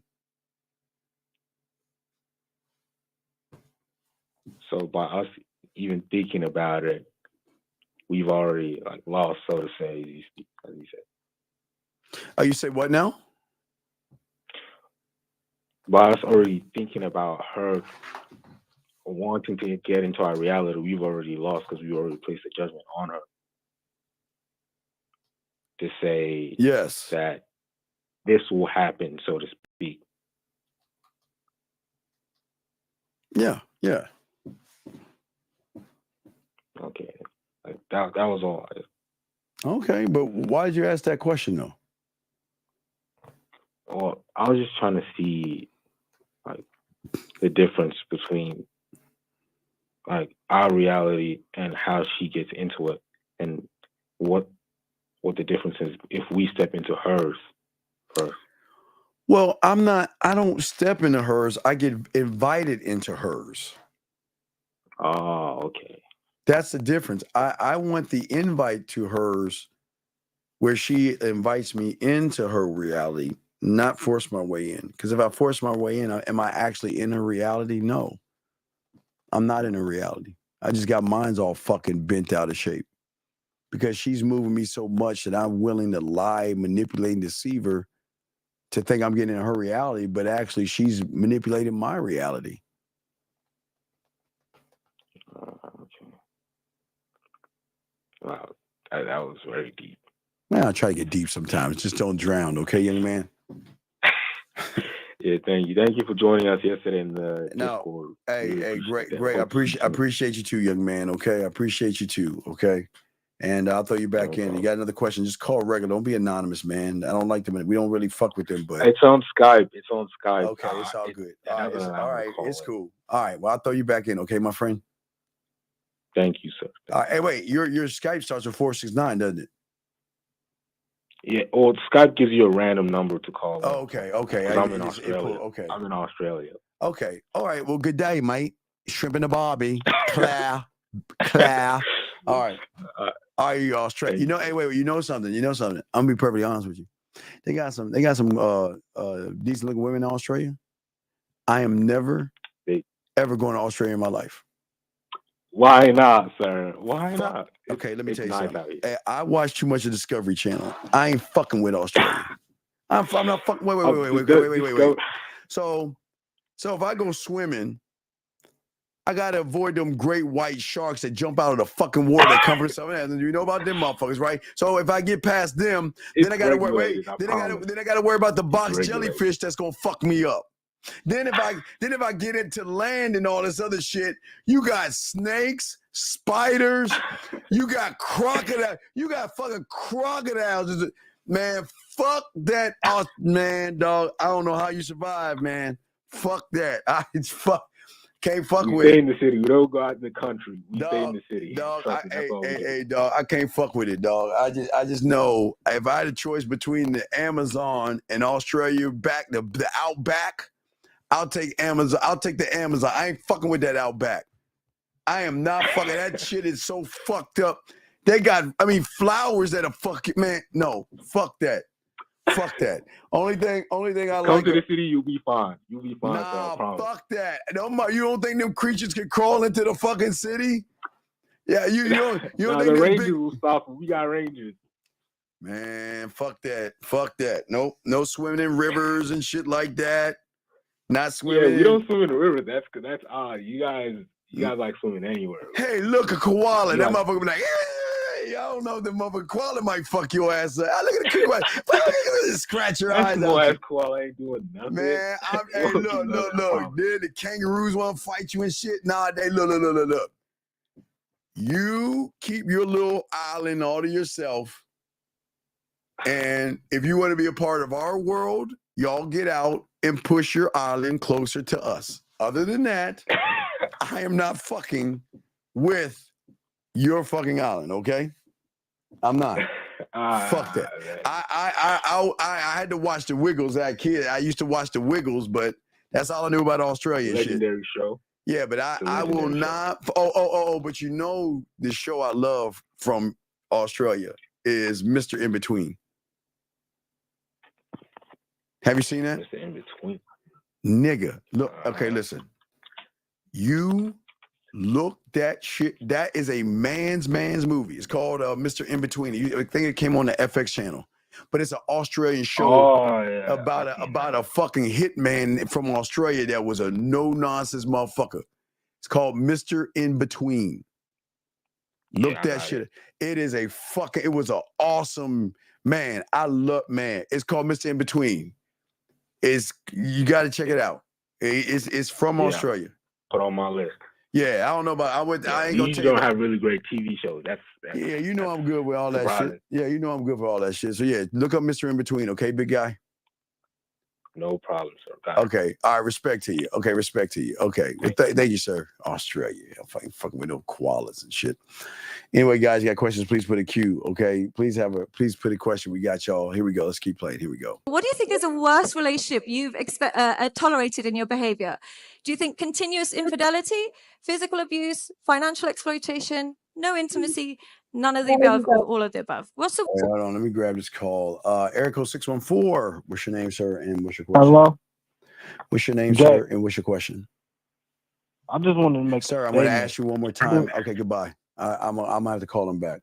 I don't understand, sir. Wait, no, I got you, Jay. All right, sir. I'm gonna call you back, but I don't understand what's wrong with you young people. I mean, how do y'all get women just like fucking with no manners? God damn it. Let me call you back. 'Cause maybe you had to disconnect and you was gonna tell me your name. So let's try it again. I'll call him. See, I'm nice. Hello? So are you gonna tell me your name, sir, so we can have dialogue? My name is Jay. Okay. What was so hard with doing that, sir? My fault. I'm just saying, young man, did I not ask you kindly what was your name? Did I thought I stated it. No, you didn't state it. Okay, sir. Did you have a question, sir? I had a statement. Okay, how old are you? I'm 20. Okay, 20 years old. What's your statement, young man? I've been watching your content over the past couple months, and I feel like your content has like crippled my masculine desire to mate with as many women as possible. And like, Then if I were you, I wouldn't listen to it. If I were you, I'd say, fuck that motherfucker. Hey, get off. Hey, don't listen to it. I wouldn't do it if I was you. I'm dead ass serious. If I was you, I'd stop listening. Matter of fact, if I was you, I'm going to do you a favor and hang up, but don't call back. This ain't for you, buddy, okay? Find what you need, okay, big guy? Okay? Yes, sir. But can I ask you a question? Ask you a real question? How do you talk to Yes, women? sir. How do you talk to women? I talk to women. How? I introduce myself. And then what? And go from there. No, where does go from there?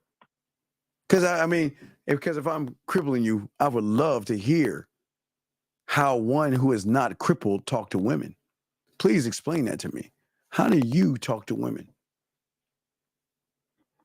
I introduce myself. You already said that. And I ask for them to come back to my place. Okay, so go on a date. So you ask them or to get come. their number. You ask them to come back to your place and then ask for a date? It goes to my place, number. Sir, and wait, to sir. my place, Wait. date, and number. Sir. Let me ask you a question. If you had a woman come over to your place, what would that look like? She'd be in my place. What do you mean? I don't know. I mean, I'm saying that you're saying I'm stunting your growth on you getting women, so I need you to help me out. You're right. You're right. I know nothing about women. I can't get women, and I'm terrible. So, can you please? No, I need you to help me. Sir, I didn't say that. No, I'm saying you don't want me to. No, you're crippling me, as in limiting my options. You want me to focus on a quality woman instead of quantity of women, which I just Well, no, I didn't say comprehend. you can have a lot of women. Who said quality? Nobody said you couldn't have a roster of women. I'm just asking you. Regardless, I just want to know if I came to you and said, how do I talk to women to get them? What are you going to tell me? You talk to them about sex and what you desire to happen with the woman. So when's the last woman you talked to about sex that you fucked? I actually turned down women. Really? Yes, sir. So when's the last woman that you had sex with? I'm a virgin. So wait a second. So let me get this straight. You're a virgin. You turn down pussy, but yet you have women. You ask women to come over to have sex with you, but you don't have sex with them, but you turn them down. That is the case. Wait. Guys, wait. Wait.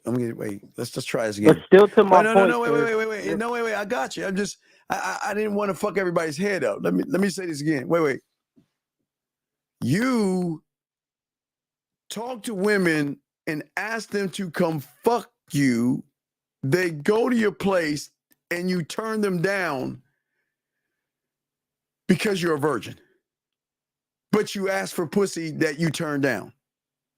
But you ask for pussy. Am I correct? not exact. I guess so, but can we get back to my statement? But how am I stunning whatever you're doing if all you're doing is hanging out with women and you're not fucking? I'm just saying, you're trying to make them work for it. Work for what? Wait. Why would I tell a woman to work for you when there's nothing about you to work for? What are they working for with you? You're a virgin. You don't know how to fuck. You couldn't even know how to talk to a woman and make her play with her pussy. So what are you working with? All I want to say is you're stunning my growth for. But okay, I understand. But here's the big question. When did you realize I was stunting your growth?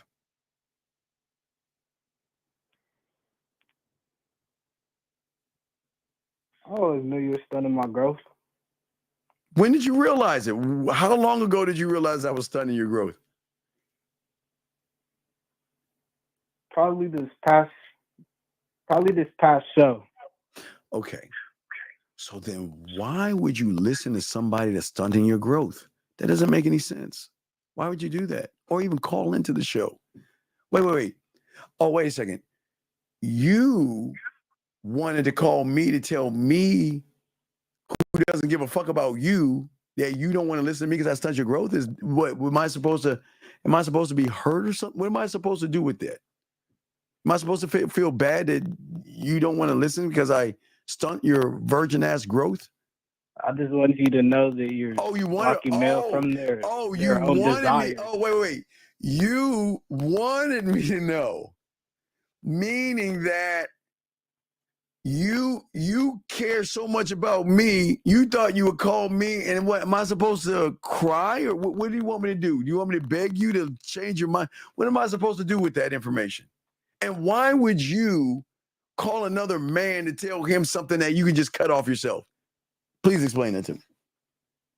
Because I'm probably not the only man you're crippling.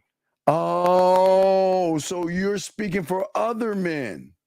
I'm trying to save them from being persuaded by you to think that they shouldn't pursue women and that it should be the other way around at all times. Wait. So, wait. So you think you should talk to women and pursue them? Gentlemen, let me tell y'all something.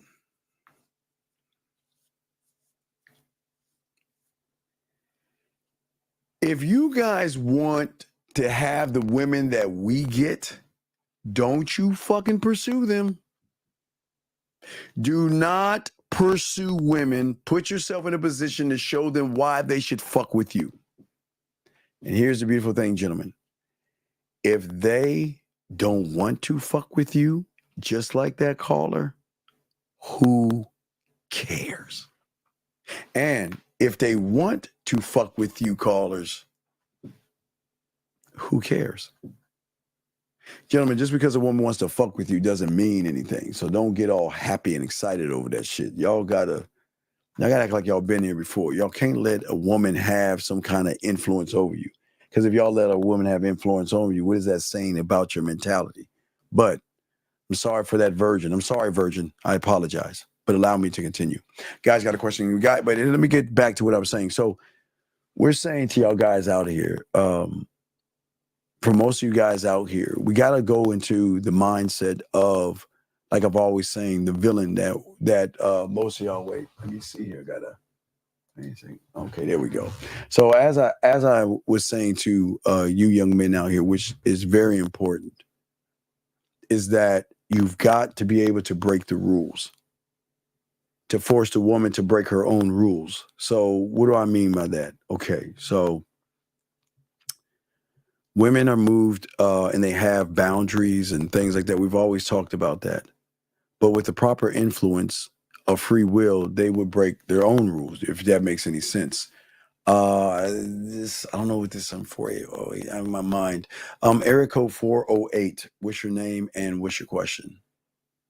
Hey Steve, this is Logan. Yes, Logan. How can I help you, sir? What's up?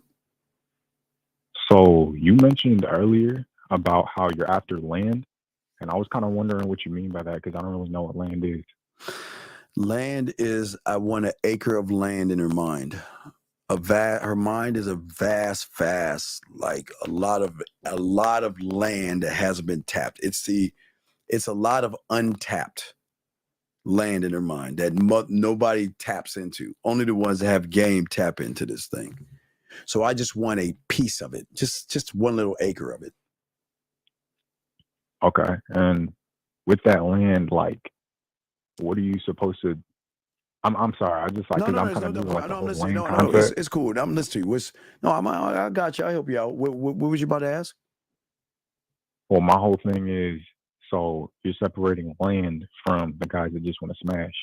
Well, And no. Okay. What y'all don't understand is that either you're going to get land or she's going to take land. Okay, listen to me.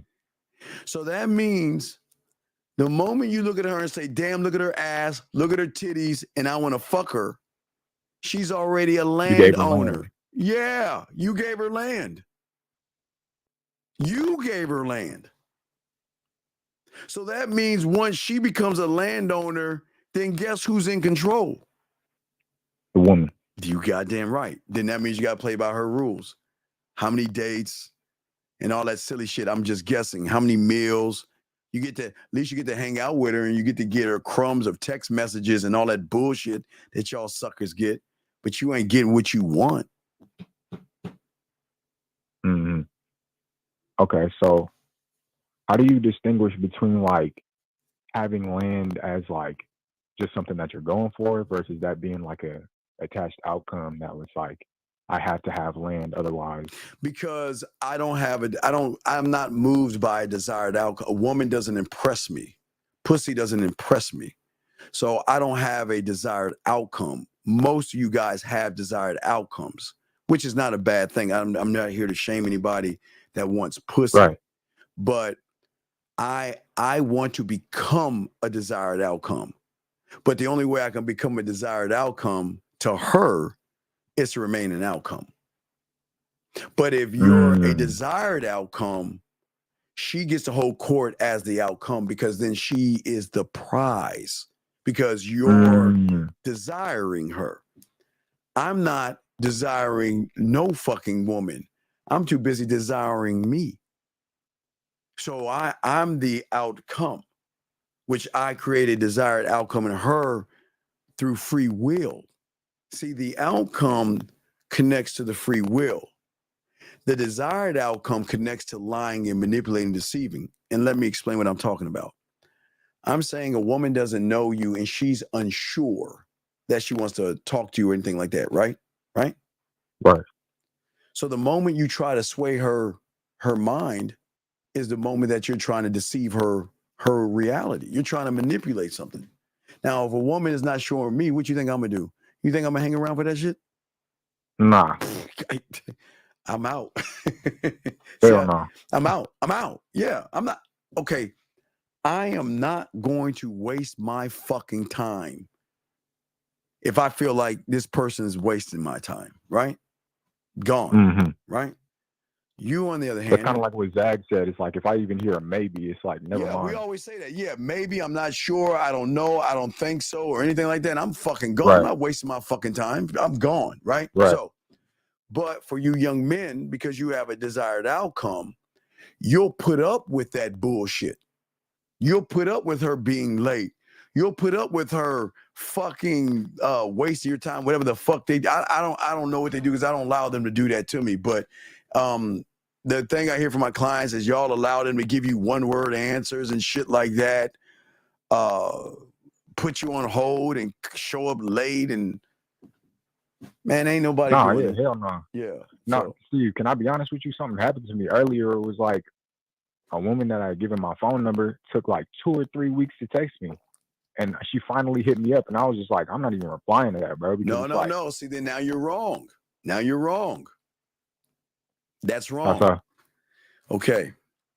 If I give a woman my number, she calls me when she's ready to call me. Mm-hmm.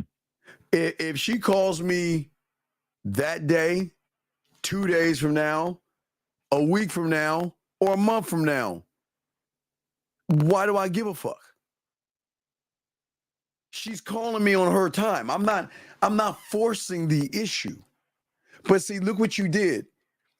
Because oh wait, because I was expecting it. Yes, Or there she you gave her go, land. motherfucker. Oh wait, I you right. like this guy. I like Damn. this guy because you created an expectation. Right. No, That you're came right. from a desired outcome, which means that when you didn't get what you expected was she should call me right away, you got in your fucking feelings. Damn, I didn't even see that. Because you can't see what you can't see, big dog. You don't know what you Right. don't know. It's like you Right. don't know what you don't know. Right. So what I'm saying is that okay, that's where you went wrong. I love it when they don't call me right away, and when they call me, I show them why they should have called me. I don't have no problem with her. It usually goes like, "Do you remember who this is?" I say, "No, I don't know who is this? I don't remember." Hey, listen, I don't. Okay, once I exchange numbers with you, I forget about you. I move the fuck on. Because I don't know if you're ever gonna call me or not, but I'm not concerned with that. That's none of my business. I'm not concerned with that at all. So either you're gonna get in touch with me or you're not. And it's go time when you do, because I know what to do. And if you don't, I don't give a fuck. But you gave a fuck because you tied in with And I was putting her on a time limit. There you go, which means you were moving in an effeminate way because you tied in a feeling. Because when you didn't get what you wanted, see what a desired outcome does? It puts you off of kilter. That's what we call the balance, emotions and feelings. So you're out of line because you're in the balance versus the standard. I am the standard. I set the standard, but she doesn't have to follow the standard. I'm only gonna follow my standard. She doesn't have to follow me. She can do whatever the fuck she wants, but she ain't gonna be around me doing that shit. I'm not putting up with that shit. Zag or any other fellas. We're not putting up with that shit. Right. Okay. And so I have one more question just about Take the your time. Yeah, land. sure. Go ahead. So Yeah, you got it, bro. does the land start with the invite, or is the land also the invite? Land is hold on a second. Hold on a second. I gotta make a mess. Hold on. Wait.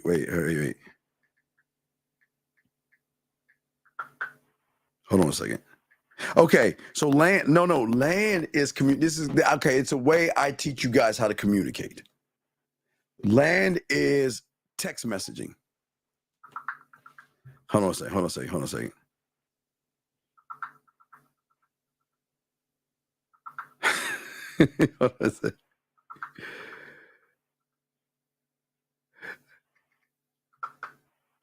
Okay. Hold on a second. No. Hold on a second. Hold on a second.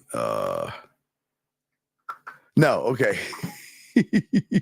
Okay. So no. Anyway, so land is the way I communicate. Land is text messaging. Okay.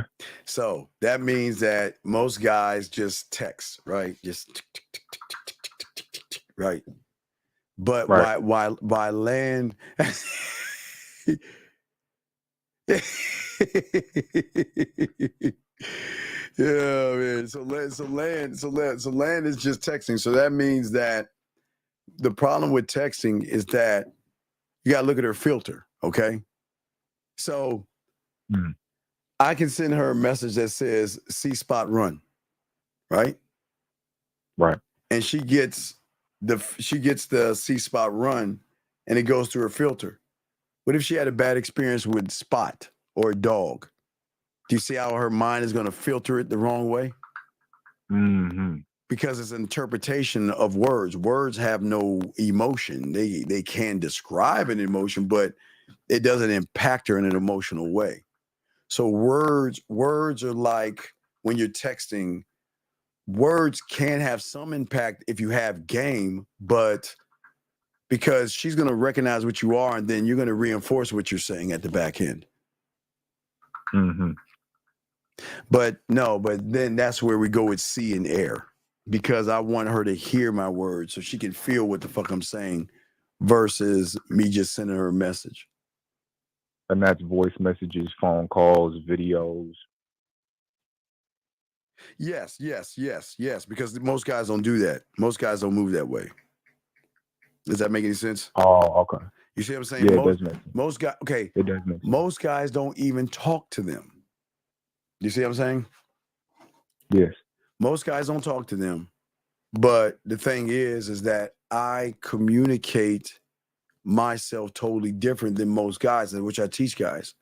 That's why, like I say, that's why when you heard the woman, I don't know if you heard it earlier today. I'll show you from a student. This right here. Listen. So I'm stubborn and I love a challenge. So yeah, get your ass over here. The oven's hot. Yeah, I know not to touch it, but am I gonna still touch it? I'm gonna fuck around and find out. Yeah, that's me. I'm that person. So All right, so wait, stop right there. Can you get that from a text message? Yeah. You see, I mean, you can't. You know, what I'm saying is that this is the game. I'm saying that women rarely, if they ever, use, because some women don't like their voices. You see what I'm saying? Some women won't like. I mean, they'll do it with their girlfriends or something, but they won't do it to a guy because they don't like their voices sometimes, right? So you got to put them in a state of comfort where they like, you're cool with how they sound, where they get enough courage to say, okay, I'm going to start recording my voice, right? So from voice messages will come regular messages, will come flirtatious messages, will come dirty messages, will come masturbating messages. Right. Will come dirty messages, but it starts at a point of trusting the person to know. And that's what we're going to be talking about Tuesday, keeping business off the street. Very important. Very important. Yeah, well, Jazz, that's what I'm saying. Hold on, Jazz. Okay, Jazz. See, Jazz, you're saying, let me give you an example. So Jazz says Jazz says she hates her voice. Let me give you an example. So if I knew Jazz didn't like her voice, right? And I'm trying to pick her up, this is how it would move. Okay, she's going to text me, okay? I'm going to text her. She's going to text me. I'm going to text her, right? Then she's going to text me, and then I'm going to send her a voice message. And then she's going to text me. Then I'm going to text her. And then she's going to text me. Then I'm going to send another voice message. And then she's going to text me. Then I'm going to send another voice message. And then eventually, I'm going to calm her down enough to know that she can let herself go a little bit and dip a toe into that water. She ain't jumping in. Women just don't jump in. She dips a toe in that water. So she sends me a voice message. So then I reinforce the voice message by letting her know I like the sound of her voice. Okay? And I want to hear more of her. But watch how I do it. So the moment she sends me the voice message, what do you think I'm going to send her? A video. There you motherfucking go. Because what does she expect? See, she's only expecting texting first, but she's got the voices. You up the ante on it. Up the ante, yes. So then it's going to be her voices versus my videos, and then I can come down a little bit and go up and come down and go up and whatever. And then I can go all the way down to a text message and then come all the way back up to a video. So it's like a roller coaster just over the phone. Right, of course, because I'm in control of this motherfucker, dog. I'm running this ship. I'm running the ship. So then, I'm using Jazz as an example. So then, when Jazz likes, because remember, this is where land plays a part. Because at that moment, I'm building the museum. So I'm giving Jazz access to me in a way that she's never had access to anybody before. And guess what that means? Jazz can press play without me even knowing she pressed play. When Jazz wants to hear my voice, she can press play and I'll never know. When Jazz wants to watch a video, she can press play. And guess what, caller? I will never know. No matter what she does with it, I will never know. But guess what I do know? She's taking the drug. Every time she presses and that's her yes, man. further solidifying your spot in her mind, which is like giving you more land. She's solidifying that motherfucker. I'm not doing anything. Right. Okay. So it's like you don't even have to say I'd like a video or I'd like a voice message. Nah, You're nah, just nah, gonna nah. Because reflect that in yourself, so she's gonna follow suit. I got sexual perfect pitch. I'm not talking about just the sexual side of her. I'm talking about when she's upset, when she's having a bad day, when she wants to talk. I'll know how she's moving off of the sexual perfect pitch I have. So I'm going to make a room for every emotion and every feeling. So when I'm not around and she's feeling sad and she's like, well, I don't want to make him feel like he's got control over me. I don't want him to feel like, he's got me dickmatized, right? But you know what? I'll just go into the room that I'm not feeling good and press play and listen to the soothing sounds of his voice or his video. That then, guess what? She might just text me, you know what? Hey, I'm just thinking about you, or hey, I miss you, or hey, what are you doing? She's doing all the work. And that's lame.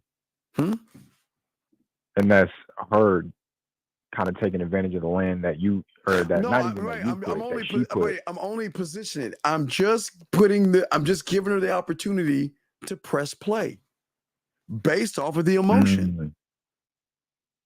Now, wait. And that goes into the you were talking about the museum, right? Yes, there you go. Yes. Right. But that's I do remember you saying that. But that's half an acre though. That's half the acre.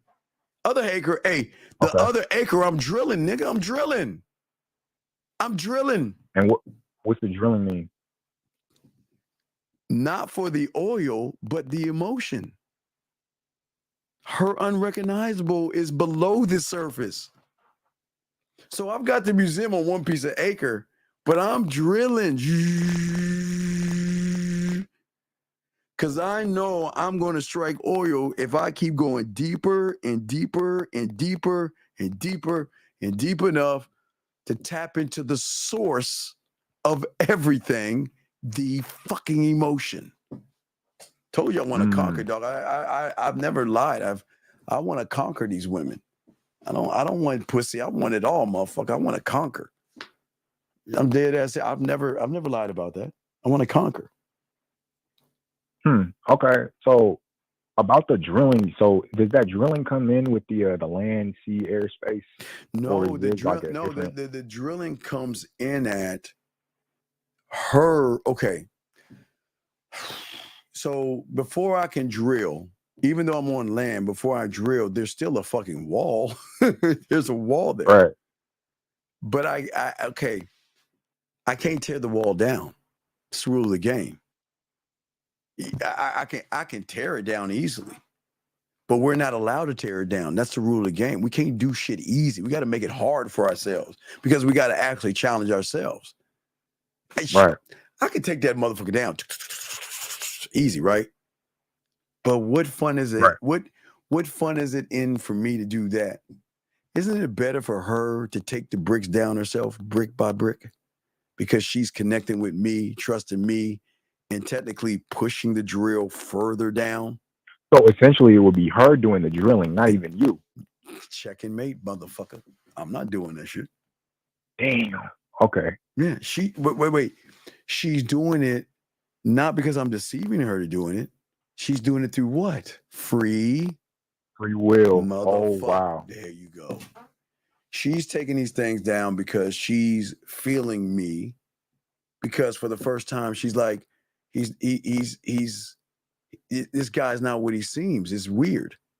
I'm waiting for the other shoe to drop. I'm waiting for the mask to drop. I'm waiting for him to show me that he's that, that wolf in sheep's clothing or whatever the fuck. But it just isn't coming. Every time I feel something for him every time he elevates me, educates me, or makes me feel something. I have no problem pulling that brick, but once I pull that brick, I'm pushing that drill down further and further. And so it's all about positioning then. It's And never like, it's you never even been said you it's don't even never need to talk about it's the never hasn't smashing. been anything about position. That's what I'm saying. I have to position. Dog, when I saw what my mentor did, dog, it was like walking on. It was the most amazing thing, because okay, you know, where I grew up, things a little bit. It was like the Wild West. Let's just call it the Wild West. It's not like it is now. It's the Wild West back then. Because as kids, we was all fucking at young ages and doing a bunch of shit at young ages. It was the Wild West. Okay, so it's not like it is today. So my mentor had you ever watch Friday? Oh yeah, I just love that movie. Yeah. So there was a Miss Parker, but she was in college. It's like a Miss Parker type. Yeah, you Miss Parker, right? You know Miss Parker. Miss Parker. Yeah, Miss Parker. Right. It was that one chick. Everybody in the neighborhood wanted to fuck. You know what I mean? It's just that one chick, right? So my mentor said, "All right, this is what I want you. I want to show you something, because it was a lesson in this." So he gave me a mirror. He gave me a mirror. Okay. He told me to go in the closet. He told me to slide the mirror halfway in the closet, because if you slide a mirror halfway out, you can see the reflection off the other side. I ain't know any of that shit. Now watch this. He brings Miss Parker over to his bedroom, kicks on some music, show me the game of the music, set the tone, set the mood. And all he did was sit next to her, right? He just was in her ear. I'll never know to this day what he said to her. Never. Nigga, let me tell you what he was just in her ear. He didn't even fuck. He didn't take any clothes off and had her hot, horny, masturbate, all that shit. And then sent her on her way. Wow. Wait, no, watch. And then sent her on her way. Didn't even fuck. Just sent her on her way. Sent her on her way. Oh, wow. No. It wasn't wow. Because at that point, he just unlocked something. I was like, the lesson. He said, the most dangerous motherfucker in the world is not the one with the money. The most dangerous is the motherfucker with the mouthpiece. That was my introduction to Mouthpiece 101. So that's when he said, you need to do two things. Because his mentor did that with him. You need to do two things. You need to start writing poetry, and you need to watch Bob Ross. That was my, so and the DMV by PBS, like I think it was Channel 8 or some shit. PBS had like Sesame Street, but they got the YouTube live streams now. Yeah, but we didn't have internet back then, dog. We're kids back then, okay? We're kids back there, okay? So, right. So what I'm saying is that no, she gave me sexual free will. My mentor didn't teach me. She showed me she laced me with the drug and the culinary school. That was what she gave me. I had to answer somebody. Someone asked a question. She gave me the drug and the culinary. So she showed me what I'm going to do with every fucking woman. Now, remember, guys, y'all remember I told you what she did to me. I don't even discuss what she did. She broke my little bitch ass heart and shit, 14 and shit. Broke my little bitch ass. But it was the best thing she ever did, because she showed me from that point on what I'm going to do to every woman that I put my hands on. I'm going to flip. That's when I learned conquering. But I'm going to move on for that. But anyway, I was answering somebody's question. But what I'm saying is that he told me that this is what you got to start doing, because then he kind of tied it in. He said, you see why women are bringing me shit? Which tied into the Purple Rain thing that he made me watch. You see why women do things for me? It's not because I'm what I am. It's how I make them feel. Which then showed me that, look, it's not about what I am when I'm with them. It's about the impression I leave when I'm not around that makes them want me to be around. Does that make any sense? It's about the feeling you leave them with. It's the emotion. It's that emotional. It's that emotion and that emotional connection. Does that make any sense? Yes, it does. Right. So what I'm saying is that, so I had to learn my mouthpiece, because again, he was explaining that, look, being a great lover and being able to fuck is not about stroking. you got to make that pussy purr, and you got to make them submit the person. But you can't listen. You have enough game. You taught me enough game to do that. I can talk a woman out of her pussy. I mean, I got a mouthpiece, but I'm not allowed to do that. That's too easy. I've got to make it difficult. I've got to be last in line. I got to make it difficult. So that's why I am all about her having the guys. Date who you want, see who you want, be with who you want. I can never put myself first. I always got to be last. I've got to make it very, very difficult. But there is a, I guess you could call it a sickness in me that I just love being last and end up being first because I'm that fucking arrogant. I know I'm going to end up where I'm going to end up, but I have no problem chilling and waiting. I don't have to rush that shit. I don't have to rush it because when you know what the fuck you doing, you can't rush it. Of course you can, but why rush it when you can let her do it on her time, her pace? But as long as she's not wasting my time, she can take her fucking time. You see what I'm saying? Right. And it's like kind of what you said about how you got to leave them with the feeling that they get after you're gone. It's like everybody else. I don't look to leave them. Okay.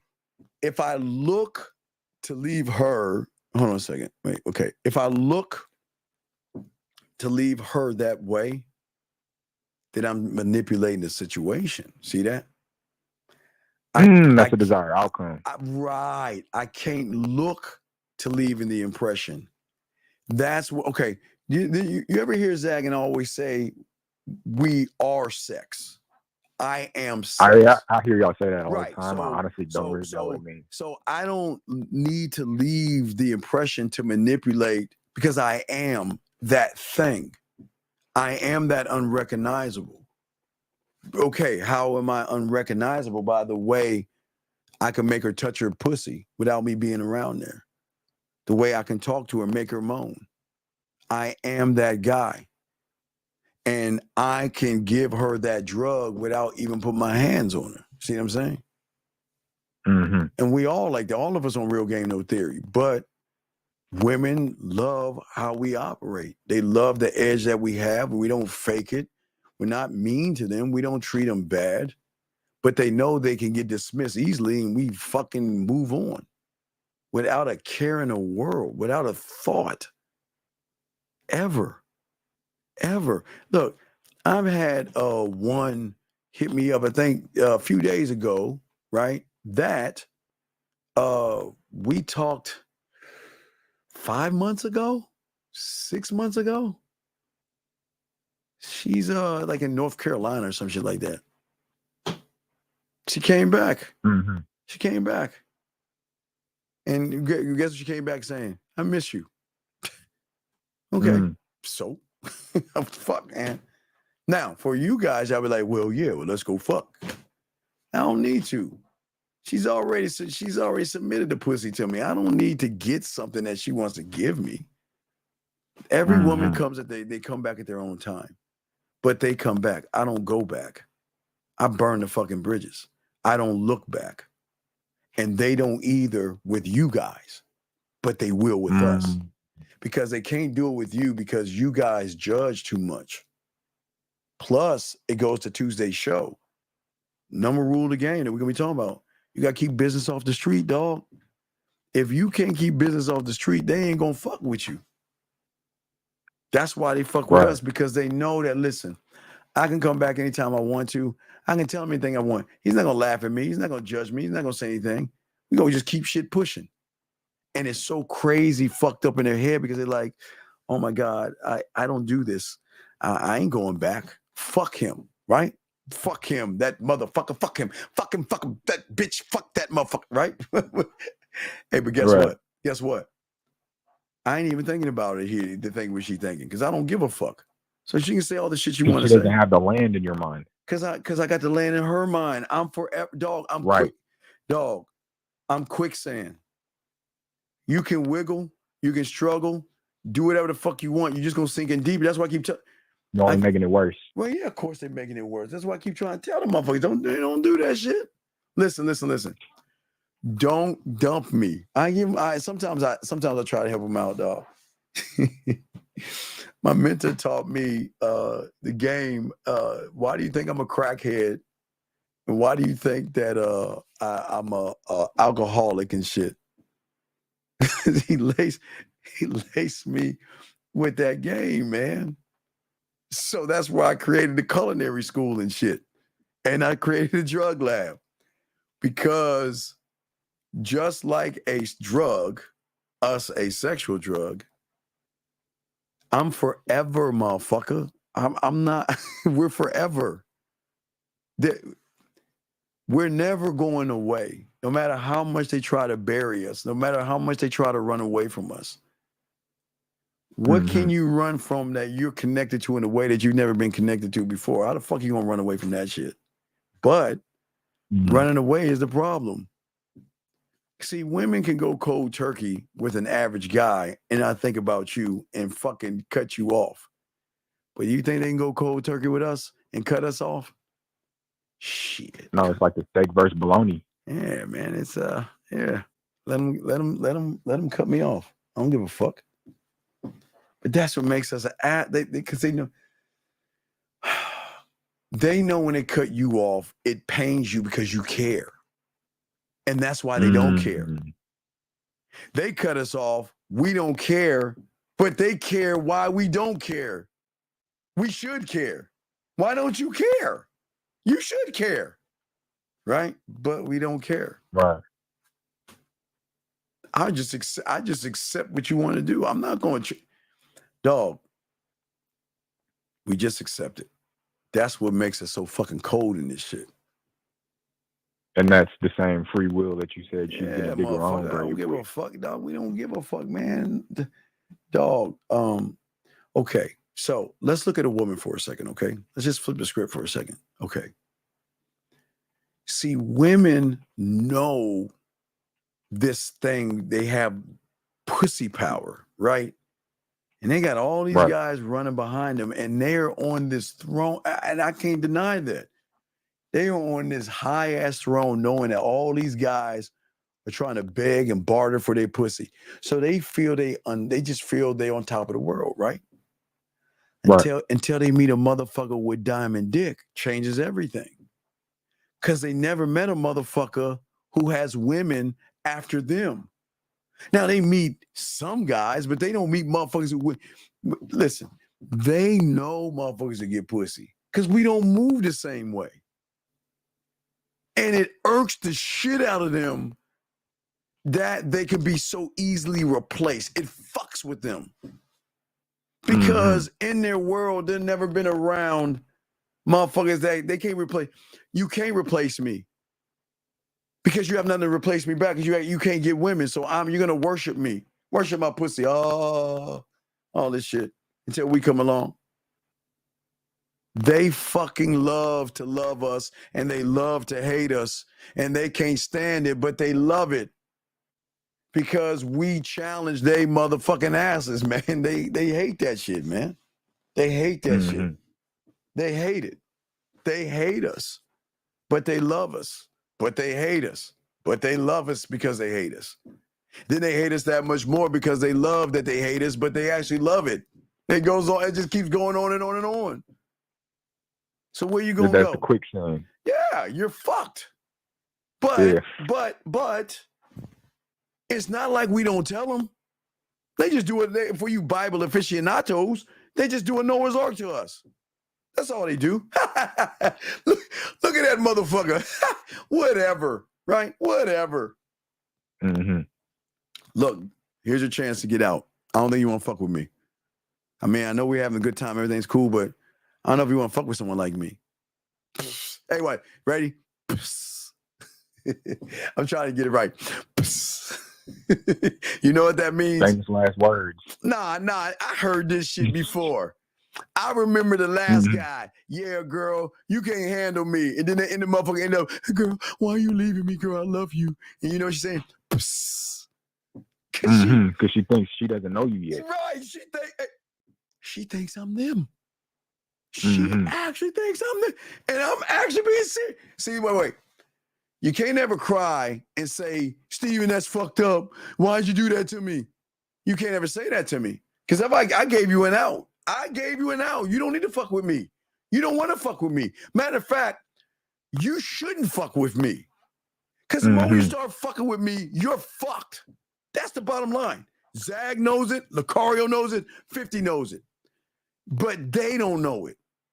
And the motherfuckers that y'all don't know outside of them, do you know how many women are dog, I'm talking about, okay, so let me give you one of my dog. I got one guy that has at least 15 women trying to get on his dick.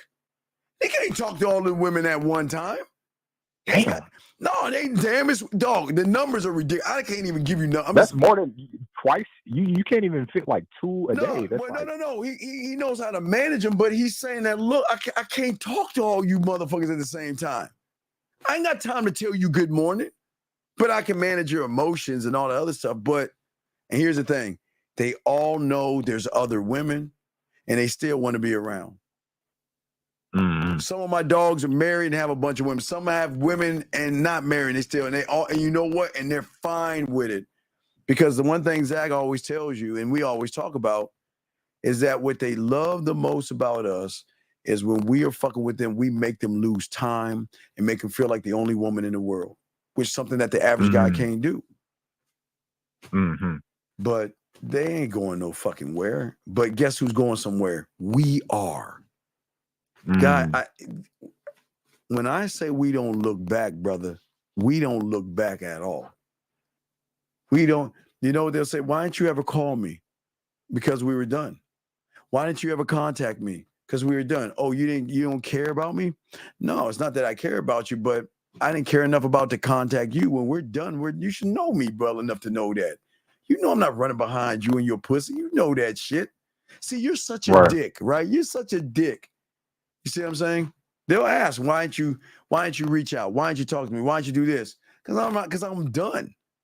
When we are done, we're done, and I'm off to the next town, or I'm off to the next woman or woman that can't wait for me to get rid of you. You don't think, okay, watch this.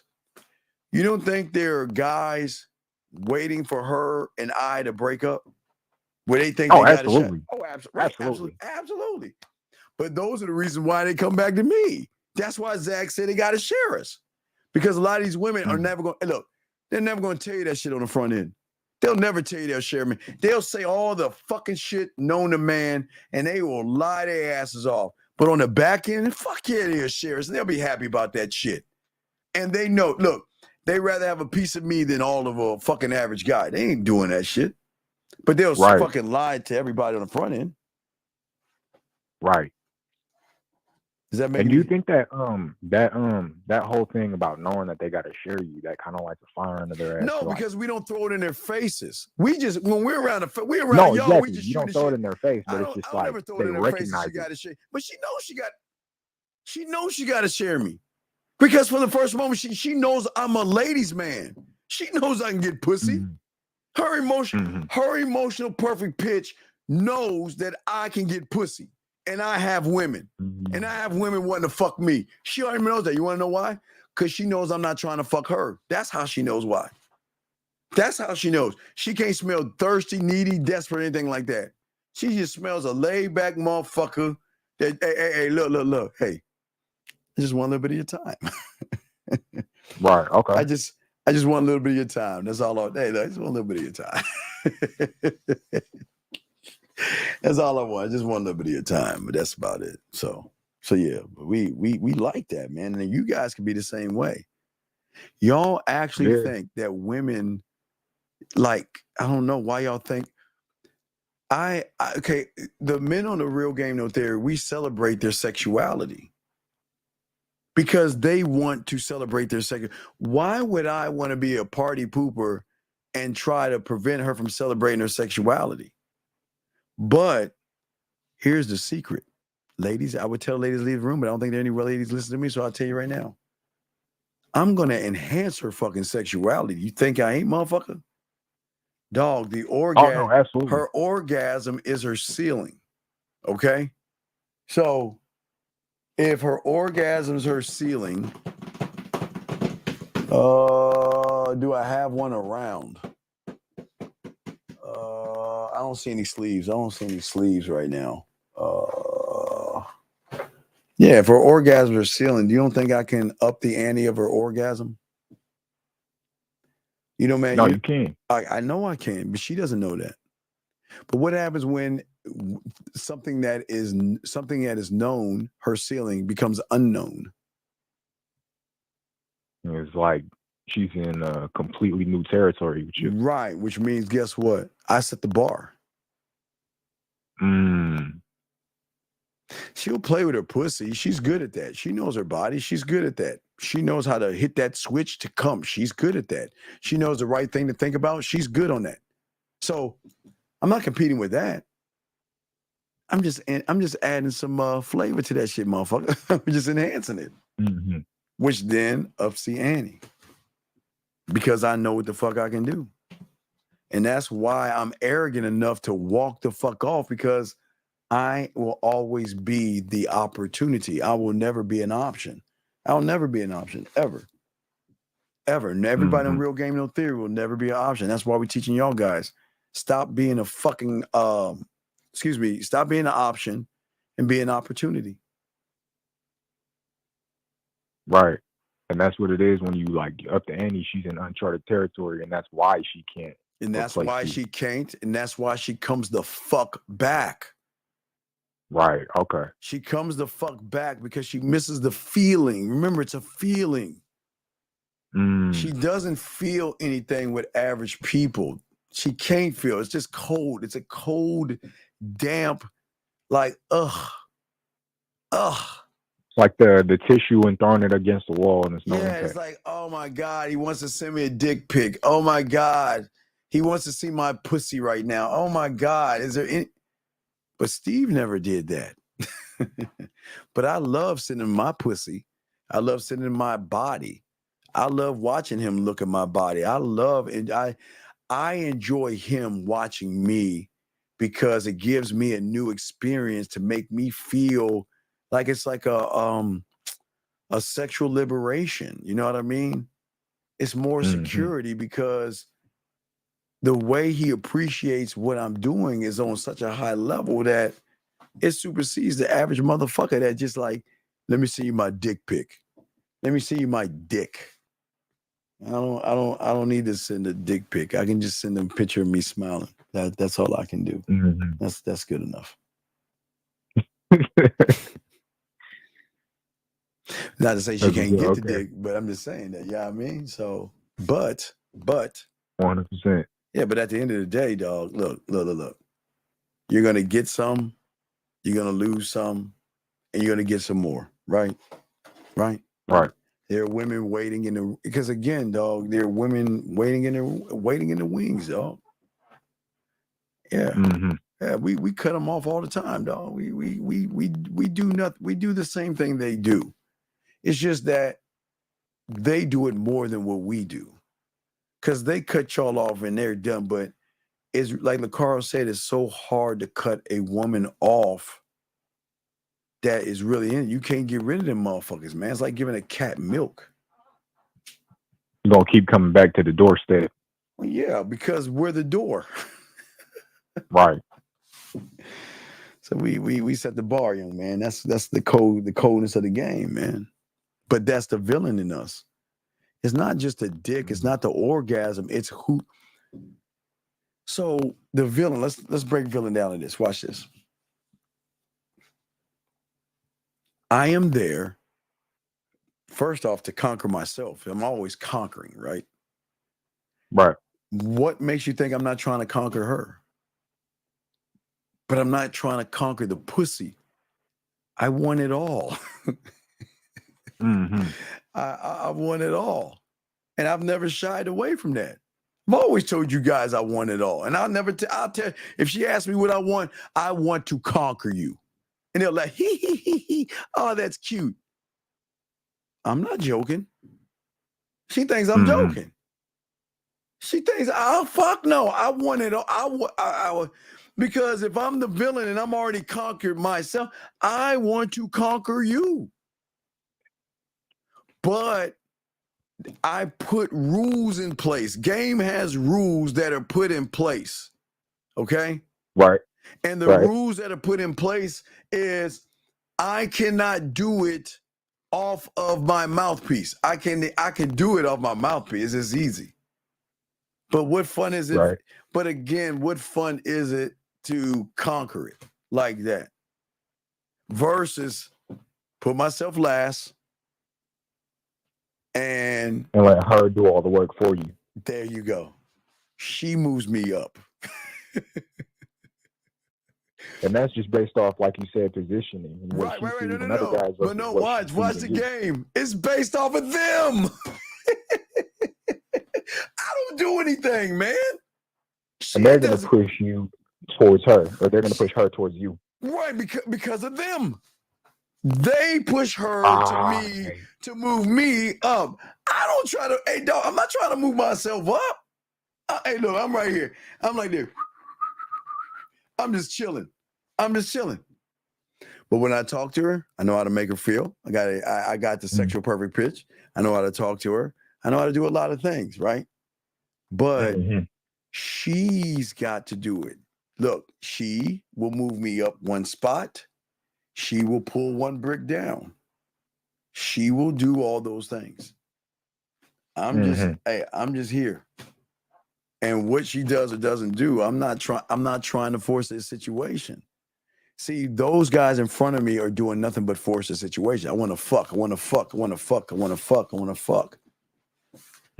But can I fuck her without fucking her? You can. Right. Can I make her come? Yes. Can I make her feel sexy? Yes, you can. Right, I can. But do I need to dick her down for And that? that's without even touching her. Right, but think about this. But wait. Remember I told you, and watch it. Remember I told you if depending on the size you are and how good you are with your mouthpiece, ups the ante. So if I can do what I can do, what do you think what happens when I do 5 play? If I'm touching her or I'm in between her legs, or I'm fucking, man, come on, dog. You know what I can do in the shower to her motherfucking ass?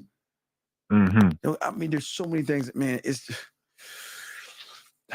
not even, it's just like I say, dog. This is why we don't trip over that shit, dog. And as I'm saying, you don't understand. I know you want it, and I'm never gonna knock a young man for wanting it. I'm glad you want women, but man, ain't nobody gonna run behind women like that and shit. Exactly. Okay. Okay, guys, I got you. That's why I'm here. I'm just trying to soak it up, trying to learn from you. Well, make sure I'm not running behind her, because you caught me on that. You caught me on that because I was giving her land and I thought I wasn't. Yeah. You fucked up because when she reached out to you, instead of showing her emotion or you having a feeling, you should have been laid back in the cut. Say, all right, let's move this thing forward. Let's we're gonna talk and we're gonna set something up. Yeah, you're right. Because I'm not gonna waste my fucking time. The end.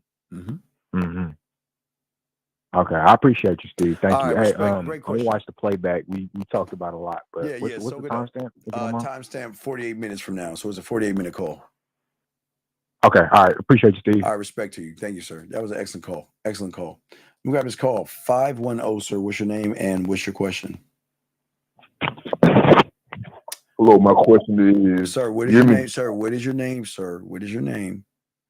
My name is Gouda. Okay, is your name that your parents gave you was Gouda? Oh no, my government name is Terrell. Okay, how you doing, Terrell? How old are you, Terrell? I'm doing excellent. I'm 26. Okay, Terrell. I don't want to let you ask your question, but I just want to give you a word of advice, okay? If you want to mess with women who have shit going on, don't ever use the word Gouda again. Just stick with Terrell and you'll be fine, okay? I appreciate that advice. Okay, how can I help you, Terrell? Because I don't want to, your name is Terrell, I'll call you Terrell. How can I help you, Terrell? Yes, sir. So my question is, how can I be more seductive for women?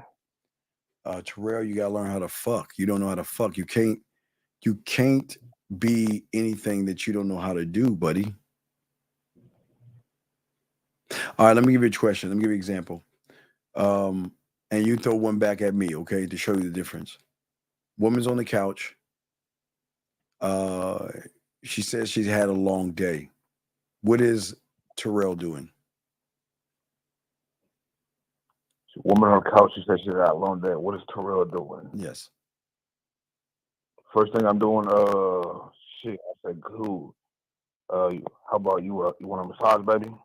No. I'm good with my hand. Wait. You don't ask, does she want a massage? You got to lead.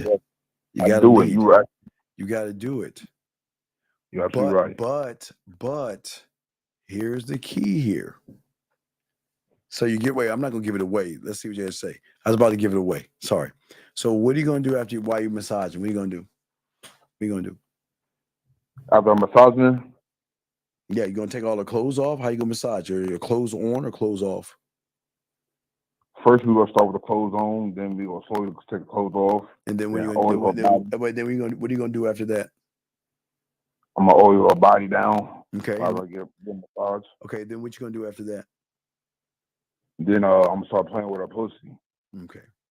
Okay. So then that's where you go wrong, see?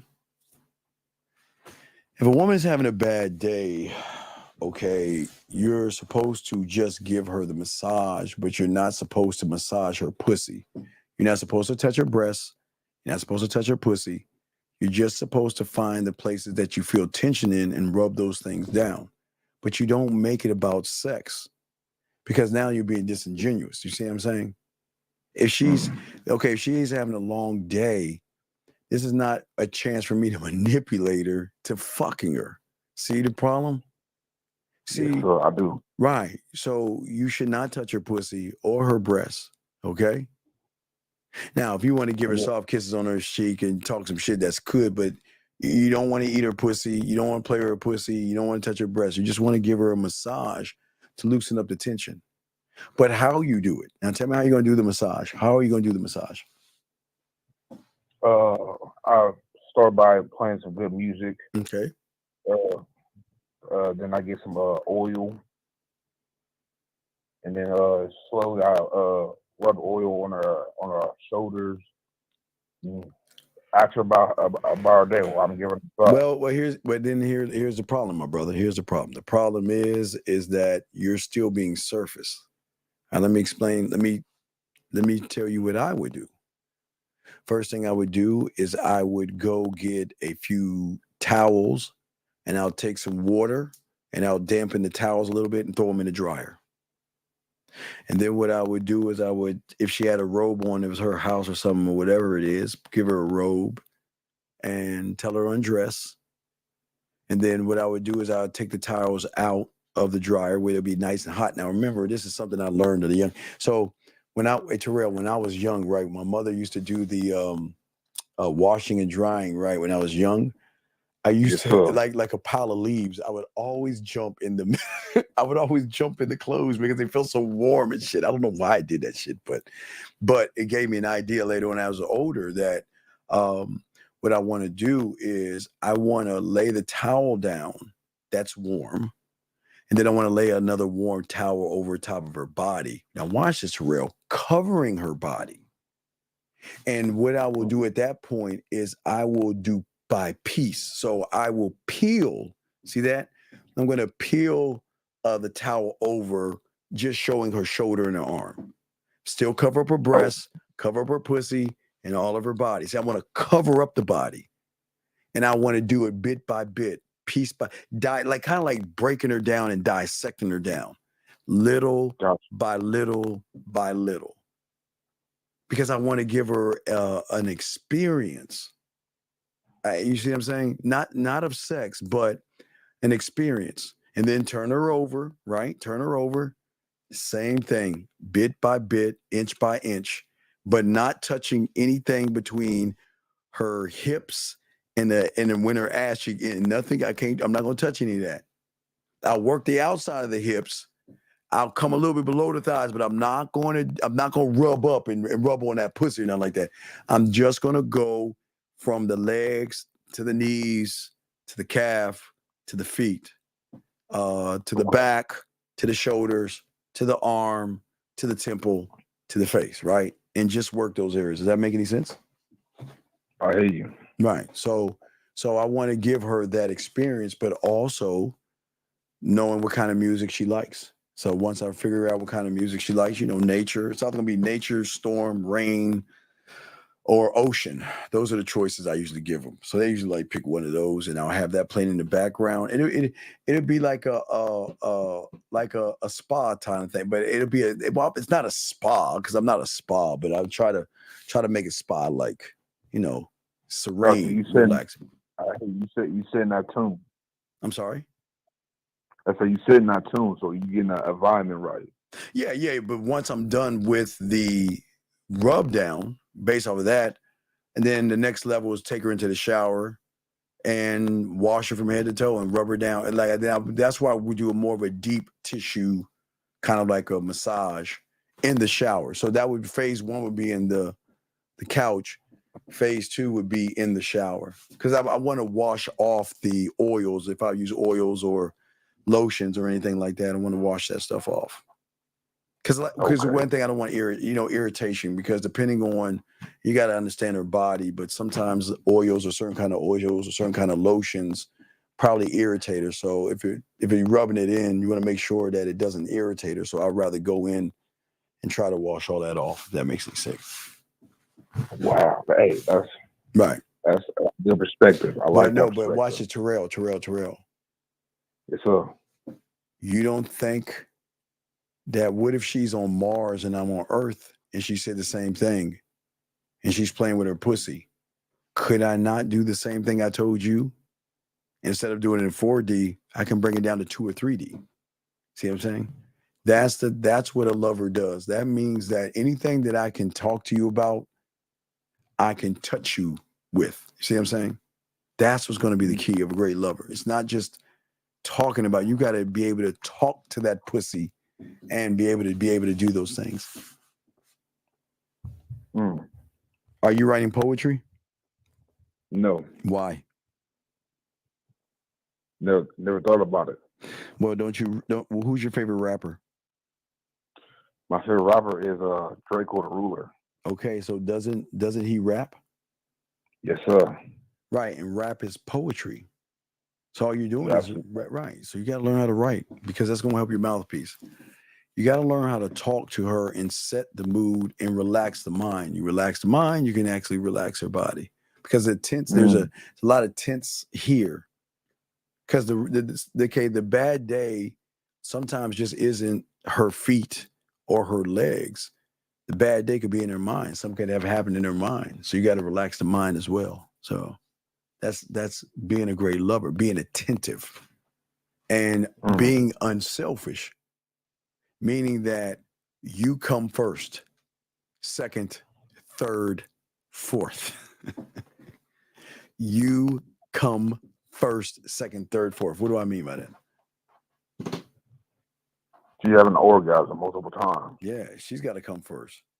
I don't even need to come. My thing is to please you. I don't need that. I would love to come with you, but I don't need that. My thing is I'm a very selfish person, but a very unselfish lover.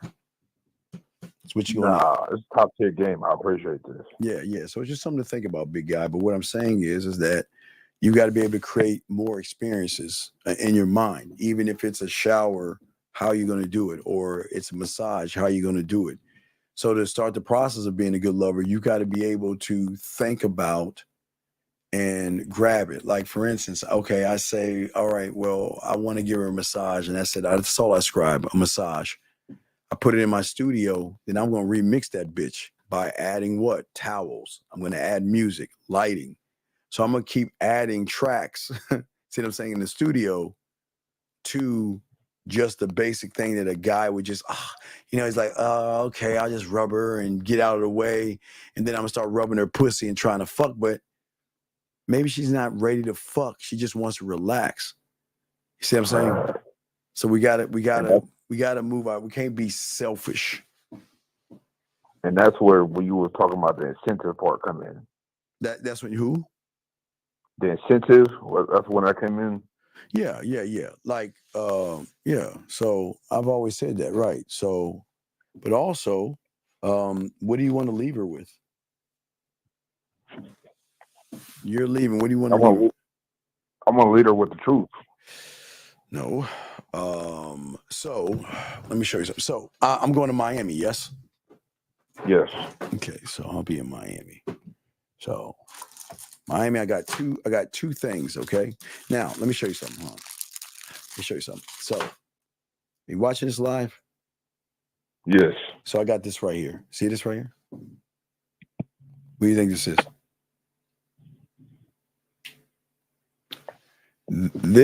This right here, okay? This thing right here. You take the top of your cologne, and you then you place this on the cologne and you like churn it like butter. And you push the liquid in here, and then watch. See if I can see the spray. See that? I don't know if y'all can see it, the mist. Right. Okay. So, all right, you see this thing right here? All right. So, let me see. I don't have that. I don't, where is it at? I don't have it. Let me show you something. Hold on. Let me get it. Hold on. Let me get it. I'm going to show you something live. Hold on. Let me show you. Let me show you how it works. Hold on.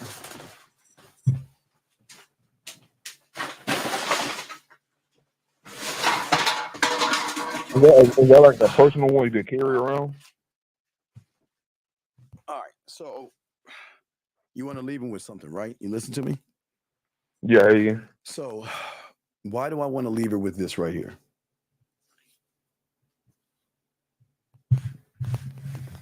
Oh, nah, this is crazy. I never thought about this. Well, because you asked how to be a good lover. I'm showing you why do I want to leave her with this right here? Because it would remind her of an orgasm or the feeling. No, it's my scent. And I want her to have access to my scent when I'm not around. Whether she's playing with herself, she can spray it on the pillow, she can spray it on the towel, she can spray it on the shirt, right? You see what I'm saying? My scent, right? Okay. Now, as a lover, okay, now as a lover, I'm gonna show you something else I can do to up the ante. Now, what if I told you you could take this and you could take this and you can place that, watch this. Watch how deep this is. You take the thing, right? Watch this. So what if I'm on the phone with her, right? And she's got my scent and she's missing me, right? And I give her this thing. Watch this now. You see that right there? What do you see right there? I know where you're going. Yeah. So what I'm saying to you, big dog, is that's the difference between men who know what they're doing in the bedroom and guys who don't know what they're doing. I hear you, man. You is creative as fuck. Well, I am creative because I used to be a gigolo. I'm a bad motherfucker, man. I know how to get put. That's why we don't run after pussy the way we try to teach you to get pussy. You see what I'm saying? Yes, sir. So that's how that works. Oh shit. Okay. So do you have any? Oh, wait a minute. Put my top back. So do you have any other questions, big guy? No, I appreciate that. I appreciate your time. Oh, I appreciate it, dog. Anytime you got a question, let me know. Okay, brother. Yes, sir. Can you also timestamp me? Timestamp. It's a 15-minute call. 15 minutes. 4:23. So what's 15:23? Shit. 4:08. Try 4:08. Okay. Appreciate that. I respect. I thank you, sir. All right, guys. So for many of you guys out here, we want to make sure that most of you guys. Let me see here.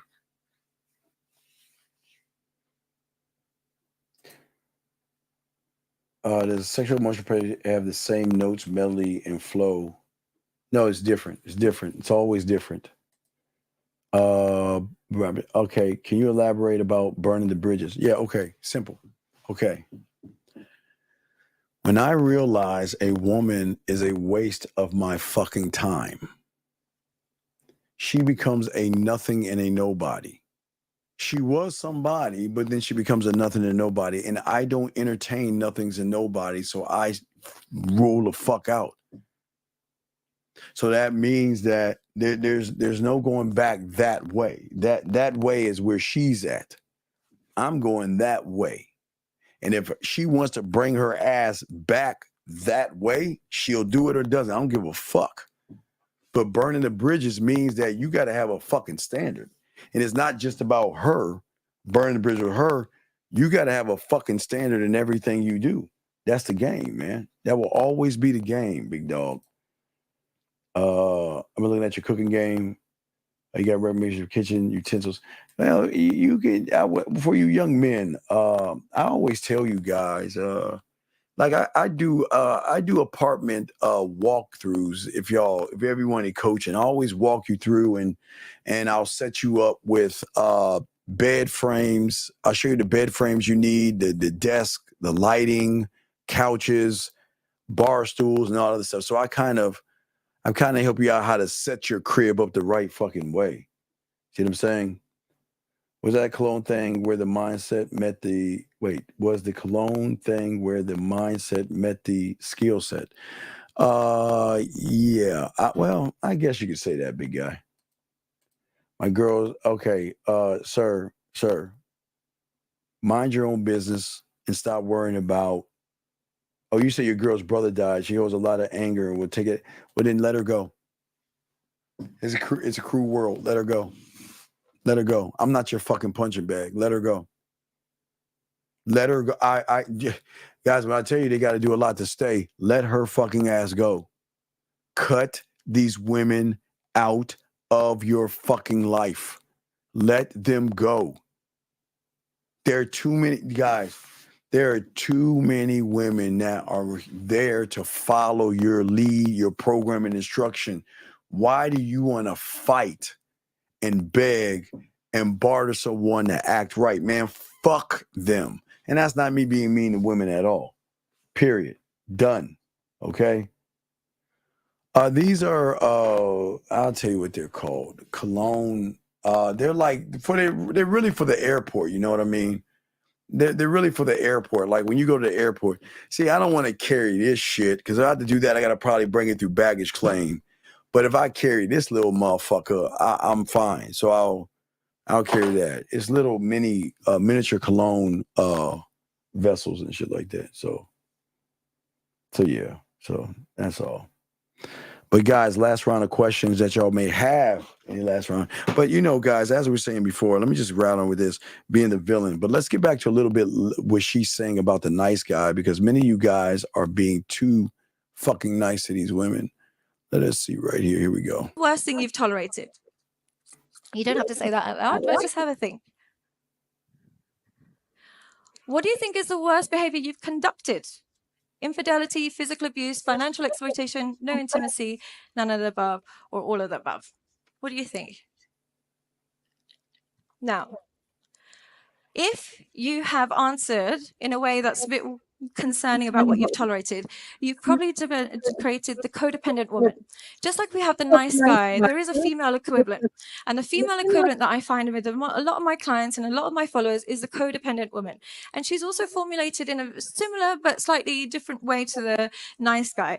The first thing, again, there's an attachment to one parent over the other. And usually the attachment is to the deceitful parent. None of our parents are perfect. Yeah, we all come from homes where maybe the dad was unfair, maybe the mum was unfair.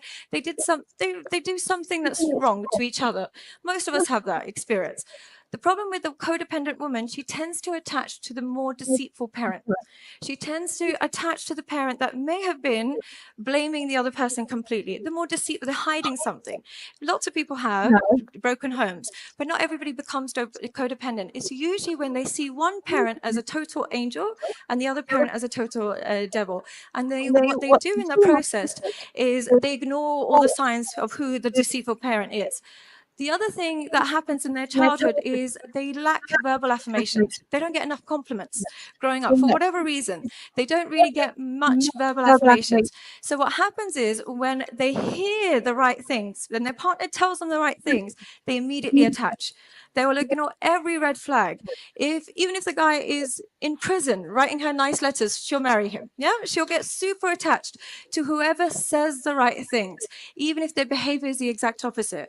So I'll have clients that might catch their partner doing all sorts of problematic behavior, but they will still, like, they might be on, they might have never had any issues. They randomly catch an STD. Their partner will say, no, it's not my fault. You must be doing something. And immediately they'll just believe. Last one, Steve. If they're responding back slow, do you call it? But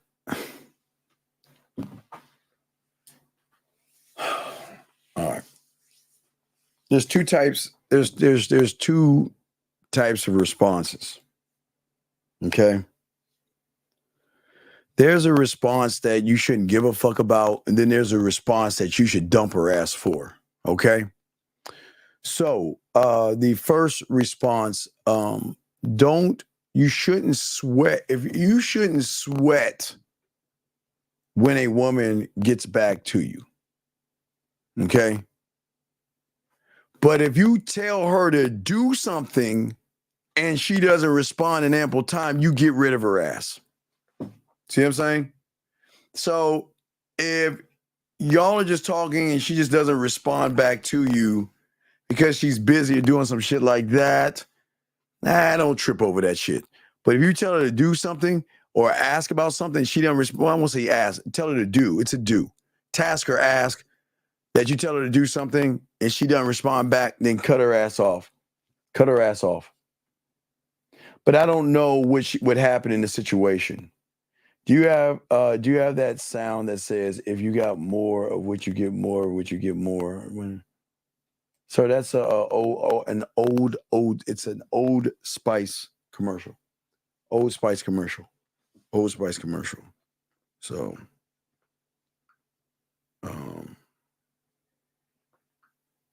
oh yeah, let me get back. Okay, so guys. So we'll probably maybe we'll do the Halloween thing. We'll call in maybe for an hour or something tomorrow. I'm not sure. I'm not sure how we do it. Or maybe I'll just do it offline to y'all guys that call in to prove that you have the costume. Maybe I'll do that. You send me an email where you proving that you have the costume and I'll send you the links and stuff like that. You see what I'm saying? You're saying putting tracks in the studio is adding layers to what one does, or yeah, exactly. Because I'm layering it because unlike people who don't know the game, I'm creating something. I'm creating something beautiful. Because that's what we do, okay? All right. So as I said before, you guys, y'all have a good one, man. I appreciate y'all guys. Appreciate yourselves, man. I'm the Dean, man. We out this bitch. We'll see y'all guys later, man. Peace.